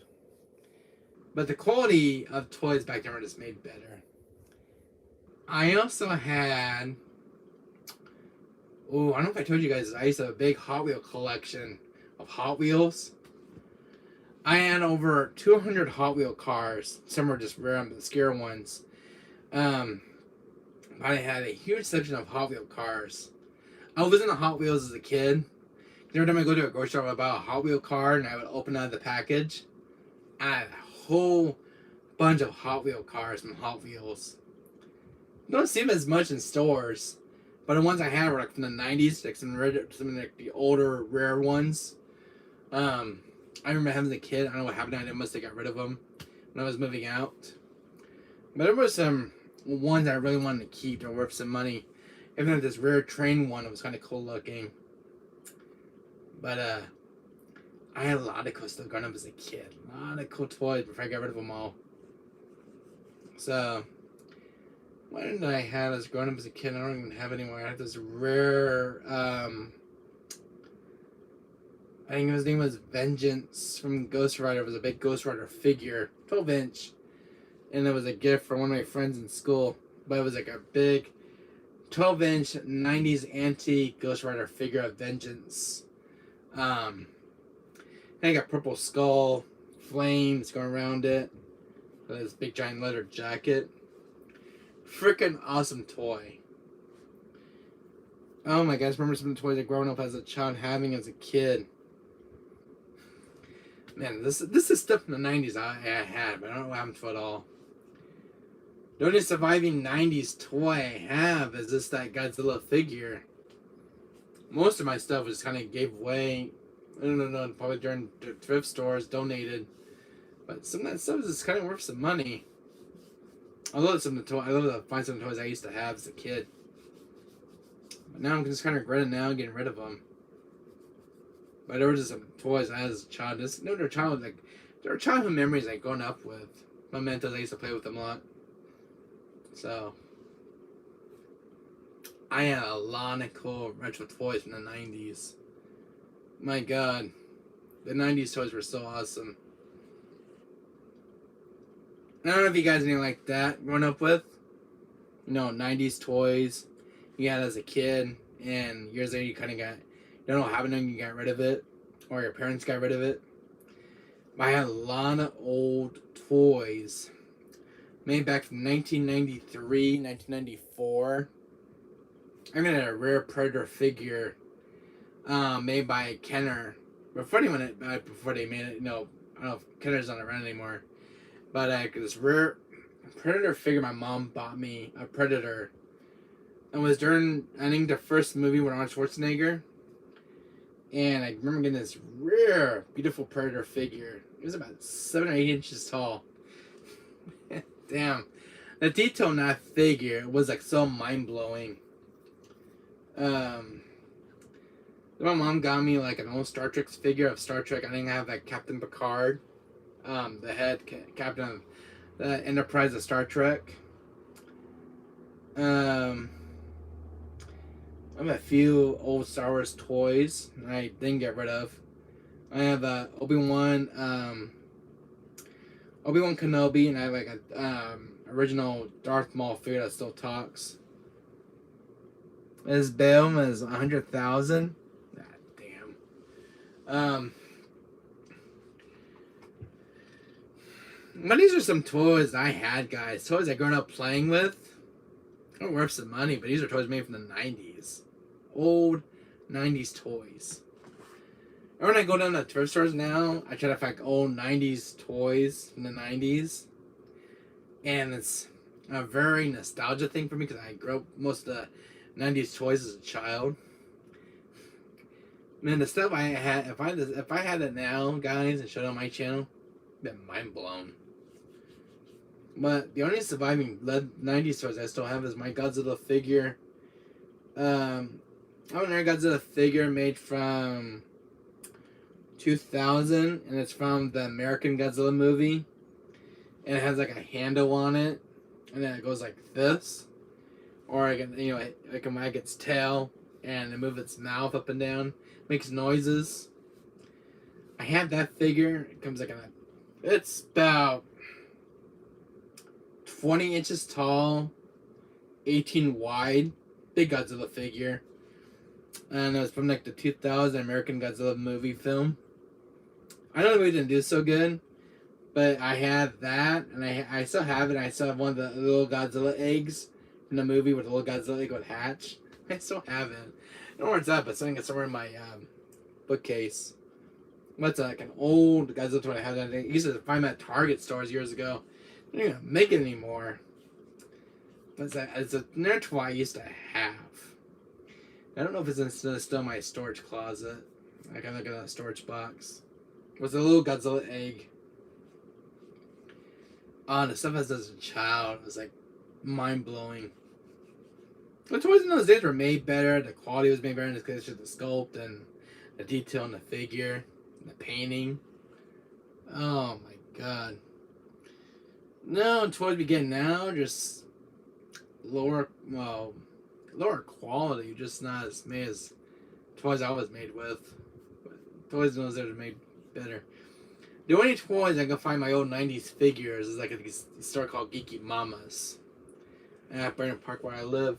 And they got like a lot of old figures in the 90s. So you never know what you're going to find. So I'll find some of the figures I used to have as a kid and I'd have them in my collection. So I'm always on the hunt for those older figures. So my mom,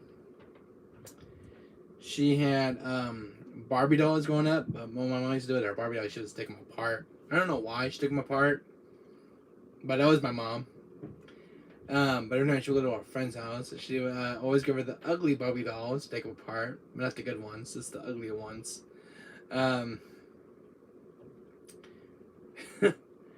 Yeah, my mom used to take her Barbie dolls apart. She grew up playing Barbie dolls, the ones that Mattel makes.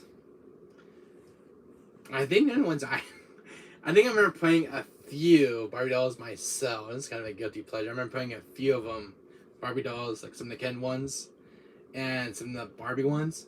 I would always just to kind of take their head off. Ugly Barbie dolls. I used to play with a few myself, ton as a guilty pleasure as a kid. I was about 5 years old playing Barbie dolls. With the girls, I just kind of take their body parts off and put them on the guy dolls. But they were very ugly. I mean, I just remember playing with them as a child. Is that Princess Chucky? Yeah, if it is, then she might be a real ugly one. But I just remember playing with some Barbie dolls as a kid. I don't know why I played with them. I played with some of the original G.I. Joe dolls, and let's just stick their. I was in daycare when they just kind of took their heads off and their arms, put them on the females' bodies. There was something really wrong with me that day. I must have been bored out of my mind. But I would play with Barbie dolls as a kid. Well, they were just the Ken dolls I would play with. The little Ken Barbie dolls I would play with. And just to kind of take their head off. And just put on the female's body. And then put the female's head on the male's body. Very ugly, I know. I never dressed them up weird. But that was me as a kid. When I was a kid, I thought Barbie dolls are so sexy. I don't know why. Ton, me and you have the same thing on that one. I don't know this, but when I first held a female Barbie doll in my hand, I thought they were kind of sexy looking. Ken doll, well, Ken was her husband, I believe. Kind of a Barbie Ken kind of thing going on. As Ken was buying her tons of clothes and stuff. I always found Barbie a very sexy female Barbie doll. I don't know this, but just the feminine of a female Barbie doll. I don't know what it was. I was about 5 years old. My God. But I would have like tea parties or this kind of thing. I would play like house with the Barbie dolls. It was a phase I was going through as a kid. Don't ask why. But it was a phase I was going through with the guy dolls and female Barbie dolls. And I was in daycare, and it was the only thing I ever got to play with. All my friends took the good toys. I got the shitty toys. So I ended up playing with the Barbie dolls. But it was kind of fun. Taking the clothes off and all. Taking their body parts off. My God, it was a guilty pleasure as a child. But man, I felt so wrong at times. But that was me. I would play with the Barbie dolls, and I would get some of the little plastic army man and get some of this big giant plane. I was kind of, play with the Barbie dolls, and they would get shot at, and I was doing this kind of thing. It was like, it was a kid kind of thing going through, and me and my friends would just kind of do our own little stunts. I think it was kind of fun. I had fun doing it. Oh man, the stuff we did as kids was so funny and hilarious at times. Even our parents was us. What the hell is wrong with you? And then I really wanted to have one, but I was afraid of people would tell me you love dolls. Really? It was the same thing. I was even asked my mom for a Barbie doll, and I was terrified to get one for a Christmas present. And I believe my parents saying, "Oh, you really love playing with dolls, really?" I thought it was embarrassing to get, but I really wanted one. Ever since I played one, I really wanted a Barbie doll. Like, this is not a guy thing, but it was a phase I was going through as a kid and as a little boy. I mean, I wanted a Barbie doll and a Ken doll. They go together. So I got my little tea party and stuff. I'm like, really? Is this my thing now? So it's like, I was running my video games during that age, and I was playing with Barbie dolls. I was playing with Legos. I mean, Legos is fun. I love playing with Legos. But dolls were kind of like a phase I was going through with. But, I don't know what made me snap out of it. I think after I got like 12 years old, 13, kind of snapped out of it. But the phase lasted for almost 5 years. Playing with Barbie dolls. Female and male dolls. And I would take the clothes off. Take off the body. Take off the body parts. I would just take them apart. I would put them on put the female body parts in the male doll, and then put the female's body parts in the male. And I was like, Dr. Brandon in the house. Oh my God. But that was fun though. I always wanted a doll for Christmas though. I never got one. I would kind of be embarrassed. I'm like, you playing with dolls now? And my friend probably would laugh at me. You're a guy. You don't play with dolls. Girls play with dolls. That kind of thing. Especially my brother at that time. I don't think he appreciated me playing with dolls. He'd probably throw him out. But that was my brother. Who knows? Maybe he was very skeptical of me playing with dolls. Me and my parents were skeptical. My mom? She played with dolls as a little girl. So, I don't think my dad would be so big on it. I don't think. But, I mean, I still get a few female dolls in my room. So, like, I still have that, phase. I mean, you can see quite a few. I mean, you know what I mean, like this. Like, I have quite a few female figures. I mean, yes, look at that face still. I mean, I have a Harley Quinn figure. It's 18-inch. I mean, she's got everything because she's all woman. But, yeah, guilty pleasure is charge. I mean, what do you expect? It's a guy thing. But, at Harley, I mean, when I found a family, she had everything. It's the way the figure looks. Oh my God. I don't know what it is. This is like, I was sweating when I bought that figure. I was sweating because Harley Quinn was like a crush kind of thing. I mean, I have like Yuffie and I have like Jessie from Final Fantasy VII Remake. I mean, I'm still going through that phase. I mean, it still has. I'm 30 years old, damn, and it still catches up with me. I mean, because I play with Barbie dolls. I mean, but female action figures is, I don't know, they're kind of in the same department. So, I mean, I have like other female figure dolls. I have like Jessie and Tifa, and I have little Yuffie in the box. I don't have a Yara figure yet. a female, was it a wafu? Oh, that's what they call anime figures now these days. So I was like, I still go through that phase. I mean, that's a guy thing, but it's like, I was sweaty when I bought that Harley Quinn figure.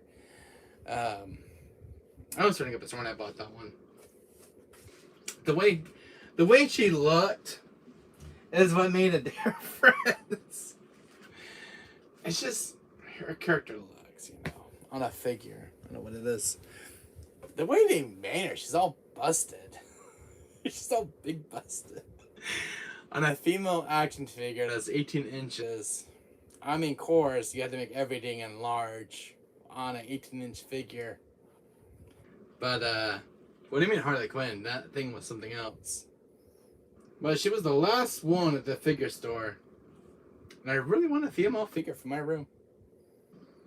And then I think from there it just kind of skyrocketed because I got like the figure from Naruto, BB from Videl from Dragon Ball, and Jesse and Yuffie, and I got like a little Tifa in the 7-inch figure.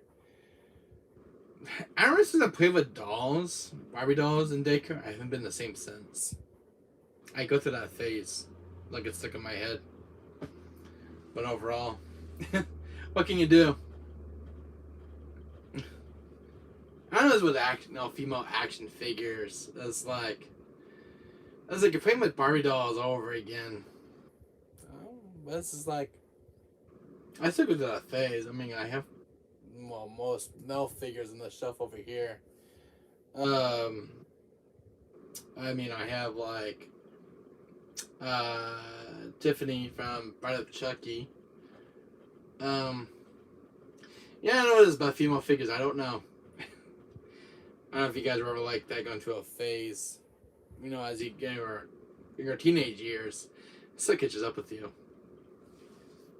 So, I don't know what it is about female figures.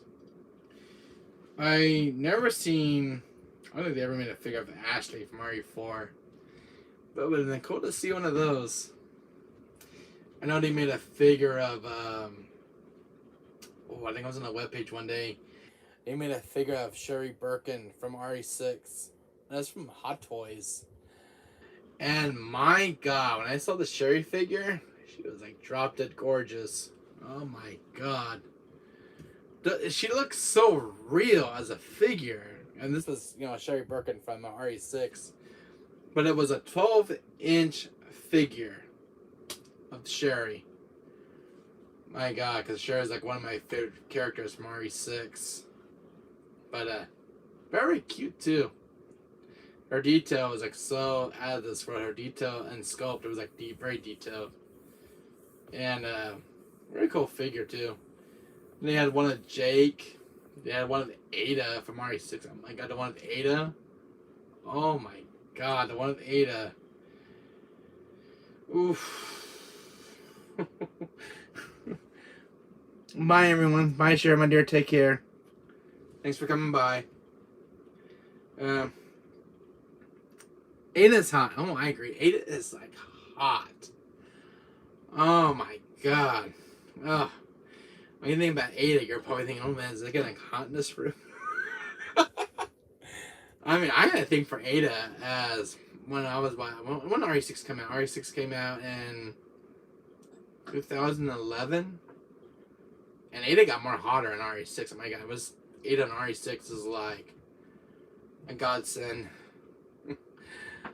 Ada is the most hottest woman in RE history, including like Jill Valentine, Rebecca Chambers.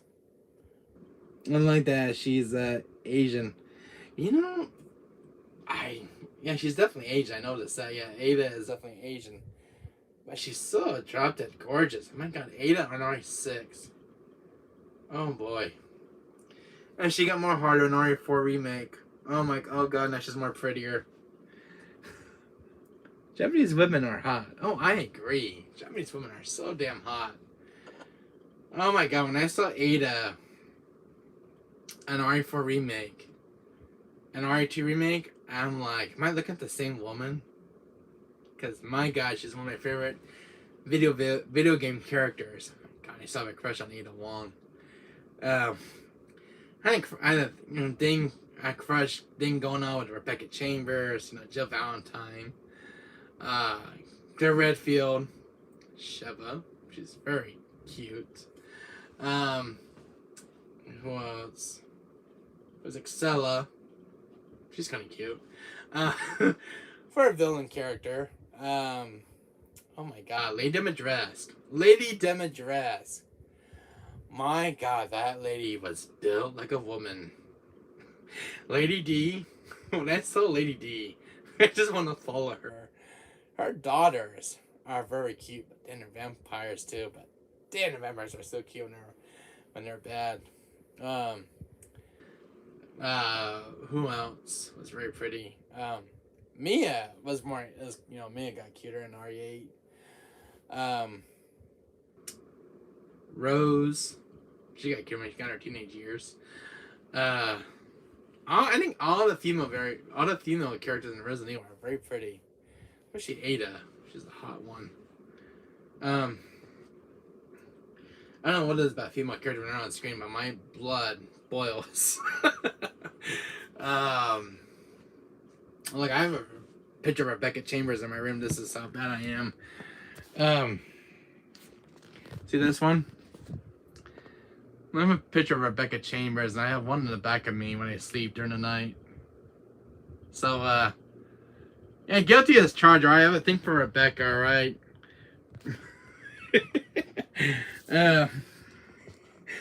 Well, it is, Wester's Gaming Archive, but Wesker didn't have a thing for Rebecca, so, I mean, here's kind of a similar message.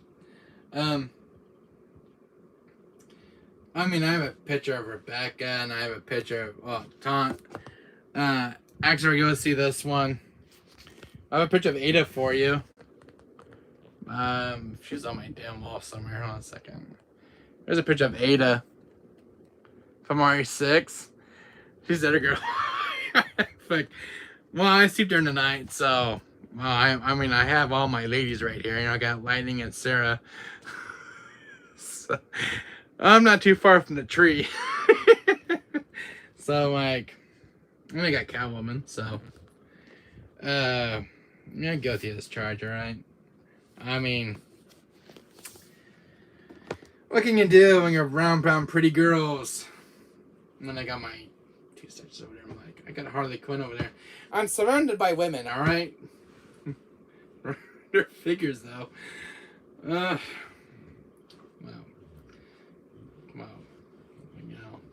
that guy thing. But overall, I mean, I got that Ada Wong because I like that picture of her from RE6. So, I have something to look at there, and I don't put it Rebecca Chambers. So, I got something to dream of during the night, like I'm having a nightmare or something. I got someone come to my rescue.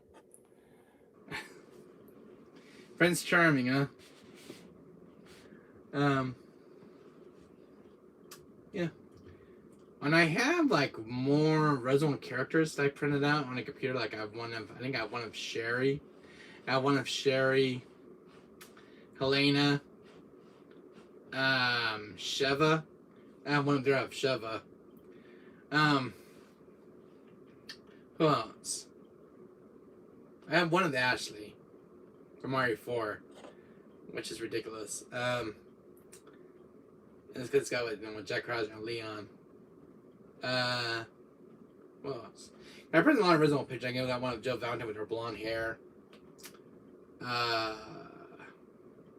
printed a lot of original female characters, and I printed out. I was at the library last month. I printed out a picture of Regina, Night Crisis.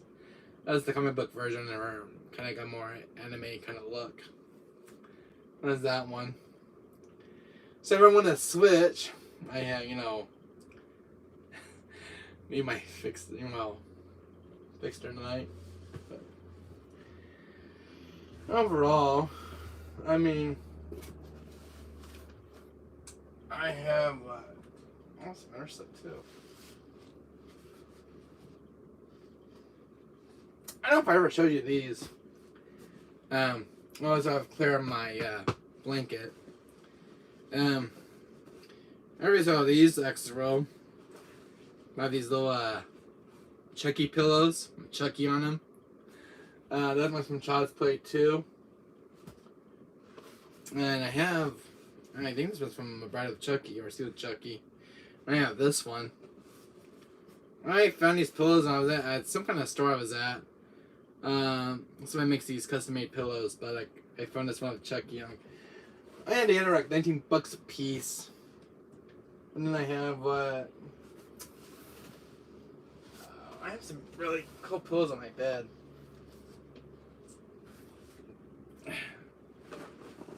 You don't want me to go now? I want you to stay for a bit, Shira. Stay for a bit. Give me company. I'm gonna be all alone. I have this. I was at a thrift store one day and I found this. I don't know if you guys ever seen this kind of pillow. But it's from Final Fantasy X, 10-2. I think it's 10-1 or 10-2. No, that's 10-2. But on the back it's got the guy that looks like Titus. This girl that Yuna has a dream of.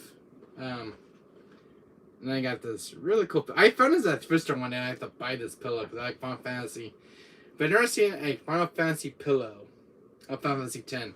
It's kind of rare in my room.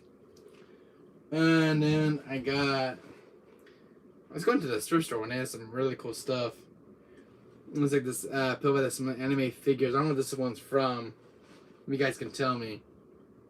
That's this really cool anime kind of stuff. Because I like anime. And I was like, man, I need something cool for my bed. So I got that. So I was like, what was I at? Savers, when I bought those pillows. I think it was like, what, 10 or 6 years ago I bought those pillows. It was kind of cool to get. So I got those. But I never see a Final Fantasy pillow. I looked at one to find one of Final Fantasy 7. Kind of cool to find. But this thrift store had some very unique, odd stuff. And I found those pillows buried in the back. I was in a thrift store and I had to get them. So, I mean, how have you ever seen Final Fantasy pillows and anime pillows? I mean, and I think it was I was at a thrift store one day. You know, I was going to the stuffed animal section. And I found a cute little Yoda. He's so adorable. So I was like, I have like little baby Yoda from Mandalorian. I think he's kind of cute. I found him and they had like all those stuffed animals in the back, and I found like little baby Yoda. I think he's kind of cute and adorable, because I like the little Yoda, and he's like a cute, adorable little figure. But I never watched The Mandalorian. I did this kind of a cool looking figure, stuffed animal. He's made like hard plastic, but it was like hard rubber. So I had to get this for my little room. You can actually hold him too, which is kind of cute. A little baby Yoda. So it's like, sometimes I'm watching a horror game on YouTube, and I will hold Yoda in my arms. Some of the games I would watch are very terrifying. I listen with the headphones on. And sometimes like that jump scare's coming up, I just hold him really tight. Because yesterday I was watching a horror game, it was so nerve-wracking. And I was holding like little Yoda in my arms. I'm like, you're 30 years old, and you're too old to see with stuffed animals. I love stuffed animals because I don't like the thunder. So I have like a little Yoda on my bed to keep me company. So sometimes I see with him during the night, and I just kind of hug him like this. So I was like, he's very adorable to hug with. When I'm watching a horror game, I was kind of squeeze him a bit. Because some of those horror games they show up are so terrible. I like them with the headphones that make me jump. So it's like, can't argue with that. But I never find any stuffed figures of like Sephiroth or Tifa or Aerith. So maybe we'll find a plush stuff one. Maybe one of these days I'll find one for my room. So I'm always looking rolling up Sephiroth and Tifa. So I think that was just kind of cute to get for my room. Little Yoda, little baby Yoda. Yoda was one of my favorite Star Wars characters growing up with. His voice was kind of unique. He says, "Or to see the dark side is." You know, he always does that little Yoda voice. And then Yoda was one of my favorites, and especially C-3PO and R2-D2. Those two were always arguing. Darth Vader was one of my number one villains. You know, in Star Wars, Darth Vader, I loved Darth. When he was on screen, he's like, "I find you like a faith disturbing." Speaking of Star Wars, I had a talking Darth Vader. I mean, this thing was so cool. I don't know if you guys ever watched Star Wars as a kid. I had this. The sticker's coming off this thing. A really cool Darth Vader, and he goes like this. You have learned much, young one. I find your lack of faith disturbing. I have you now. The force is strong with this one. This is cool. Most impressive. You underestimate the power of the dark side. What is thy bidding, my master? I am your father.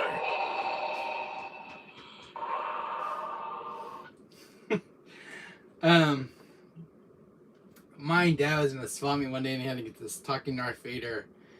I'm like, and it talks. I mean, this batteries in this thing's been in there for almost 30 years and this battery's not worn out since. But I love Darth Vader. I find your lack of faith disturbing. I was, you know, a huge Darth Vader hardcore kind of fan. But, you know, this is the kind of thing I got from my dad. He actually sits on your table or like your dashboard. Somehow it reminds me of Robert Wesker's voice. I got this one, and I have like one of little Stewie. You guys love this one. I want one of Stewie. You guys are gonna go crazy for this little figure. I don't know if you guys watch Family Guy, but Stewie was one of my favorite little babies. Always trying to kill Lois in Family Guy, and he says, Forecast for tomorrow. A few sprinkles of genius with a chance of doom. A little help? Ha! That's so funny I forgot the law. Put me through to the Pentagon. What the deuce are you staring at? I say, am I to spend the entire day wallowing around in my own feces? A little service here. You shall continue to sanitize my crevasse and be damn grateful for the opportunity.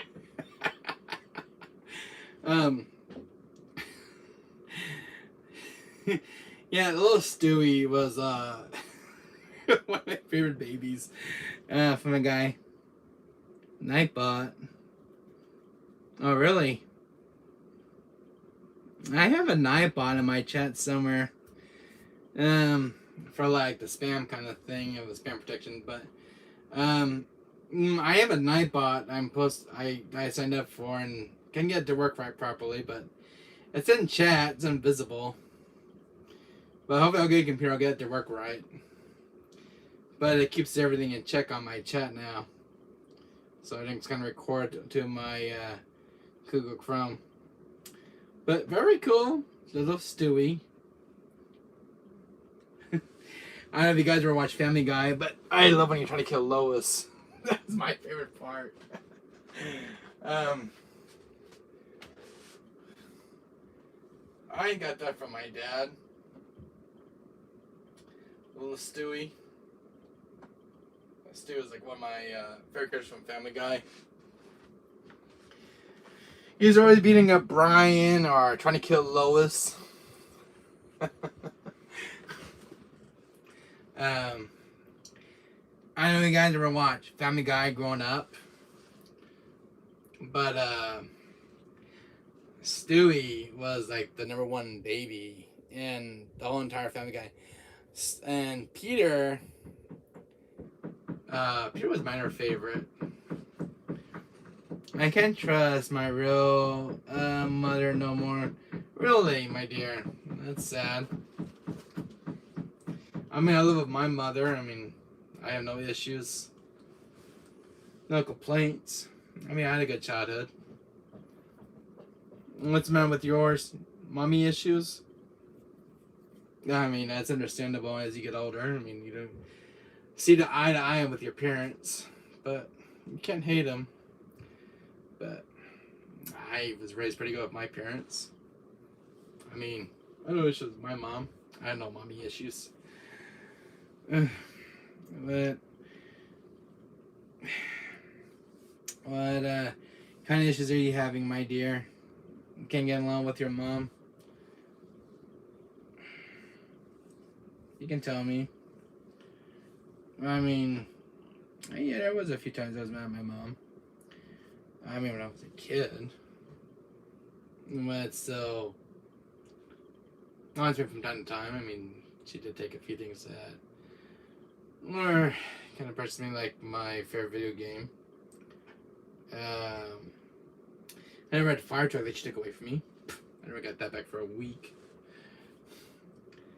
So, I was mad at my parents getting grounded. I mean, they teach you the way, they teach you to be good, but when I was young, I was very bitter.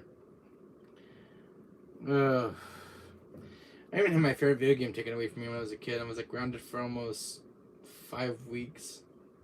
I don't know, for something stupid, I don't know. And it had to be my Crash Bandicoot game, which I still play, but I didn't get that back for like 5 freaking weeks. I was so mad at my mom too, so mad at my parents, but I got over it. I mean, you can't linger in the past forever, but memories like that, yeah, it still sparks up the debate in my chest.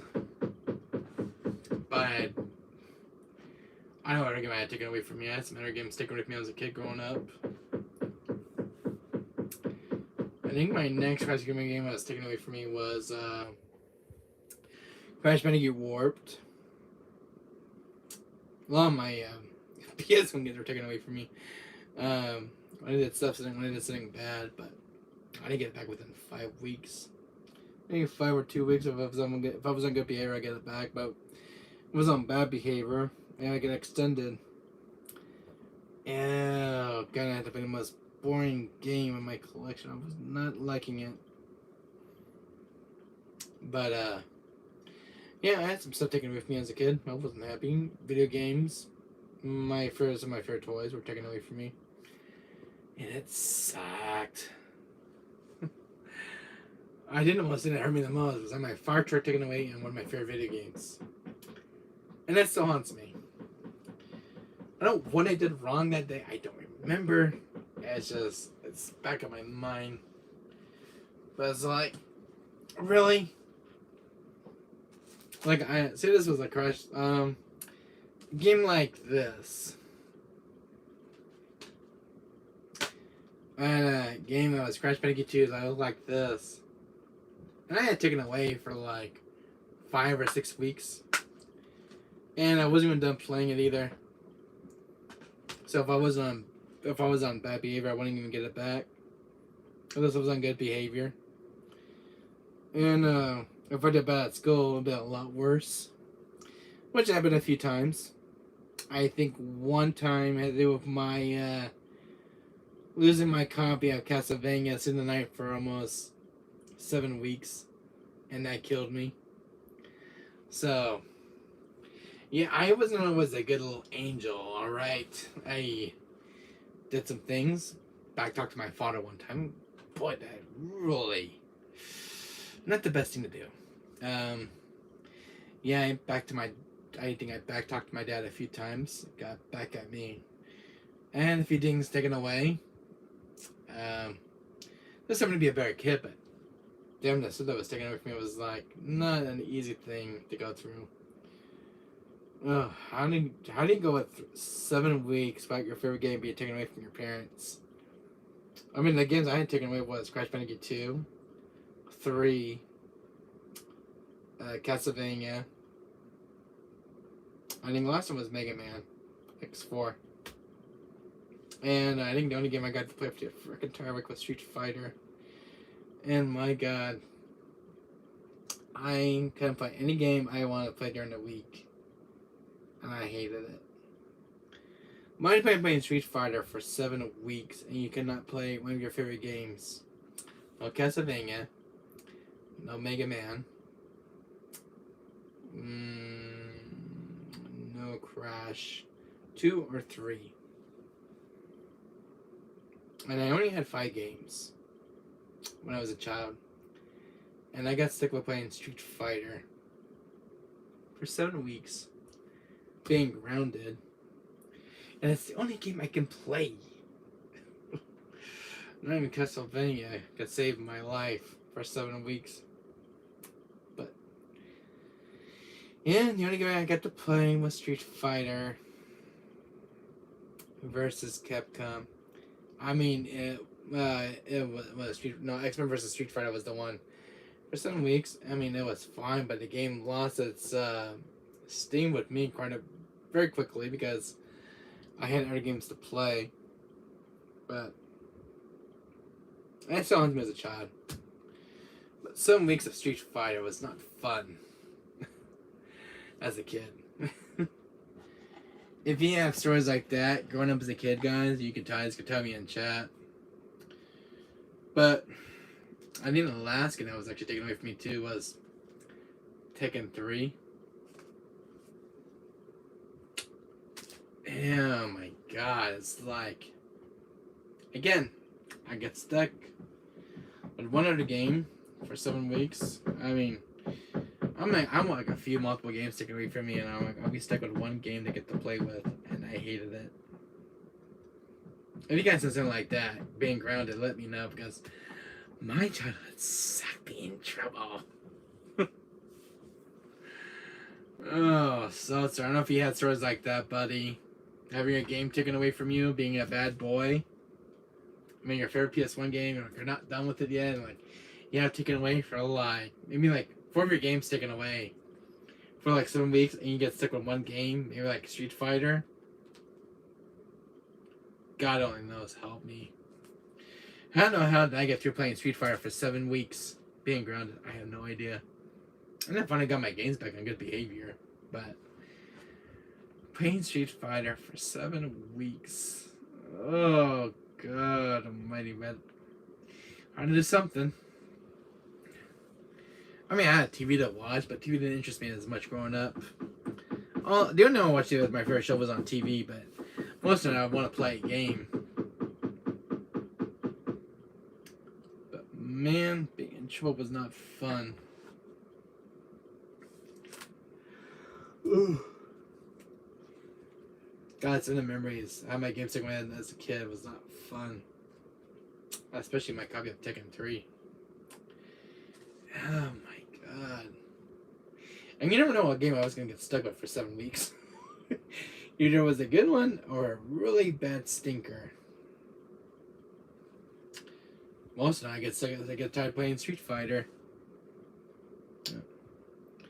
Because one other game I was busy with, and I get stuck with one game I already finished. I mean, it was fine. But for 7 weeks? Really? I mean, because I already had the PS1, and I didn't have very many games for the system. So, like, what am I going to do? Play Kumbaya? But if I had the Dreamcast, it would have been way better. Instead of having one game for 7 weeks.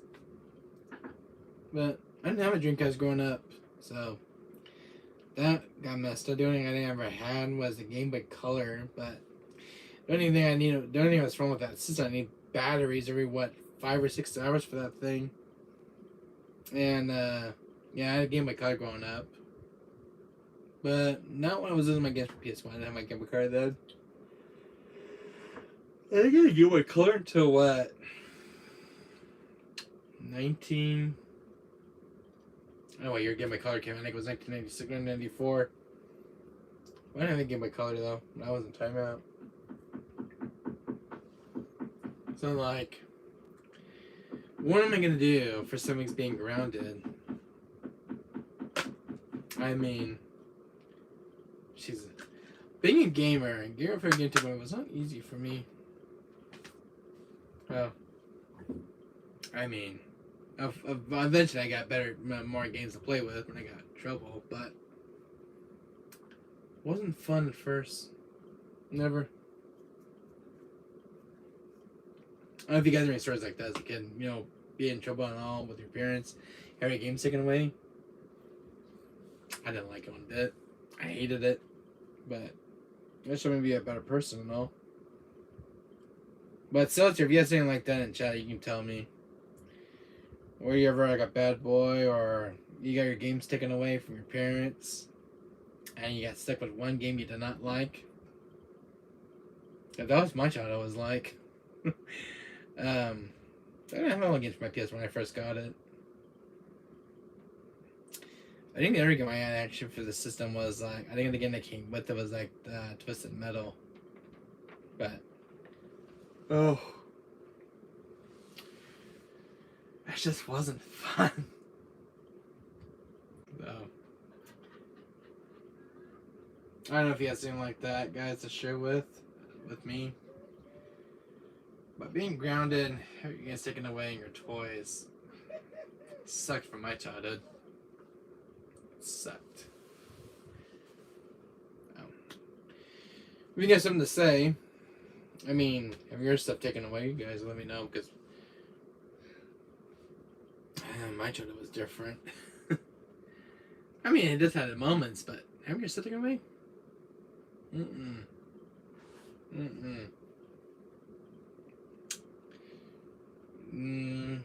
only thing I never had taken away was my console itself, just the games for it. That's something I did not like. Can't argue with City Hall. If you guys have some issues, stories to share with me, you know, having your games taken away, or as a kid and you did something wrong, you can tell me, because that's how I can remember from my childhood. I don't know, Shira, Seltzer, Axis World. I don't know if you guys have some similar stories like that as a kid, you know, in your childhood, growing up and getting in trouble with your parents, and you know, you guys want your things taken away for like maybe like 3 weeks, 4 weeks, and you couldn't get it back. You got sick of playing something else you did not like playing. I mean, Street Fighter was fine with me, but 7 weeks? Just one game for the entire system? And all my games get taken away and I get stuck with one game? 7 weeks, man.